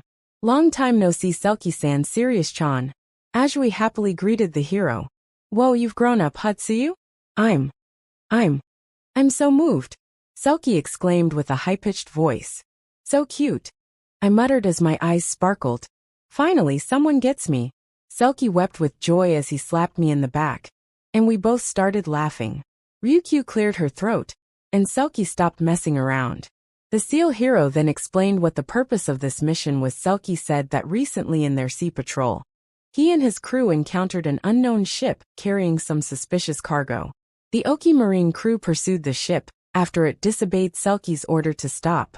But the ship escaped when one of the sailors on the ship injected himself with a syringe before generating an extensive amount of smoke screen. Selkie suspected that the ship was smuggling a quirk-boosting drug called Trigger, and deduced the smugglers were currently hiding in Virai's Islands. Virai's Islands were an archipelago comprised of many islands, islets, stacks, reefs, and other oceanic landforms. It was a perfect place to hide illegal cargo, and it was tough to search around the island without air support. That's why we're here, as Ryukyu can help patrol the sky with her quirk. I'm sure the smugglers will make a move when nightfall. So right now, you girls can relax and have fun at the beach, Selkie said with a smile. We all cheered and hurriedly ran towards the beach. Luckily, I kept most of my clothes in my Kamui dimension, so I could easily switch into my swimsuit. I've changed into a simple one-piece swimsuit with a red flower design. My friends also finished changing and spent the rest of the day having fun. Here, take that, Ajui yelled as she set the volleyball high into the air before Hato spiked it toward Ochako and me. It was a 2 versus 3 with Okako and me on one team and Hato, Ajui and Sirius on the other. Ochako received the spike as she dug it back up for me to send it to the other side. However, Sirius easily set it again for her teammates as Hato kept the ball off the ground with her spiral shockwave. Ajui then grabbed the ball with her long tongue and hurled it at us. Ochako desperately tried to defend, but she accidentally sent the ball traveling out of bounds. Hey, that's not fair, Ochako and I complained, but Hato laughed. We never said that we can't use our quirks, she casually answered. Hato, Ajui and Sirius cheered, thinking they got the game in the bag. Well, not if I have to say anything about it. I chased after the falling volleyball and leapt high into the air. Omi wa mao shindiru, I exclaimed. Nanny, X3. I manipulated the chakra to my legs and did a backflip midair as I kicked the volleyball. It shot toward the other side as if fired out of a cannon, and my 3 friends shrieked in shock. They covered their eyes as the ball smashed into their field and exploded on contact. They gulped when they saw the impact formed a massive crater in the sand. Ochako and I celebrated our victory as the rest of my friends shivered, regretting what they said. They sighed in defeat, and we continued to play for the rest of the day. Ajui and Sirius dived into the ocean to hunt for seafood. They caught more than enough, and I created a fulfilling lunch for everyone. I smiled, seeing their satisfied faces, even if we were on a mission. I can't help but agree with Selkie that it's nice to relax once in a while. Chapter 88, Teaming Up. Key POV, Sky Team, have you seen anything? Selkie's voice sounded through the earpiece. Ryukyu, I'm not seeing anything. Nijier-chan, there's nothing here. I'm not finding anything also, I replied while gliding in the air with my Susanoo. Keep searching, they won't be far, Selkie replied. The evening came, and we split into 3 teams. The sky team consisted of Nijier, Ryuku and me, while the water team consisted of Selkie and Tsuyu. Lastly, the ground team consisted of everyone else. As the name suggests, the sky team will patrol the sky The water team will patrol underwater, while ground team will use Selkie's boat, the Oki Mariner. We hadn't found anything for the first hour, but we knew we were closing in on the smugglers. Sure enough, I finally spotted a strange ship sailing away from the islands, carrying tons of crates, which I assume was where the trigger drug was stored. I found it, I exclaimed before reporting everyone the coordinates. Good job. Be careful, we can't have the risk of the drug spilling into the ocean, Selkie explained.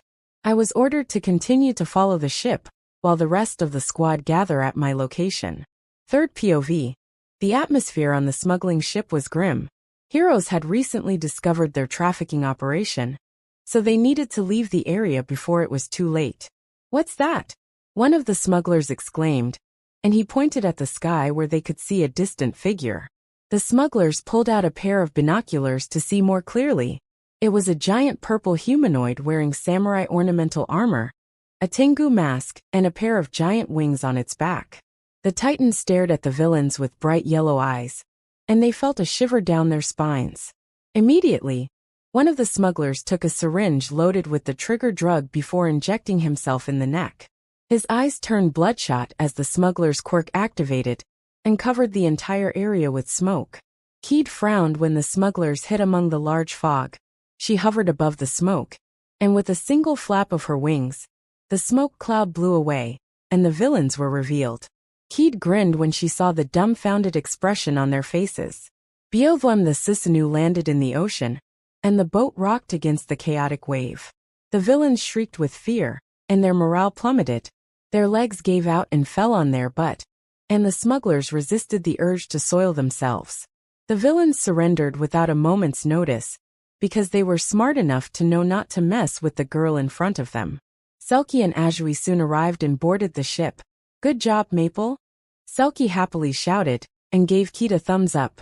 The rest of the heroes also appeared on the scene, and they smoothly captured all the villains. Kaede POV. I felt it was a little anticlimactic while I watched the villains getting arrested. I should credit the smugglers that they were smart enough to not mess with me.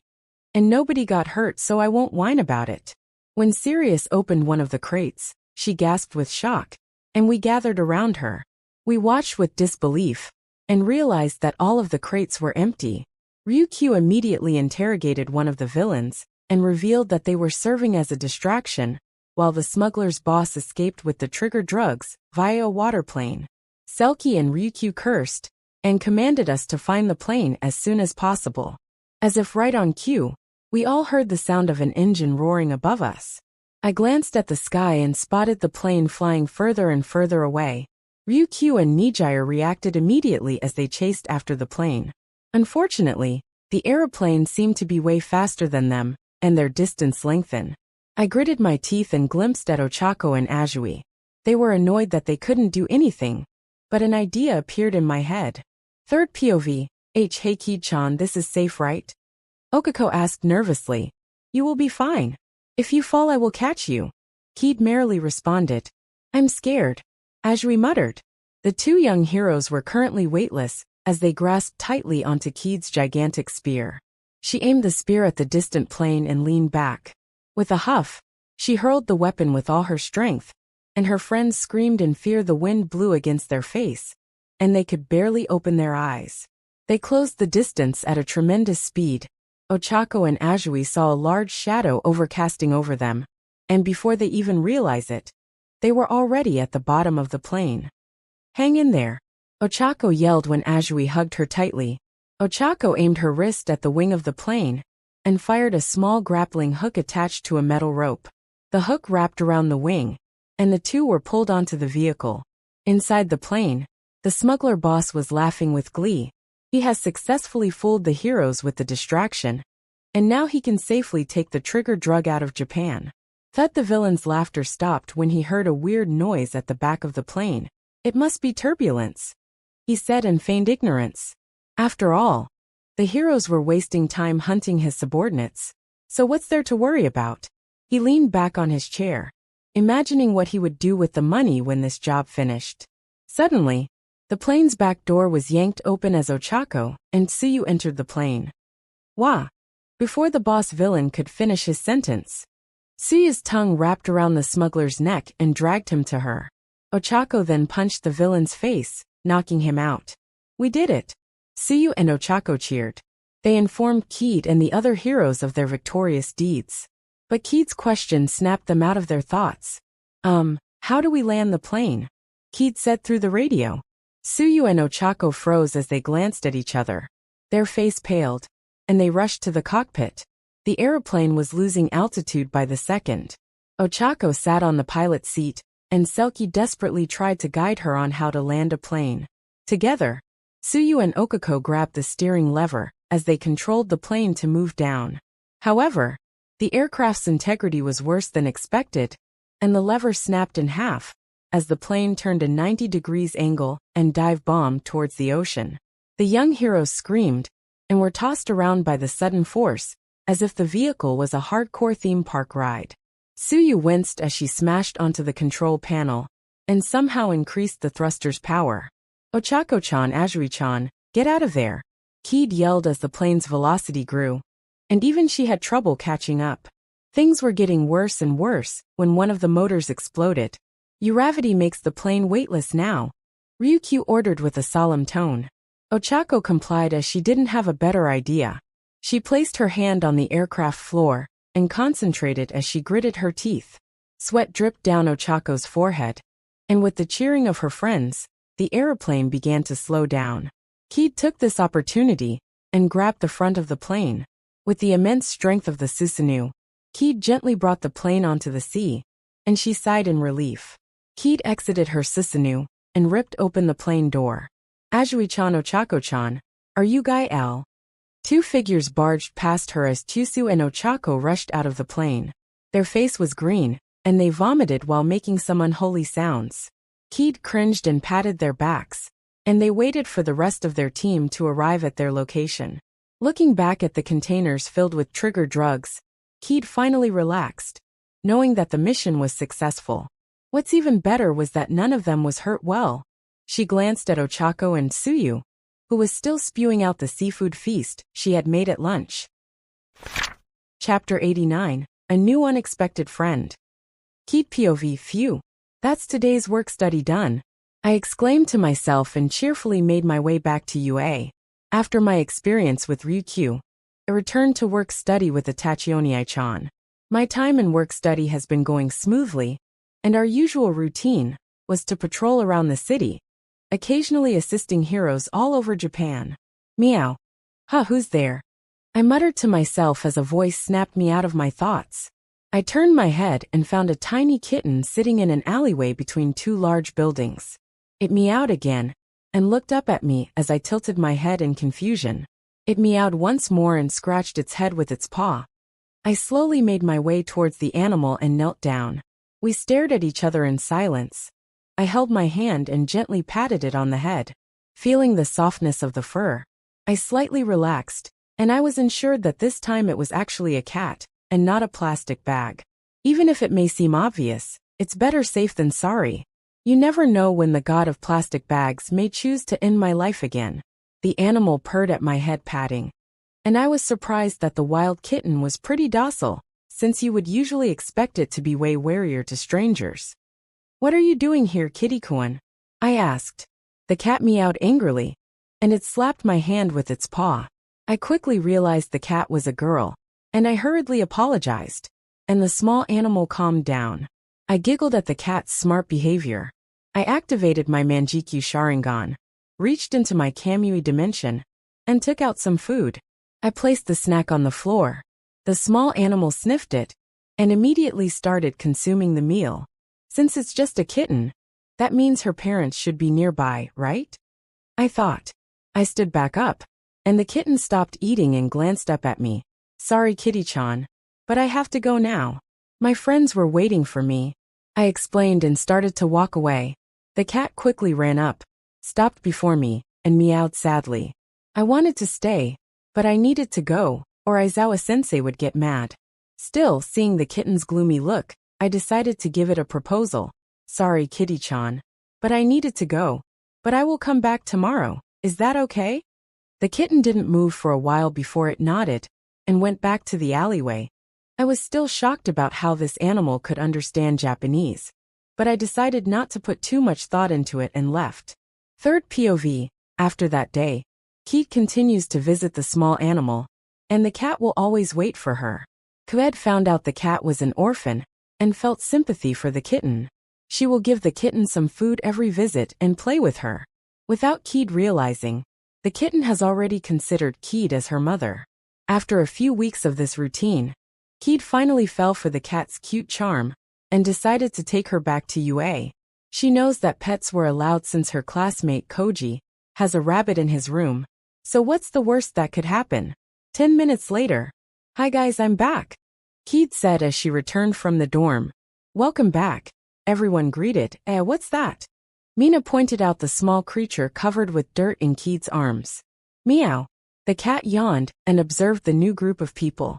The girls immediately realized what it was, and they all crowded around Kaede with love hearts in their eyes. "So cute.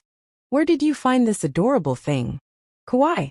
The kitten meowed once more, and the girl's heart melted from the cuteness. Kaede then explained how she had met their new friend, and wanted to keep it because she didn't have any parents. Everyone agreed, thinking that it was nice that the dorm would be getting livelier. "We need to clean her up," Momo declared, and told Kaede a list of things needed to keep a cat. Kaede nodded and used her kamui to warp away, and she soon returned with basic cat necessities, such as cat food or sandbox. Kaede brought the cat to her room, and started bathing her at the bathroom sink. Kaede washed the kitten with lice shampoo and Pet's body wash as she scrubbed the cat with warm water. The small animal didn't resist the cleaning and even purred in comfort, revealing her beautiful snow-white fur. When Kaede finished bathing the cat, she dried her with a towel before bringing the kitten downstairs. Kaede placed the cat on the floor and explored her new surroundings. Kaede's classmates gathered around the animal while talking excitedly. "By the way, what's her name?" Ijiro asked. "I didn't give her a name yet." Kaede chuckled embarrassingly. Her friends sighed, so together, they tried to think of a name for the cat.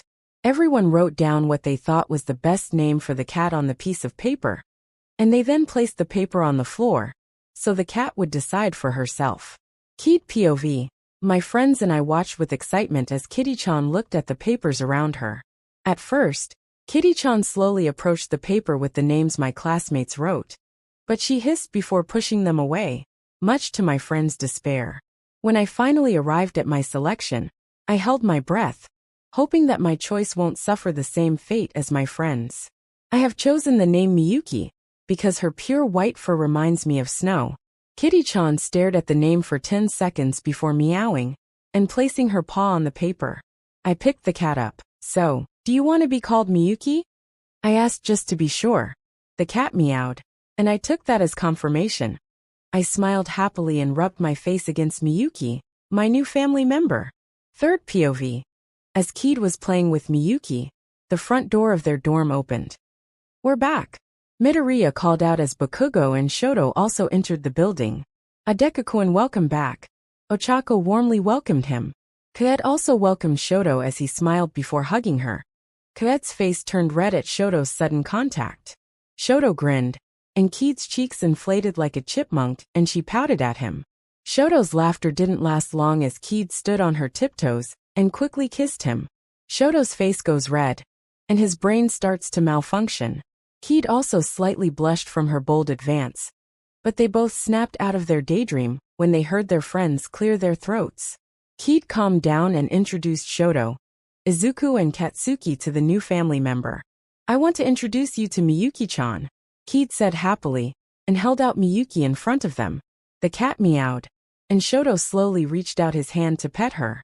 But to everyone's surprise, Miyuki hissed and bit him on the hand. Shoto winced and quickly backed away. "Miyuki, you can't be biting people, okay?"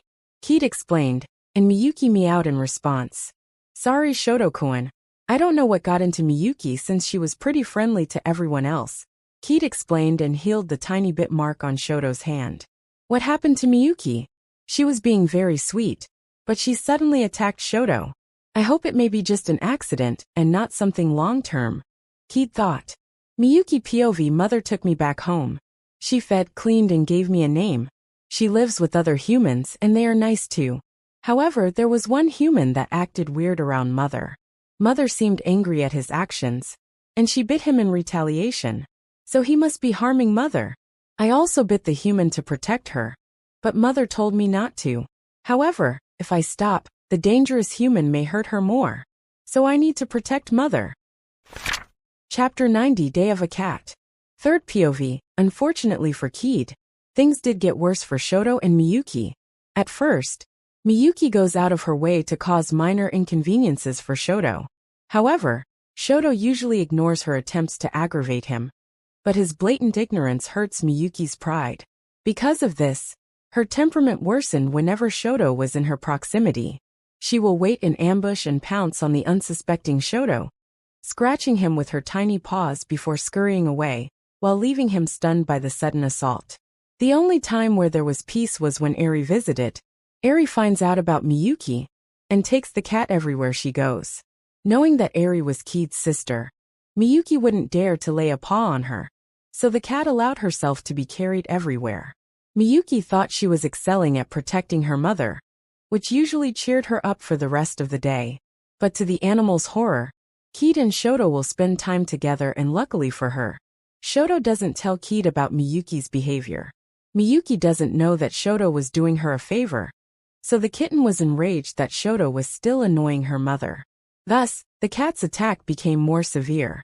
Shoto has no choice but to retaliate with spray bottles and catnips. He even went as far as to buy a bell collar for Miyuki, just so the cat won't be able to sneak up on him. Miyuki was initially unwilling to wear the collar, but reluctantly agreed when Kaede thought it was adorable. Soon, even Miyuki forgot the purpose of the daily skirmish and treated it as a routine between the two. This goes on for a while, until tonight. Kaede told Shoto to get the materials for tonight's dinner out of the fridge. He paused, and he heard the sound of soft footsteps coming toward him. Shoto. Oh, you're approaching me? Instead of running away, you're coming right to me. Miyuki, meow. I can't beat the sh*t out of you without getting closer. Shoto frowned, and with a swift motion, he whipped out a water pistol he was hiding in his pocket, and fired a blast of water at the cat. Miyuki dodged and climbed onto the counter and charged at Shoto. The cat jumped onto his face, and she latched tightly like a facehugger. Shoto panicked and tried to shake the kitten off. 20 minutes later, Kaede's head popped around the corner. Hey Shoto-kun, is the chicken defrosted ye? A chicken leg smacked Kaede straight on the forehead. Kaede looked at the mess all over the kitchen, and suddenly had an irresistible urge to punch someone. Shoto and Miyuki were holding each other by the throat, when they both felt an insane killing intent, as the room temperature dropped a few degrees. Era, what do we have here? Shoto and Miyuki heard a voice calling out to them. Their face turned pale as Kaede smiled and clenched her fist. Kaede, wait, I can. What's there needed to explain? She cuts Shoto off, meow. Miyuki tried to act cute and rubbed her face against Kaede's leg. However, the cat yelped when her mother lifted her by the scruff of her neck. Acting sweet won't save you this time. Kaede grinned and cracked her fist, and the two troublemakers shivered in fear. Some beatings later. Meow. I'm sorry. Shoto and Miyuki apologized profusely. Kaede gave the two of them a severe scolding, forcing them to clean up their mess. This was the first time Miyuki had seen her mother that fierce, and she was on the verge of tears.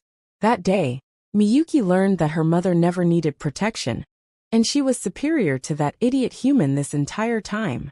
Shoto and Miyuki have a truce, ending the war, and Class 1A's Height Alliance dorm finally has peace. A few days later, Shoto and Miyuki have stopped fighting, and Miyuki now has nothing to do. All the students had left for work-study, so Miyuki spent her day just lazing around, exploring the house's perimeter, or playing with Koji's pet bunny. Today was typical. Miyuki went to her usual spot to lie down and enjoy the sun's warmth. However, Miyuki was unusually bored. She got up and decided to sleep on Kaede's bed instead. Miyuki entered Kaede's room. Thanks to Kaede, she purposely left her door not fully closed so Miyuki could go into Kaede's room whenever she could. Miyuki jumped on Kaede's chair and climbed onto her desk. There were many things on Kaede's desk, such as papers, pens, books, and scrolls, so Miyuki tried her best to avoid her mother's belongings. Miyuki squealed in surprise when her tail accidentally spilled a small ink bottle, and her paws were covered with the black sticky liquid. Miyuki was startled by the ink as she walked around the desk, leaving paw prints on Kaede's scroll. Suddenly, on one of the scrolls, letters start to appear and form intricate patterns. Miyuki saw this and was bewildered. She noticed that she had left a black paw mark right in the middle, which must be how these patterns appeared. Miyuki meowed sadly that she had ruined her mother's things.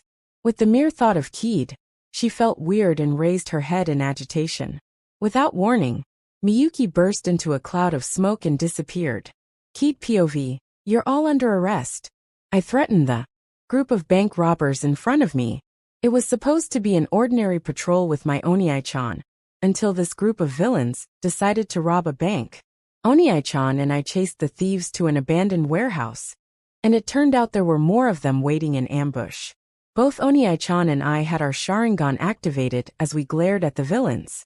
We both unsheathed our katana and got into our fighting stance. Poof, a slight smoke cloud appeared above us. We were wary, thinking it was an attack. However, my jaw fell to the floor when Miyuki fell out of the cloud of smoke and landed on my head. Meow. Miyuki sounded surprised as she sat on my head and looked around. Miyuki? What are you doing here? I picked her up. My cat meowed and licked my hand with affection. Watch out.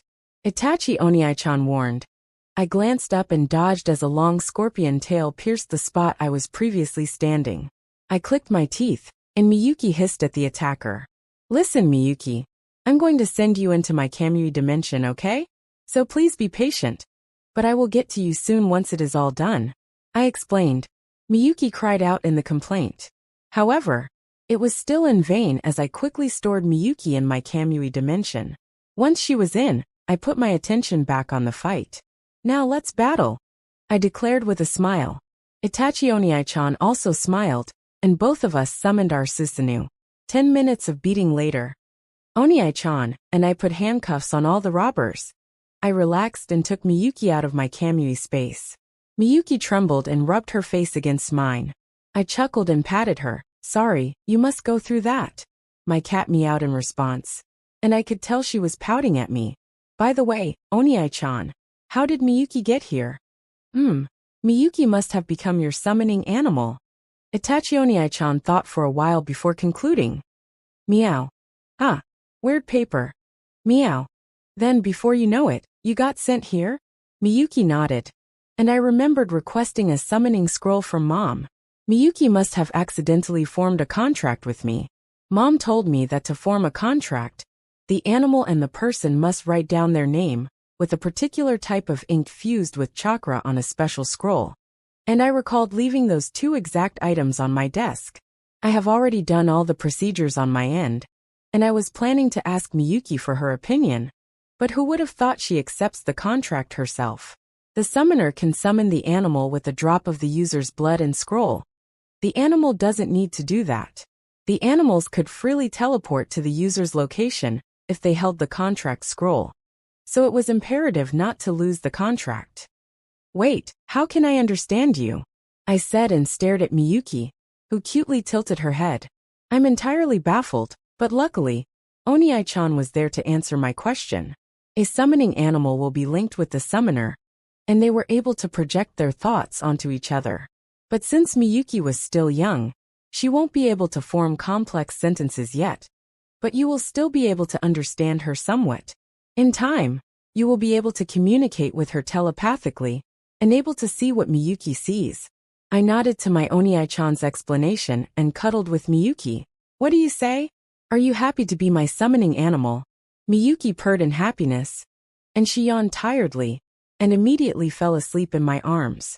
I smiled but also slightly winced when I remembered that I needed to clean the spill Miyuki had made on my desk.